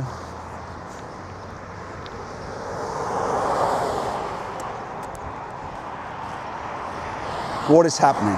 I'm the bread of life. He is our archetype. What's archetype though mean? It's just a silly, well, it's not silly, it's a kind of a Platonic word, I think you could say. But he's God, he's a person, but he's our ultimate being. He's waiting at the end of time for us he's our ideal. And again, saying ideal, it's like trying to technicalize who is the being of God, who incarnated and resurrected. These are all things that occurred, and it tends to technically frame to say that, but it does give one an understanding of this. That's where we're supposed to go. But he is an godly spiritual fact, because an ideal is kind of an angel, right? And he is the ideal of existence, the future of existence, but as a eternal truth. I don't want to say fact, because that kind of says manifested, but he does manifest. So as a fact, it's not some out there thing. It's a true, eternal. It's even more real than he's more real than we are here. We're multiplicity. He is eternity, and so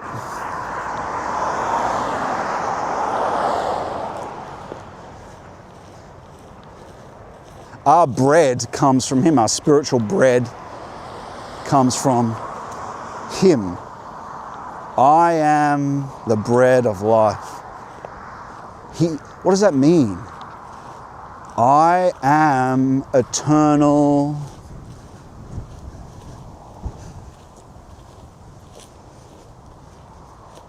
Eternal life. My life comes from outside temporality. My life is eternal. It's outside temporality. It ingresses in. It's the future. It is to become. He is the future. To become the eternal. But you can have life forces ingress from that future that is him. That waters above the firmament. A wine that is beyond any energy that's here. Virginal spirit. Clean.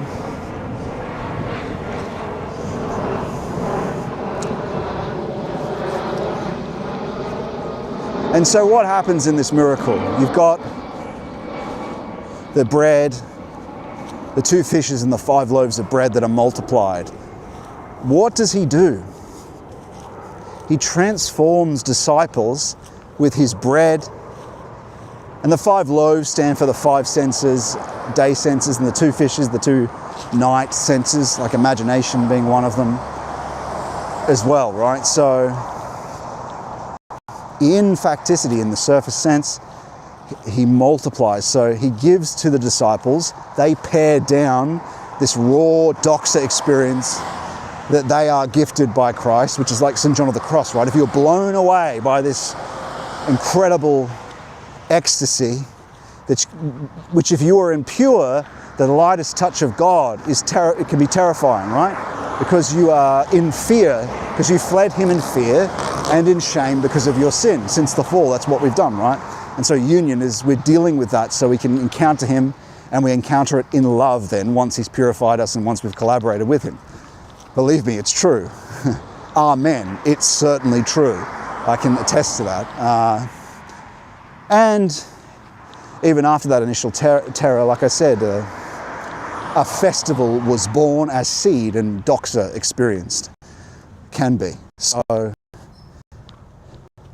that experience, that bread, it transforms. He's transformed through these other miracles, transformed, and also the apostles with him, transforms them into the 5 loaves, the 5 senses that suck from the world as wounds, right? Your 5 senses. The will to power, the will to, because I'm empty at my ground, I desire more. A will to power is just a will to more. I'm a world built on the feedback loop of wanting more to make up for the insufficiency at my ground. That's the existential bubble that we are as a happening being, as a happening knowing of being that is being, which being itself is a question. I'm a being in which being itself is a question for me. Is this being, this openness being, this Dasein, this, as an existential person, right? This feedback loop upon itself that looks upon itself is a knowing of space that it forms memory, and that memory of me gives form to the world that presences to me, but it's empty at its ground, so I constantly want more. More, this. I will, the world opens for me as a conscious fact because my will reaches out beyond me to the thing that I want, and that opens the knowing space that I am. That's the existential being before we become an essentialist, before we find Christ. Oh dear, it's a bit narrow. Oh, okay, it is a bike lane though, so shouldn't get run over.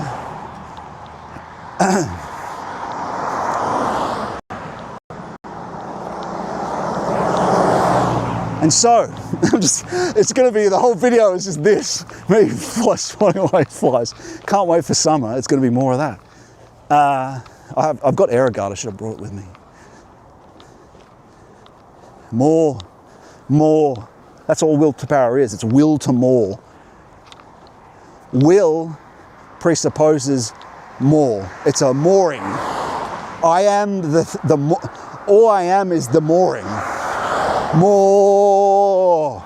That's what the senses do. More, and my goal is more to make up for my insufficiency of being towards death that I am at ground, right? Which is the primordial fear we experience, this terror, because we're not connected to Christ. And what a great gift to die before you die. What a great gift to experience the synthesis of life and death that is Christ, because we die. We know that when we die, we will simply again withdraw into his loving embrace and commend our spirit to the Father, like we have already before. And then we simply won't come back one day. That's the greatest gift, I tell you what. What does Christ say in Apocalypse? The second death won't hurt you. And that's what we should be doing. Our life should be the preparation. Well, our life should be, is union, it's theosis, the purpose of life. So we're ready. We're already experiencing what will be experienced after. That's possible. I attest to you that it's possible.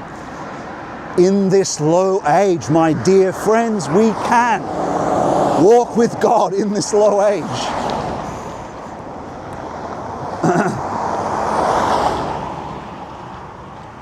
It's tough, it's hard, it's difficult to see. It's difficult to overcome our fears. If we can just sit down and find the time, pray for the time. You know, our great friend Aeneas has been able to learn discernment and be able to start discerning the Holy Spirit and such. And when's he done it? He did it on his commute, 40 minutes away, began his practice. Our other friend Bram has started on his pilgrimages, had the first experiences of spiritual touch behind the eyes. And gosh, so funny, and such a terrible state we find ourselves in, where Ania, our friend, told me about, he saw online, people were talking about just such a tragedy that the internet Christianity actually ends up being an antichrist, unfortunately, or some of it does anyway, in that he was saying, he was reading some Reddit or whatever it was, and people talking about doing the rosary and saying, I'm feeling, this pressure, this behind my eyes or behind my forehead, and they're talking about how to get rid of it. When that is spiritual touch. You're so close to it, and then you've got people advising you on how to get rid of that while you're praying. And the Lord's trying to show you. Just lightly attend it, bring your attention to it. Continue your concentration on it, that spiritual touch. But they don't know that, unfortunately. And then you have someone on the internet advising them. I mean, in a sense, that's what I am, I suppose. But anyway, it is a tragedy, isn't it? I suppose that's what an epistemic principle is for. But I don't know.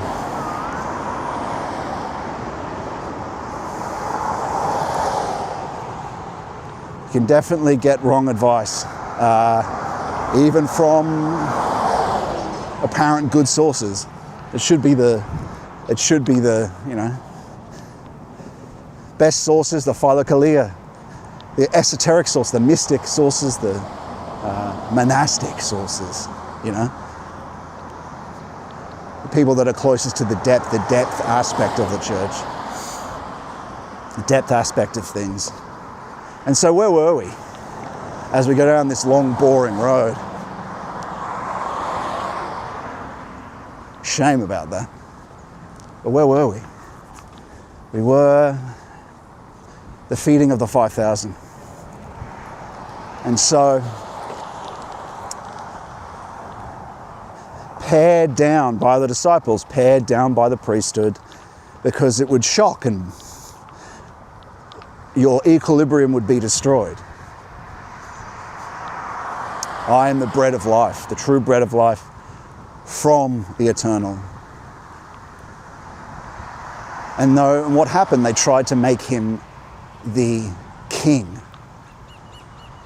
And what would that make him? That would be then making the same problem of he would become like a will to power king.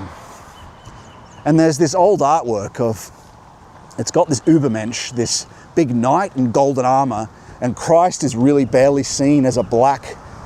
It's a really beautiful painting, but you don't even notice Christ there at first. And it's basically, that's the Übermensch. That's the worldly king that they wanted to make him. That's the king of this world. And we see the problem of that in the nobleman. He doesn't want us to have this illness of the nobleman's son.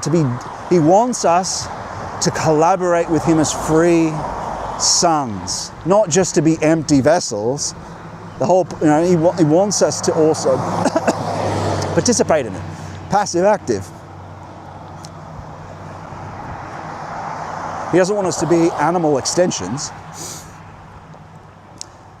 And so it's grace, revelation, and then activity, contemplation, action.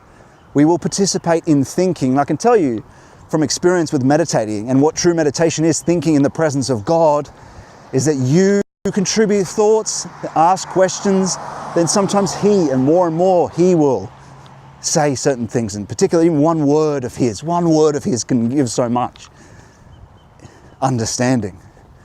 And so it's thinking together then becomes a possibility. Asking questions, contemplating, discerning, thinking together, confirming with the epistemic principle, asking questions, ideas of your own, confirming, seeing where divine will approves of that and doesn't, discerning. Thinking, true meditation, thinking in the presence of God. Going through the process of concentration without effort, going to the depths, then asking a question, of course. There's a whole way of doing it, but that becomes very fast. The know-how develops.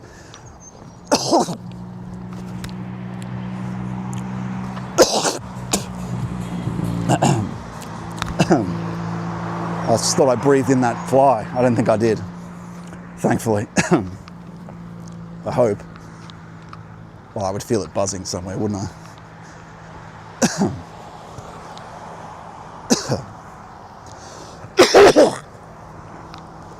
Sorry, that's a bit gross. Just making sure.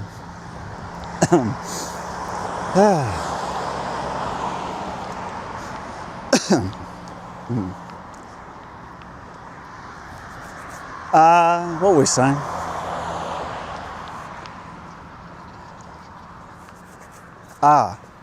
Yeah, discernment, divine will.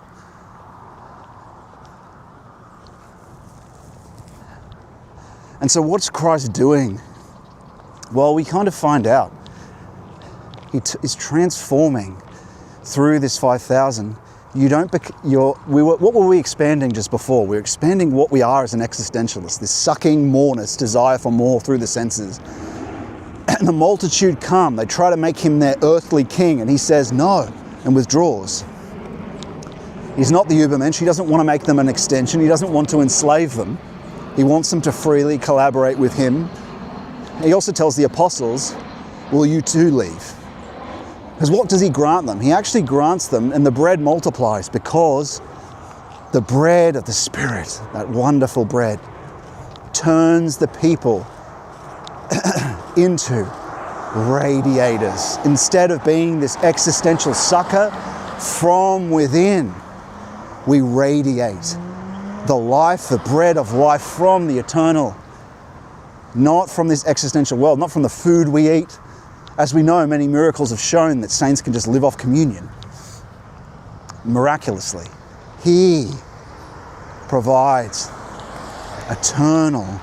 It's like there's the memes of Christians walk into the room. Do you walk into the room desirous of people's want? Do you have the narcissism of the desire to be a supermodel where everyone lusts after you and they want that one thing from you? Which is an empty feedback loop, right? Empty feedback loop. You're feasting off someone else's desire. Or do you want to bread granted to you from the Lord and it radiating that love from you? It's like saying self-sufficiency, but that's fake, that's modern self-sufficiency, of course, right? But you become a Christ-sufficient person. At the ground of yourself is reconnected to Christ. He grants you all these forces. You don't need anything. You don't need politics. You're being guided by divine will, and you're loving, and you're walking into a room, and that's flowing out from you. You radiate. You don't suck and draw. You radiate, and that's what the bread of life grants, among other things. And so, that's interesting. It's a RBT. I think contractors do this now. It's not the police force anymore.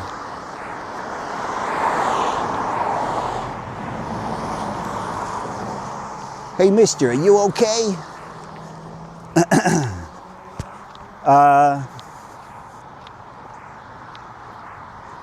So not a sucking, wils are marked. A moreness that we don't even recognize we're doing it. We're born into it as a golden calf. I want this, my creativity. I manifested my own career. I manifested my own future. Glorious purpose. Of the self-referential liberal subject. Self-esteem. Self-bootstrapped. Conservative, liberal. Bootstrapped. I bootstrapped myself and created my own life. Not recognizing what forces were always provided to you. No. Luciferian. The wils are marked. Just shit-libbery, ridiculous nonsense too. And that's where transhumanism comes from. It all comes from that. Self-referential desire to transcend and not refer to anything But really that comes from an emptiness at ground, a being towards death that desires and motivates it. It's Luciferian, seeking freedom from everything, but not recognizing that the true freedom is in him, because he's the true future. The best good that you could be is following him to the end of time, where he's waiting. The end of time is the essence of you, in the sense that if you go to the ground of the subject and the ground of the object is the end of time. We have to have an apocalypse of the liberal subject. We have a personal apocalypse, essentially. We die and live at the same time. And then we get there with the Lazarus miracle. We must die little by little so we can live with the true life.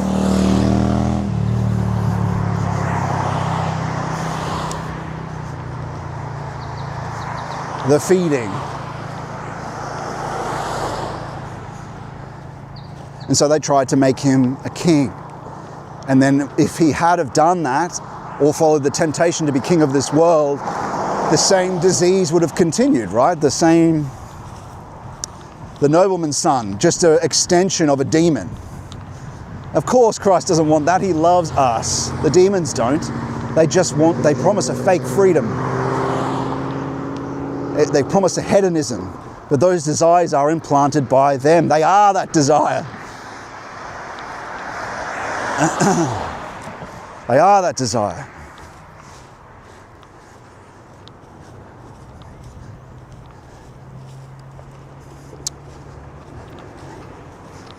And so what do?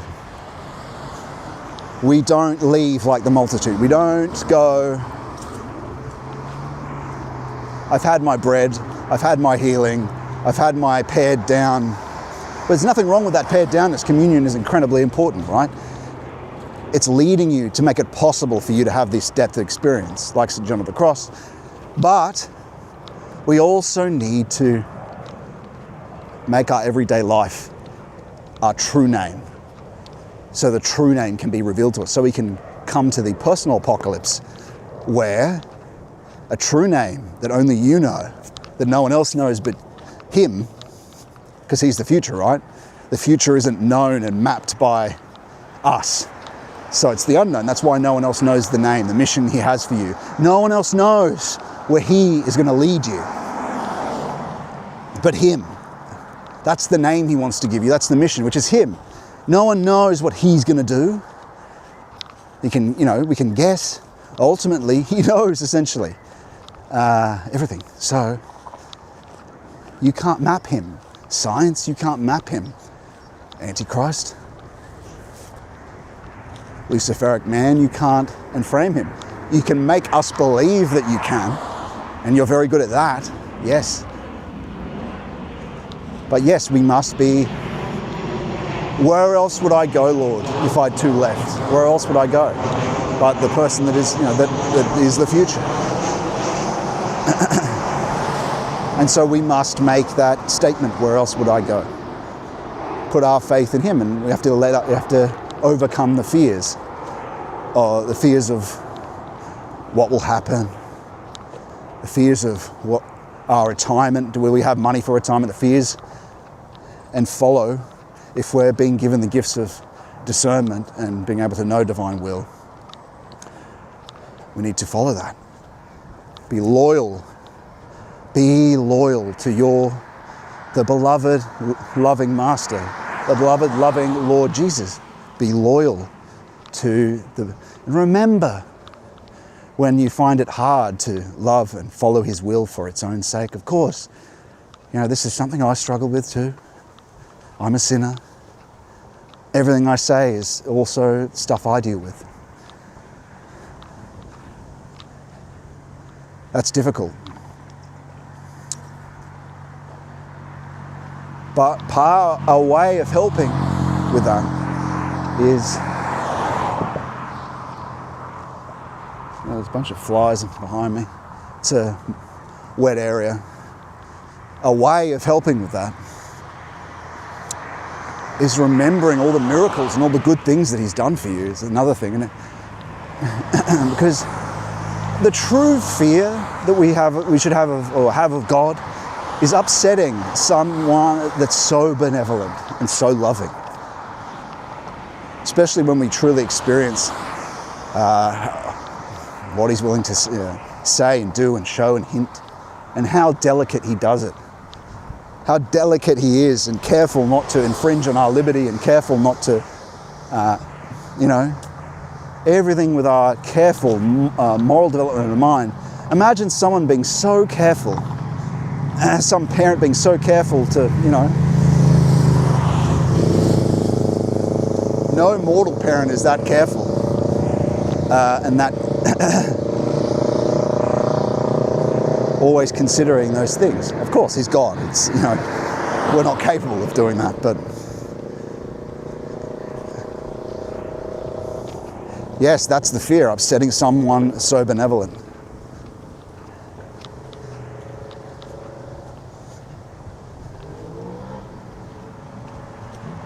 For everyone, though. Of course, he can do that for everyone all the time. But, kind of, that's something that leaves one wordless, right? It's, gosh, this just goes on this road, doesn't it? This is the one part of the trip I was worried about, if we were going to come this way.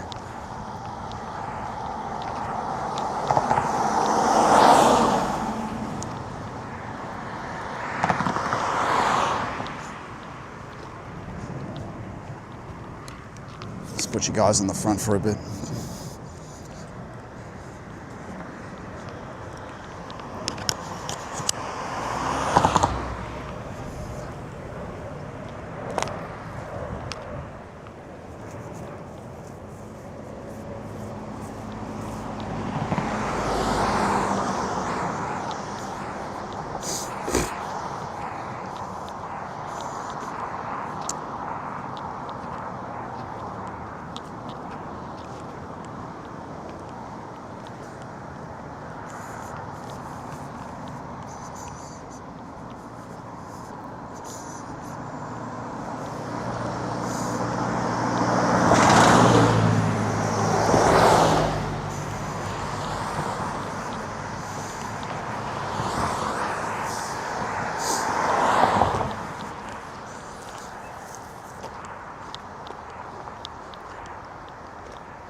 Almost there.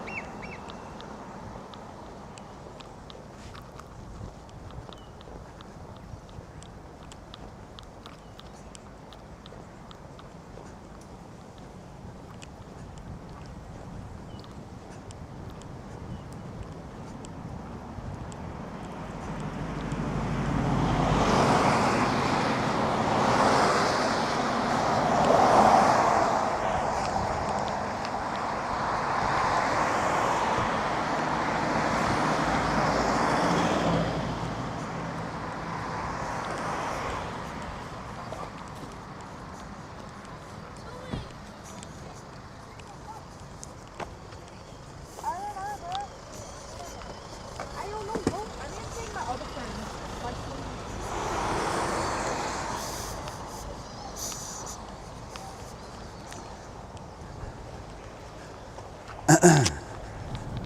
And so, well, I should actually, let me just check the stream to make sure it's still working and all that. We're almost there. Almost there.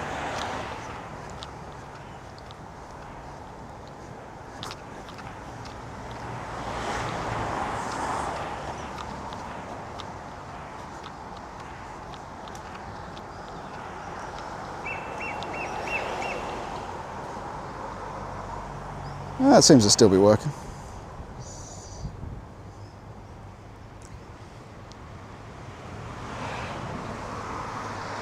Okay. And so then we get to the nighttime miracle.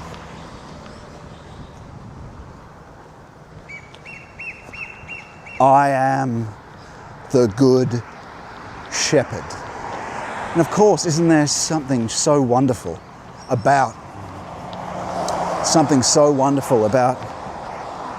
that icon of Jesus with the lamb either held here or the legs, especially the one with the legs held in his hands. If we think about appendages as they are, the arms we have arms because of a will to grasp at the expense of others. We have legs because of a will to advance at the expense of others. We don't have a will to do those things because of legs and arms. The will comes first. In a sense, you could say that is the resurrection body, the will. But that's another matter. Look at this seedy little canal. But what were we going to say? That icon that has the legs of Jesus on it, and he's holding it over his back, clasping his hands. His will, because these icons have so much in them, friends. These icons, and that's a chief icon. That's my chief icon of Jesus. Is that one incredible icon? So moving. He is the good shepherd. And he proves this in the nighttime miracle to his apostles, the ones that say, where else would I go?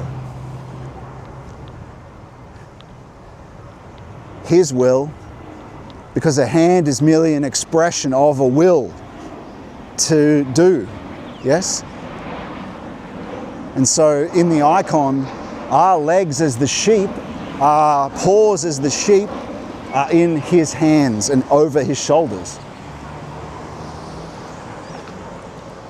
Meaning they're in the grasp and collaborating with divine will. And that is true, as we know. How do we develop these spiritual senses and faculties in collaboration with him? We develop them through turning the currents of the will inward, and they become wings. Your hands, your will that wants to go out in the world and grasp and take, through depth contemplation and practicing of prayer, among other things, concentration without effort in prayer, through his help, through your moral development too, your will is turned into a sense. What was out there taking in the world becomes, by closing your eyes, they become a physical sense, in the sense that the wounds that are open to the world of your eyes, through concentration without effort, become actually, by closing them, can feel the spiritual. That's where spiritual touch is primarily there, but elsewhere as well.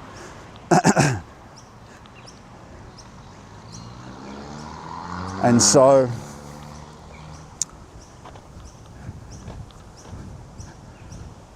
that icon, that's why it's so incredible. He is the good shepherd.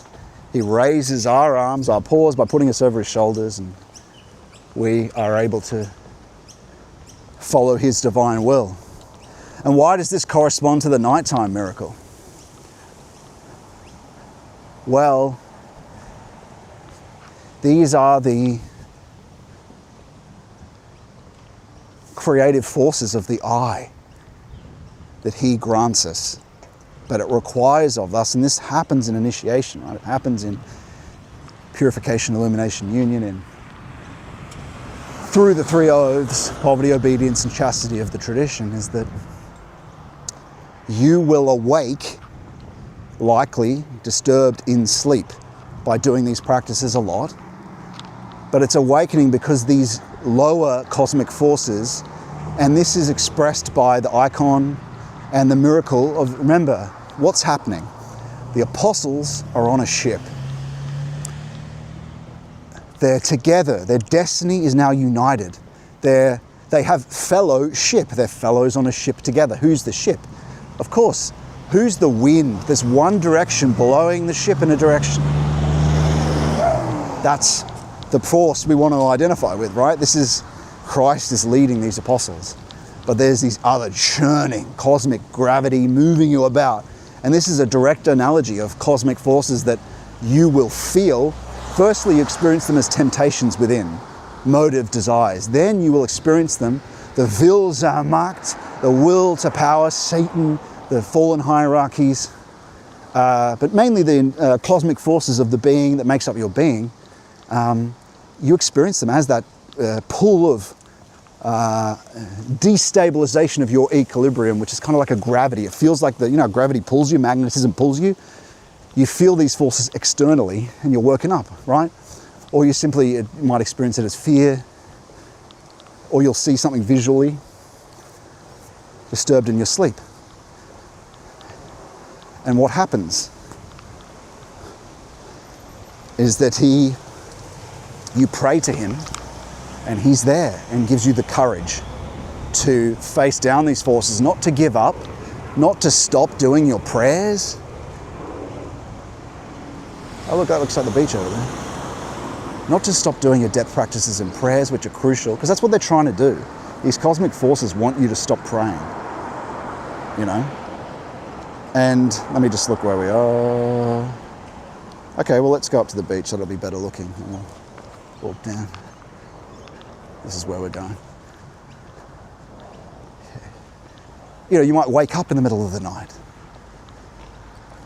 And this is what happens if you want to not be just one of the multitude, you want to be a disciple.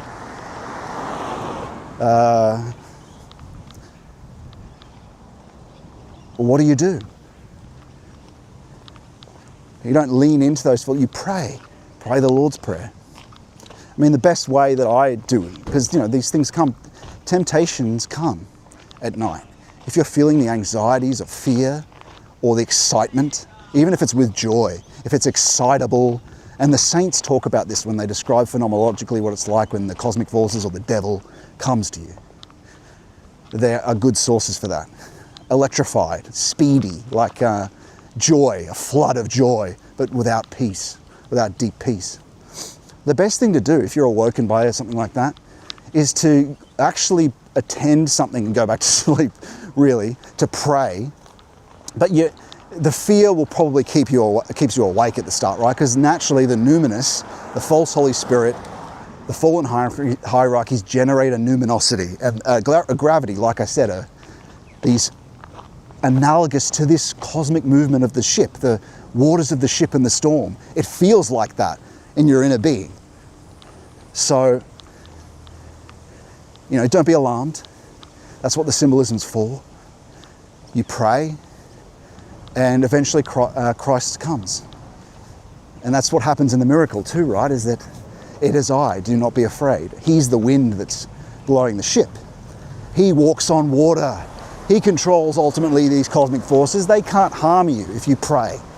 The demons can't ultimately hurt you if you pray, if you go to him. If you go to him.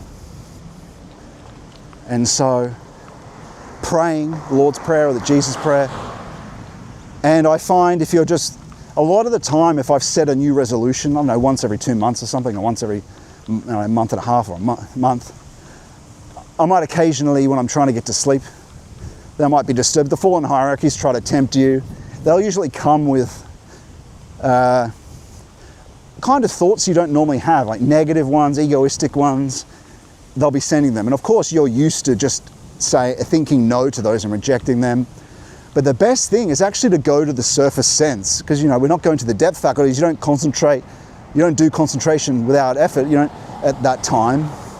Just bring your attention and put it on your legs. Bring your attention, put it on your legs when you know there's no peace with it, right? Because the peace is the clear determinant, one clear determinant. Unsought at night. Also, they try to use intensity, real intensity out of nowhere to try convince you, power to convince you that they're true. Here we are, this is Port Botany. And the sun's coming out for us, how nice. We'll get a nice sunset here later, there's some people parasailing over there. I came here 2 weeks ago, it was quite a nice spot to scout out, to see if we could come here. Yeah, we've got a few nice spots that we can go. We'll do our final show segment later today.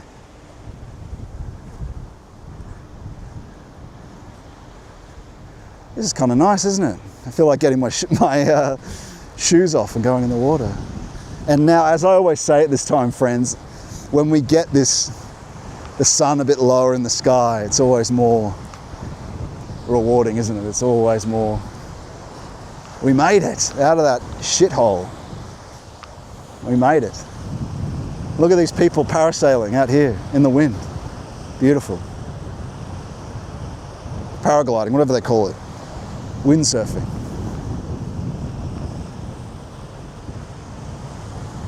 And in the distance past this Ampol oil tanker, the city.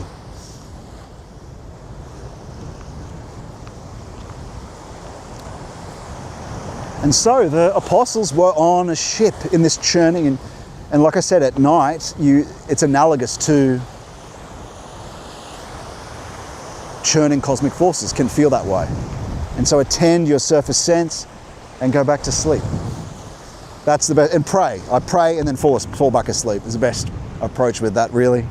But at first, you know, of course, the fear's there. They're numinous. Fundamentally, the unconscious is as Jung talks about, is a benevolent and a malevolent force. What does that amount to? It amounts to the Holy Spirit, emanation, uncreated, comes from the eternal. The other is temporal and ultimately false. But the numinosity, they can mirror the numinosity, mimic the gravity.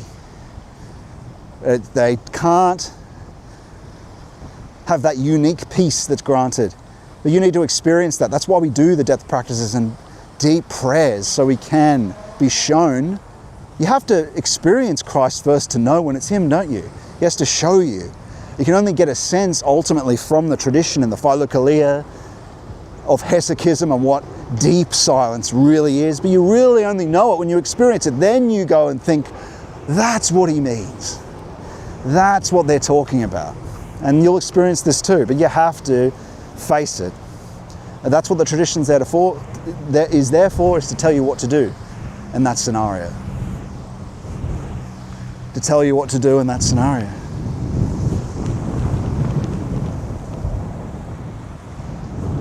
And so fundamentally, the Christ, Jesus Christ of Nazareth, wow, the miracle of walking on water, the Good Shepherd.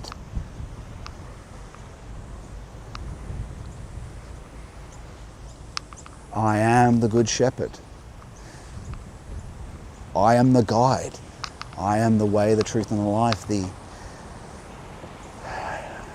true leader, the true person that will lead you to the good sheep, the true master.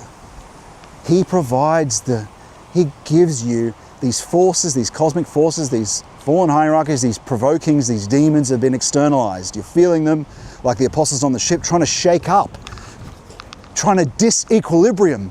But luckily you've got the forces of Christ behind you from the future, blowing the boat, the wind, blowing the boat forward. It is I, do not be afraid. We pray to Him. He'll always rescue us. They cannot The demons, if you become close to Christ, we will escape these giants. Giants are coming, the flood coming. The giants are returning. We see this in the distributed entities of pseudo-celebrities, of left and right wing ones. Fake elites, will to power, themselves provoked by demons. And then we are more and more becoming slaves to that, of internet daddies, of growth forces and money on the internet. On the internet, attention, empty at its ground. Turn away, turn to Him. Only He can rescue us from this. That grows and grows and grows. These demonic giant entities, that's what they are. If there was a human involved, and you have to say that that's what Alexander was. He was a distributed entity of king. It was a will to power demon. He was a demon. Maybe he performed some things the Lord wanted him to. Maybe some angel got involved. I actually don't know that for sure. But really, most of the time, that would be a demon. Self-propelled desire. Unless, because back in those ancient days, angels did have missions to lead folk in certain directions. It's possible that the Lord sent an angel to direct him to do certain things as well. He just didn't recognize who it was or what angel it was. The further you go back, the less active is the free forces of the human, and the more are we guided directly by angels. Like Joan of Arc is one person. That doesn't happen anymore though. Now it's a matter of we must freely come to the Lord, turn back to the Father, and then He'll send Angeloi and then we follow His impulses, His word, His revelation, His discernment to know what His will is.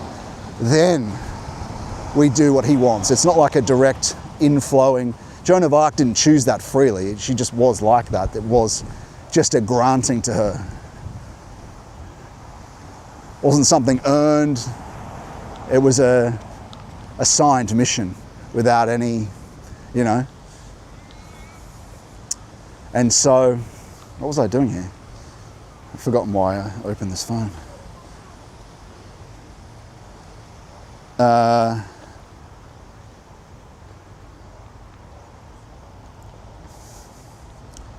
I am the seed of the kingdom of heaven. That's what He says. When He says, it is I. It is I. Do not be afraid. I am that I am that gives you this I am. I'm behind it. I give you this existence, this presencing I, this free I. I am there. I've always been there. I am.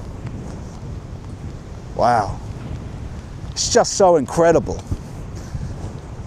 Incredible, the Gospels. Incredible gospel, incredible good spell of miraculous power. I am. Do not be afraid. But I am that I. I am the I that's more you than you yourself are. I am that I that's more you than you yourself are. He is more I than I myself am. He is more you than you yourself are. He is behind your eye. He grants it. Right, He's right there. But He's left you in freedom, left you to come to Him freely. Better see if I can get a drink here, actually. Unless there's bubblers, I can fill up my bottle. I might have walked past the general store. But we're going to have a lovely sunset here. This is perfect for the end. It's perfect for the end of time. Maybe something's open here still. Let me look. Just put you guys here.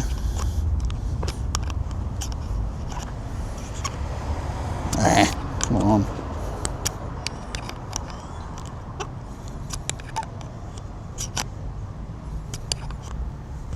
Why is it not going in? Piece of shit. Okay, excuse my language. don't know if this is still open. It might be. Maybe.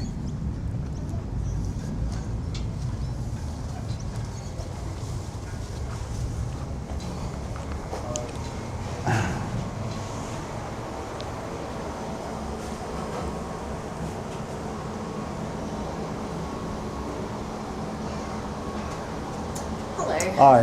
How you going? Anything else or just a drink? Just the drink. Thanks. Thanks. What have you been up to today? Oh, walked up from Cronulla. Oh, really? Yeah. It got a bit, unfortunately, it got a bit main roady. Right. But it was nice when I was down at the dunes. Oh, yeah. Yeah. Thank you. That's all right. See you later. See ya.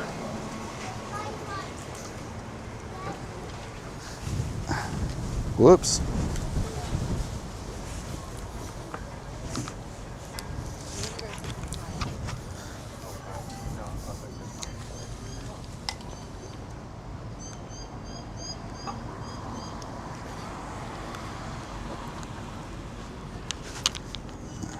Okay, just destroyed my camera. Don't know if this is still okay.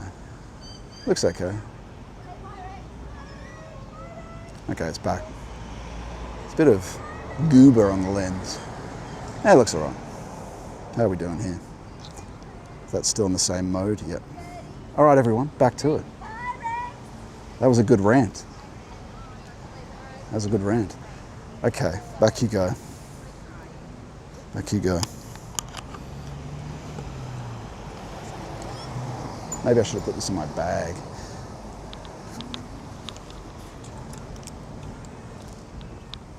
All right, off we go.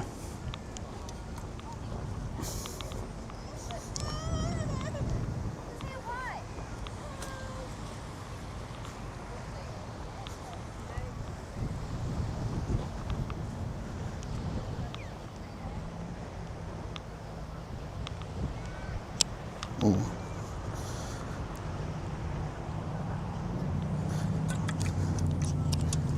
I'll just put this back in. I'll put it in my bag. We'll open this crisp Coca-Cola. We'll open this crisp Coca-Cola once we get to our final destination. Okay.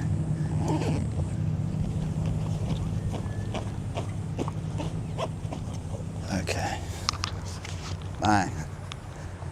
Bang, bang, bang, bang. Okay, sorry about that, friends. We're back.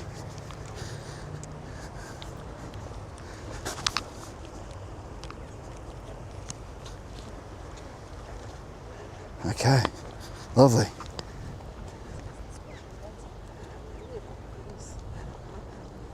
Perfect. Now, this looks good. Bang. Like that. Now we're talking. Here we go.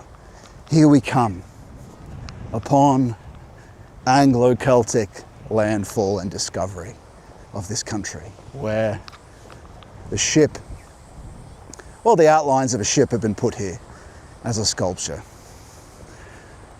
As the sun gets lower in the sky, we get that beautiful rays reflecting, don't we? And I am, that's what we were saying. And I think it reasonably well expanded, just getting around those different ways of talking about it. He is more you than you yourself are. He is more I than I myself am. What does that mean? He grants this. He grants this being whose being is a question, this consciousness, this with knowingness that we are, that we know. We know being. Being is a question for us. But we die. We know where we die. We have death. We're not an animal. We're not out in the world for something only. We be towards death. We know we are dying. These are unique things. We have logos. We have a human logos, but beneath that human logos knowing that Aristotle expands so well in explaining why the ground of this collective logos human word space that we are is the ground of what we are as a being, this society, this wording, this customary being, this knowing space. We emerge from it, but that is kind of what we have that is unique, the word. But beneath that, higher than that, is the divine being, who is the word. So there's a human word, this collective entity that we are, this intellectual version, this Luciferic gnosis really is what it is. And so we've got to recognize that that intellectual being, that civilizational being, was a Lucifer being, Lucifer gnosis. That's what philosophy is. And that's why, you know, it becomes self-sufficient. It's a memory of something that was more divine to begin with. But it becomes a crystallization. It becomes through Aristotelian definition, changes and actually crystallizes and makes more satanic the knowing. Here we are. Captain Cook landed here 28th of April, AD 1770. 6 years later was the American Revolution. This was erected in 1870 by the Honourable Thomas Holt, MLC, and Victoria Regina, the Earl of Belmore, Governor. Capital.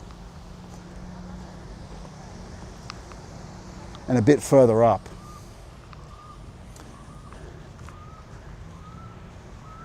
we find a rock placed by King George V, who was murdered by his surgeon, was murdered by his doctors because he felt it more adequate for the state to be aware exactly when the king would demise. And so the doctor gave him, ahead of his time, gave him a bunch of morphine and killed him. So here it is. He planted one of these trees. I'd guess this one, right? It seems the tallest. The tree was planted here by Prince Albert Victor. Oh, Albert, maybe it was, okay, it wasn't George then. Albert in 1881. Not long ago, friends. Seems like a long time, but it was 2 seconds ago. But this is these Australian pines. I've forgotten what kind of pines they're called. But I found this pooled light quite striking last time I was here. And look, and he does too here, just having a little picnic. It reminds you of parklands, doesn't it? That sort of, this feels a bit like The Hobbit, New Zealand, sort of little grass, green, really green trees. Australia's not really much like that, although it is in some areas, it's quite pretty. But I thought this would be our last location today, where Europeans made landfall, discovered and created this state, this country.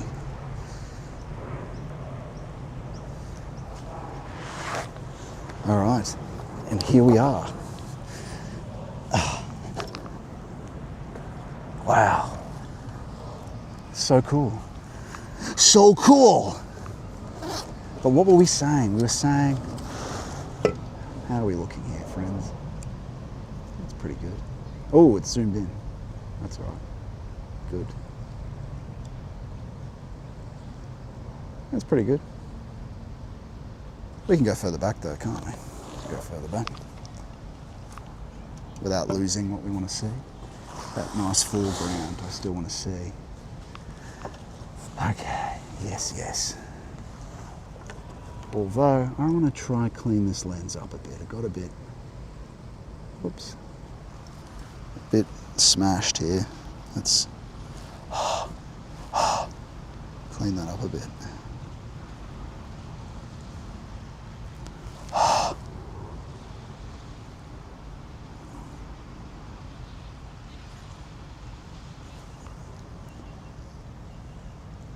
Pretty good. Fine there. our R? Capital. Okay.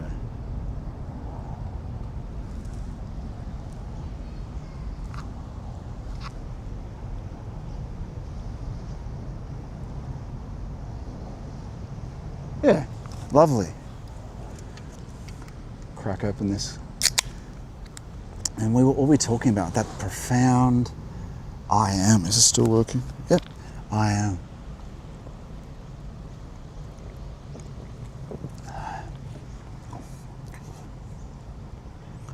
I am.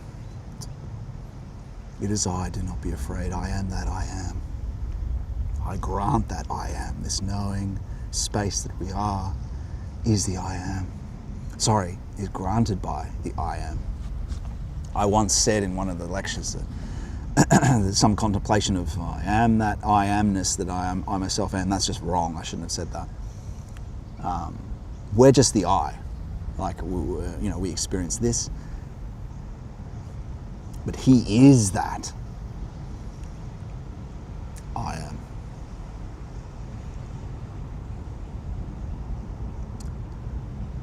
More I. How do you get more I? Behind the I. Behind the unconscious. When you look to the depths, you go behind yourself. The dorsal vital body is the future.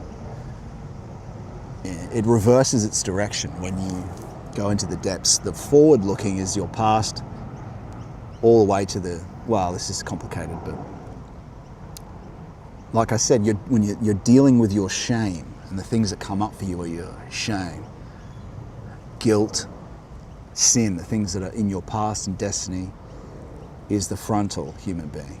Even though you aim out that way as a future, but that's everything that's disclosed to you. Everything you see in front of you is just something, what is seen, what is disclosed, what is conscious. What's behind you, you can't see. That's unconscious. That's where the actual future lies. And in a sense, that's where grace comes from. Although you could say underneath, behind, without, within, people would say, oh, up there is where he is, outside. But it's almost like outside every point. Within and outside every point is he. We're nested in him. What is inward for us is outward for him, or inward for him actually. Like the world, he withdraws from the world, the creation, right? He withdrew from the creation to know that it was good, to contemplate it. The seventh day is him.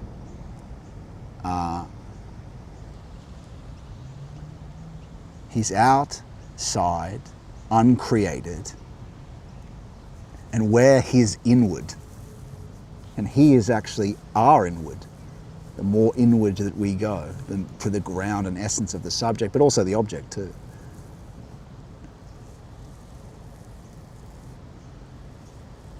But to see that, we have to overcome our fear.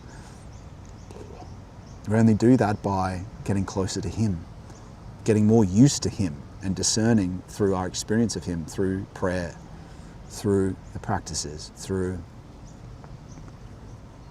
the depth life.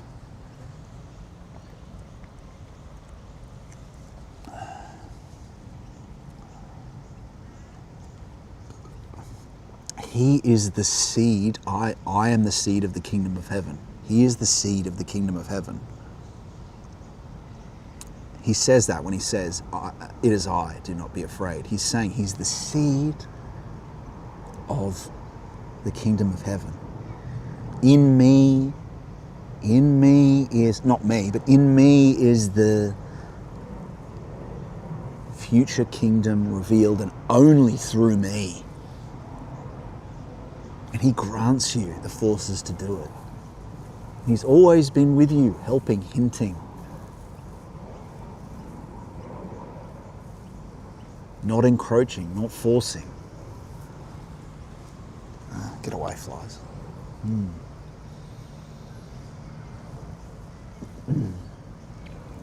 And so fundamentally, when we trust in that and we pray, know that he's going to rescue us from these disequilibrium, he reestablishes the equilibrium. because when he floats on water, he shows that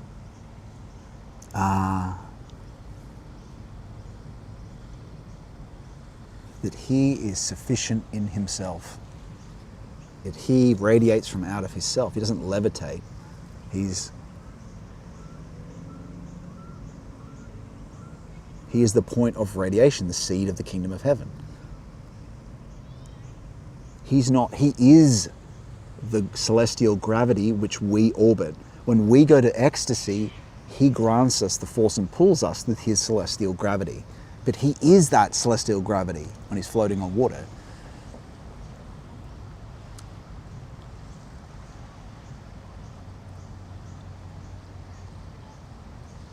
It's different. He's not in any ecstasy. He is that as God incarnated when he also physically did it, because this was also a physical happening as well as a spiritual happening.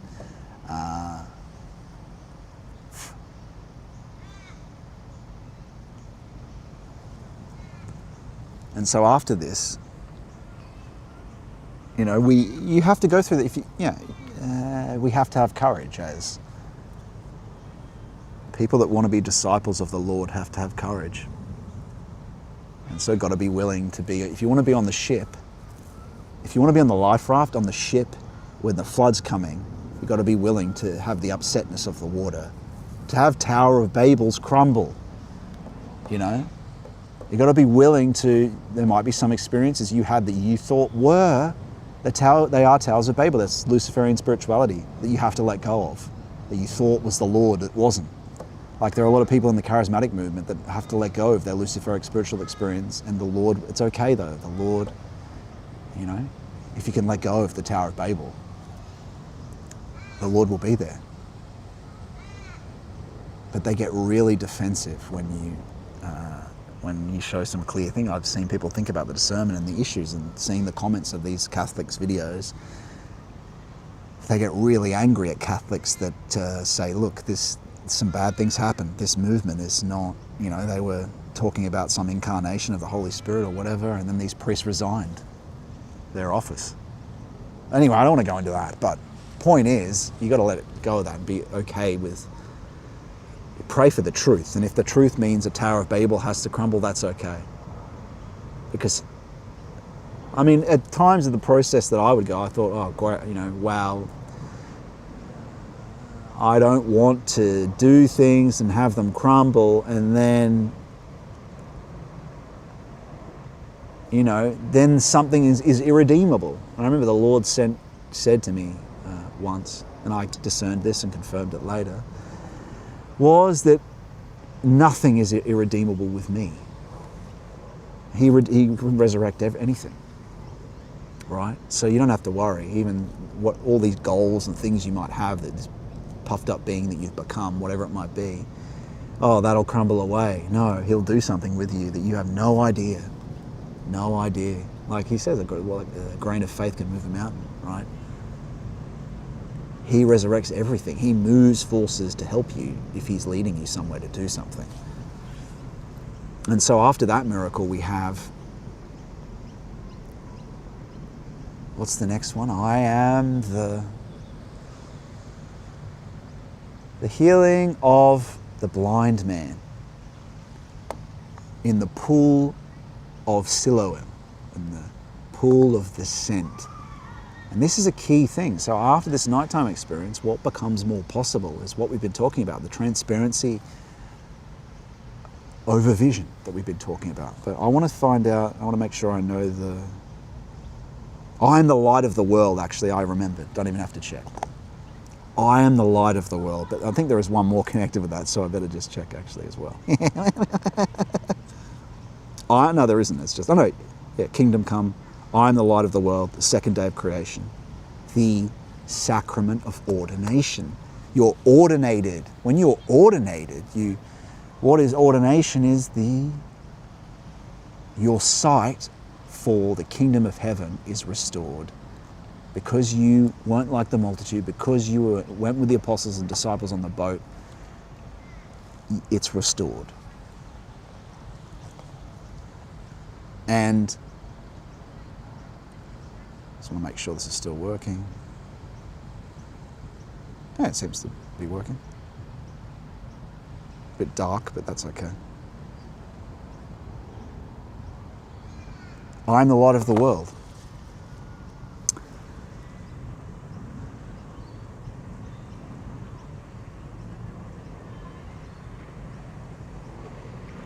And so, it looks darker on stream than it does on. Maybe it's lighter than I think it is, though. It's the restoration of the two sights. What does he do? His spittle of the word, which is next to or alongside everything that's made, the executor of the Father's will, the word, that nothing is made without this word. The word is the firmament that divides the waters between above and below. The spittle is combined with earth, the word is combined with earth, and then wiped on the blind man's face. He is the light of the world. He combines himself from outside the firmament, but likewise, the pool of the scent, all that is scent of being, there is stuff of him in creation that combines with the virginal nature is in the pool. He was still the angels were still doing things here before he'd incarnated, of course, right? So those two things combine. He washes in the pool, I believe, and his vision's restored. And it was for providence that this was done. He was blind so it could be revealed here for the sake of providence. And so that is the pool, really, the pool of the scent, because the waters below are derivative waters. They're mixed. They're fallen hierarchies and the hierarchies. And so what is that? He says, you see me, I am before you, and you also see me. He saw Christ in his glory with this restored vision through which is the sacrament of ordination, as we were talking about. And so what does this mean? It means the restoration of it's all the IAMs. His different IAMs are restoring your faculties you had before the fall. He's joining the parts of your being in the different levels of your unconscious. Spiritual touch, intuition, inspiration, unutterable groaning of the Holy Spirit, transparency, the comprehensive vision that I talked about earlier today. That's the restored sight, where you begin to be able to see the happenings of the world as symptoms, because he shows you through the second sight that's over everything, that's signified by him saying, you see me and you see me. I am both here before you and you see me. So you can see more of the essence of things. And so that's something that becomes more and more clear as you more develop. But the fact is, because you're becoming more in communication with the essence of things that is he, the stuff like birds that seem coincidental, the synchronicities, you become more able to see the correspondences in this second sight, or the second hearing, spiritual touch, the immediacy, again, the uncreated, the touch, the truth of the heart, they're primary, but these are all considered in this sight that's regained, these senses that are regained, that you can determine divine will and discern. That's the ordination. That's the what's granted. And to priests as well. The priests, of course, being disciples. So,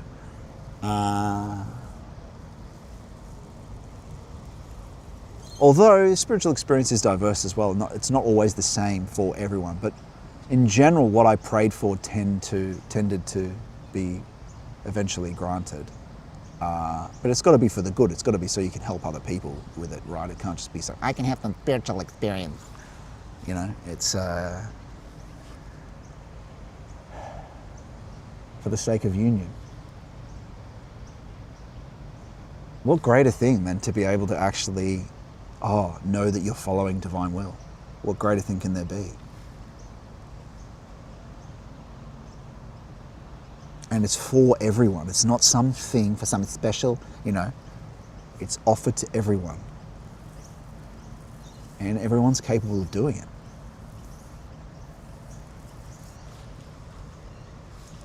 What time is it here?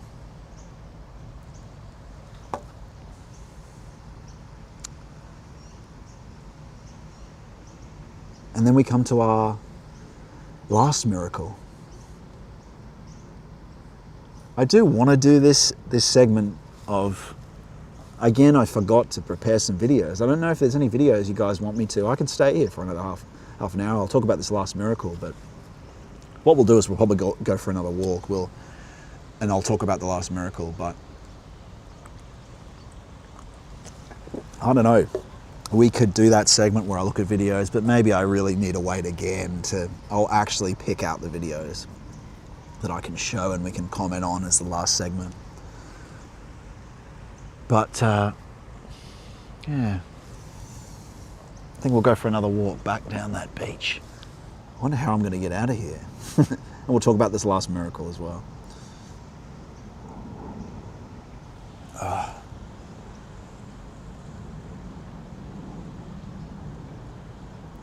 Looks pretty good.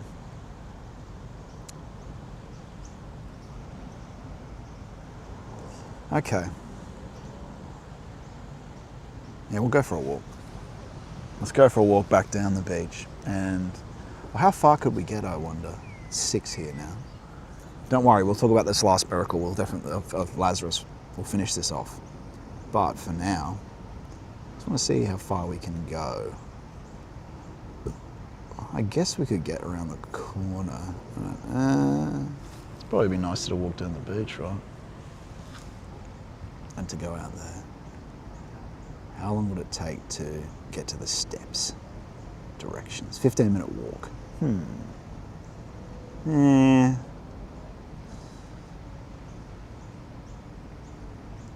Yeah, let's go for it. Let's go walk back down the beach. It's pretty nice. Shouldn't we? Shan't we? Okay. What a day, what a day. Hello, friends. It's been a great day, actually. Smooth, no camera errors. The problem is finally fixed. Yes. Flawless streams.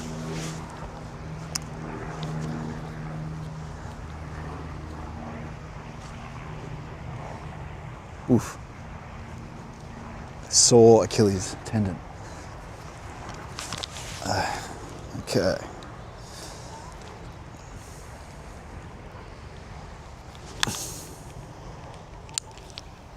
Off we go.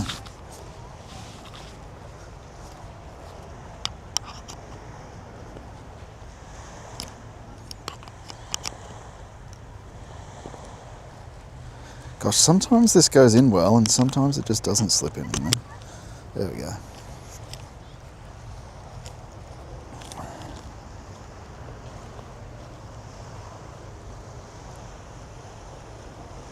Beautiful. I'm getting that orange starting to appear.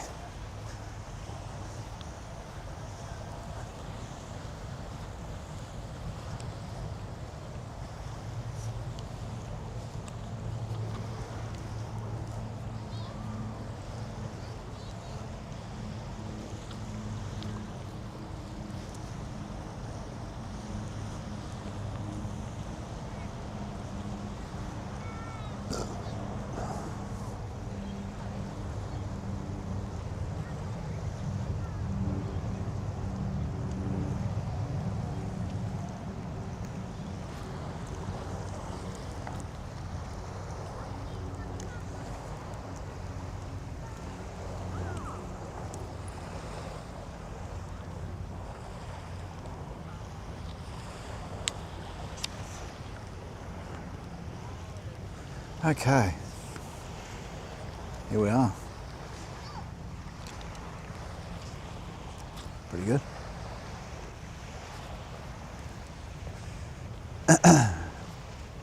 And so this Lazarus miracle.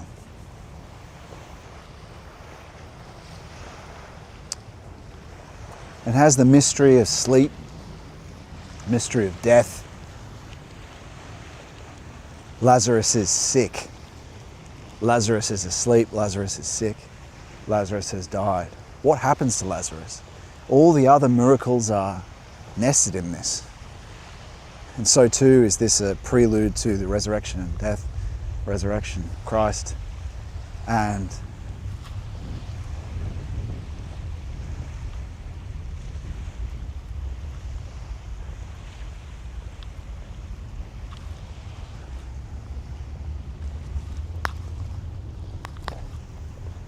this cable's a bit annoying. Well, what is he? He's deaf, he's lame,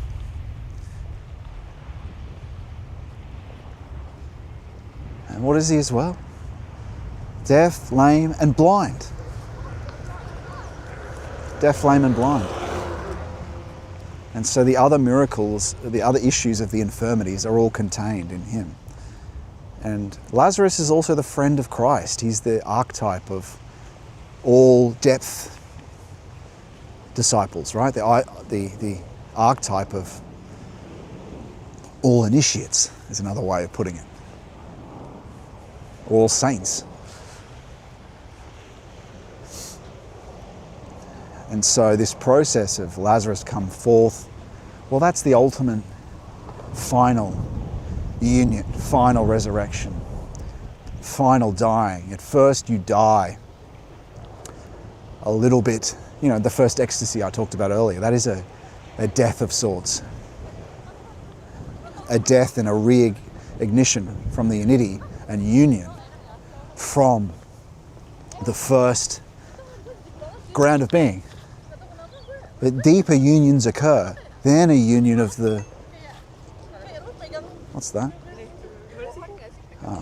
10% battery remaining on the RF mic, all good. We don't need that long. That, then in the vital unconscious is union achieved, in the vital body. Then in the psychological unconscious, where you're freed from, cut off from the archetypes of the unconscious, freed from, cut off from the demons and the low provokings of temporality in him, cut off from. Cut off from that demon. That's a demon too.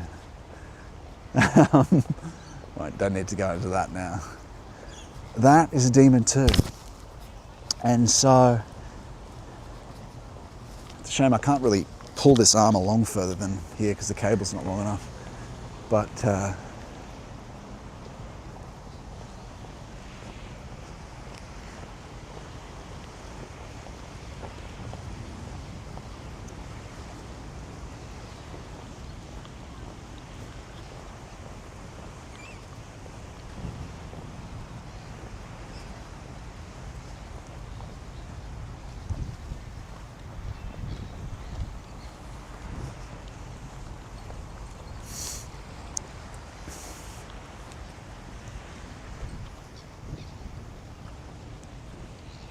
well, I can just aim you forward, can't I?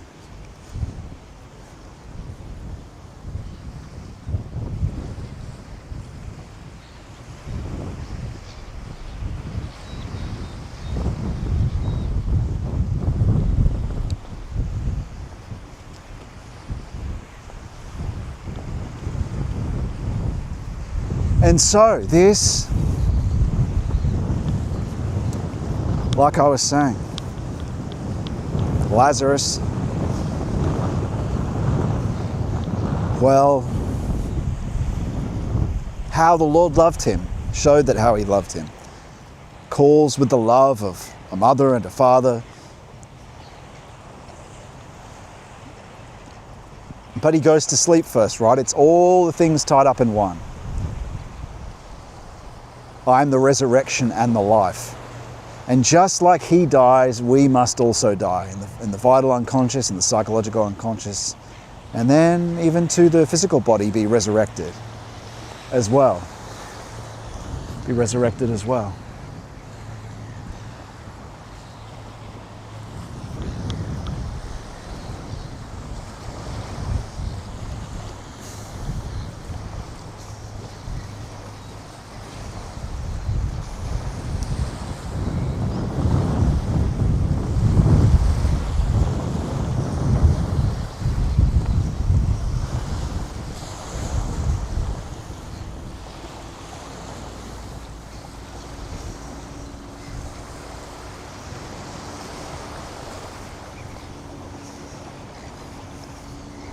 Lazarus, come forth, is the same as let there be light. It's a calling forth of the very ground and resurrection from the eternal with the force of love, of a one that loves Lazarus as a friend of the Master. We must become a friend of the Master. What does the Lord say? Is that I didn't know you, right? We have to know him. He loves us all, but we need to, of course, develop this deep relationship with him.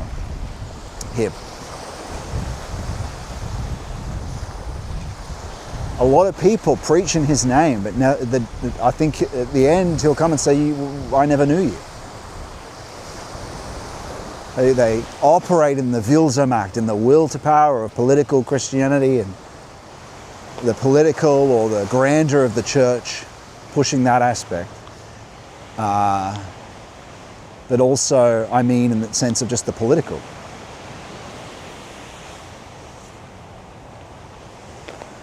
Maybe I can't get under there. I can probably cross here. Should be alright. Let's see.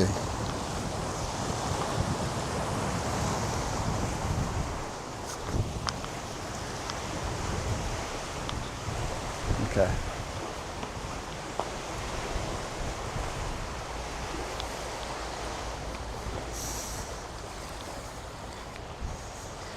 Here we are. We've found one church. That's a Catholic church there.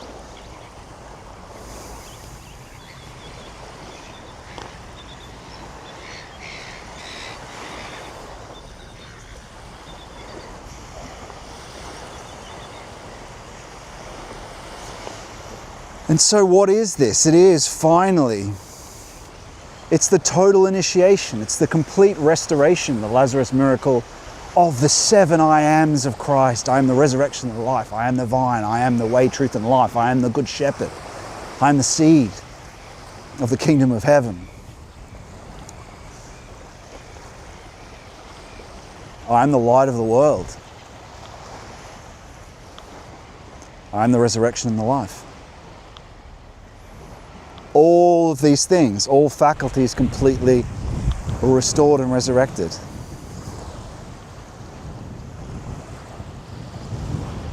It is linked to the sacrament of extreme junction. The end is linked to death and the end.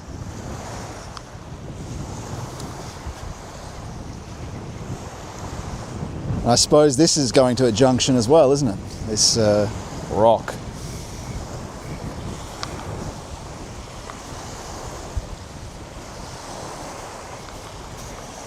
To where it can go no further. And in a sense, like I've said many times before, that's what we have to do, is going out to the edge of the water. And we can do that. We don't need to go anywhere to do that. We do that in withdrawing.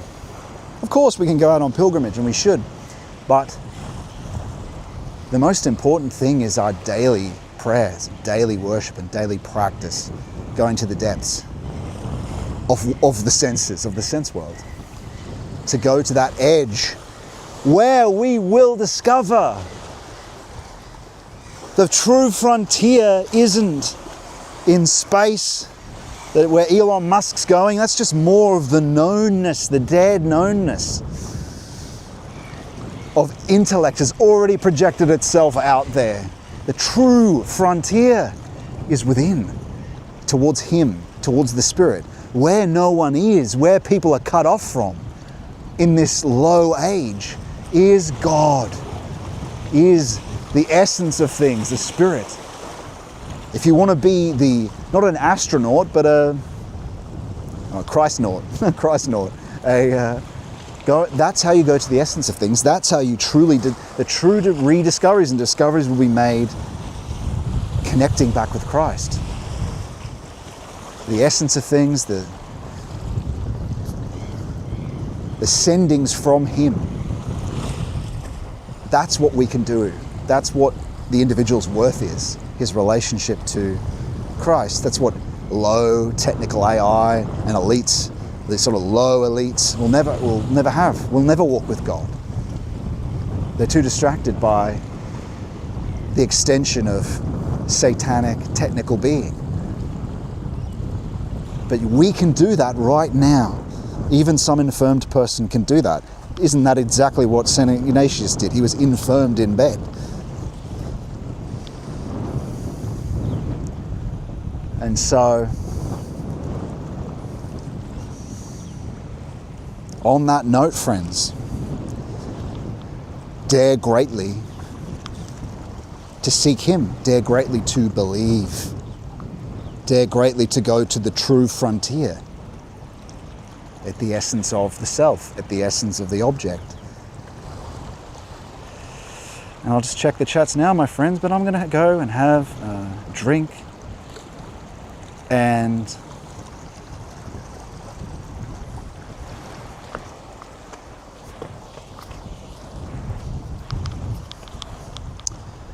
something to eat as well. But I'll leave you here as the sun sets on that message of the essence of things is possible. The true discoveries lie ahead of us. The true future of humanity is the life raft on Christ. The rest are provoked and going to become the extension of demons. That's going to happen. Apocalypse is clear. We can see this happening, can't we? With everything online, with AI. But the true future and glory of is abandoning this self-reliance, this transhumanism, and finding the ground of Christ again and bowing our heads. That's the true frontier. It truly is the frontier, and it requires more courage than the Faustian seeking in rocketry. It requires abandoning everything that you thought you were for something subtle at first and more intimate than anything. Actually more grander, but also more intimate than anything that the will to power and the sense world offers. But I'm going to check the chats, my friend, and I'm going to go get something to eat and bid you adieu. All right, everyone. I'll see you next time. As always, it's been a great pleasure and it's been a wonderful day. See you later.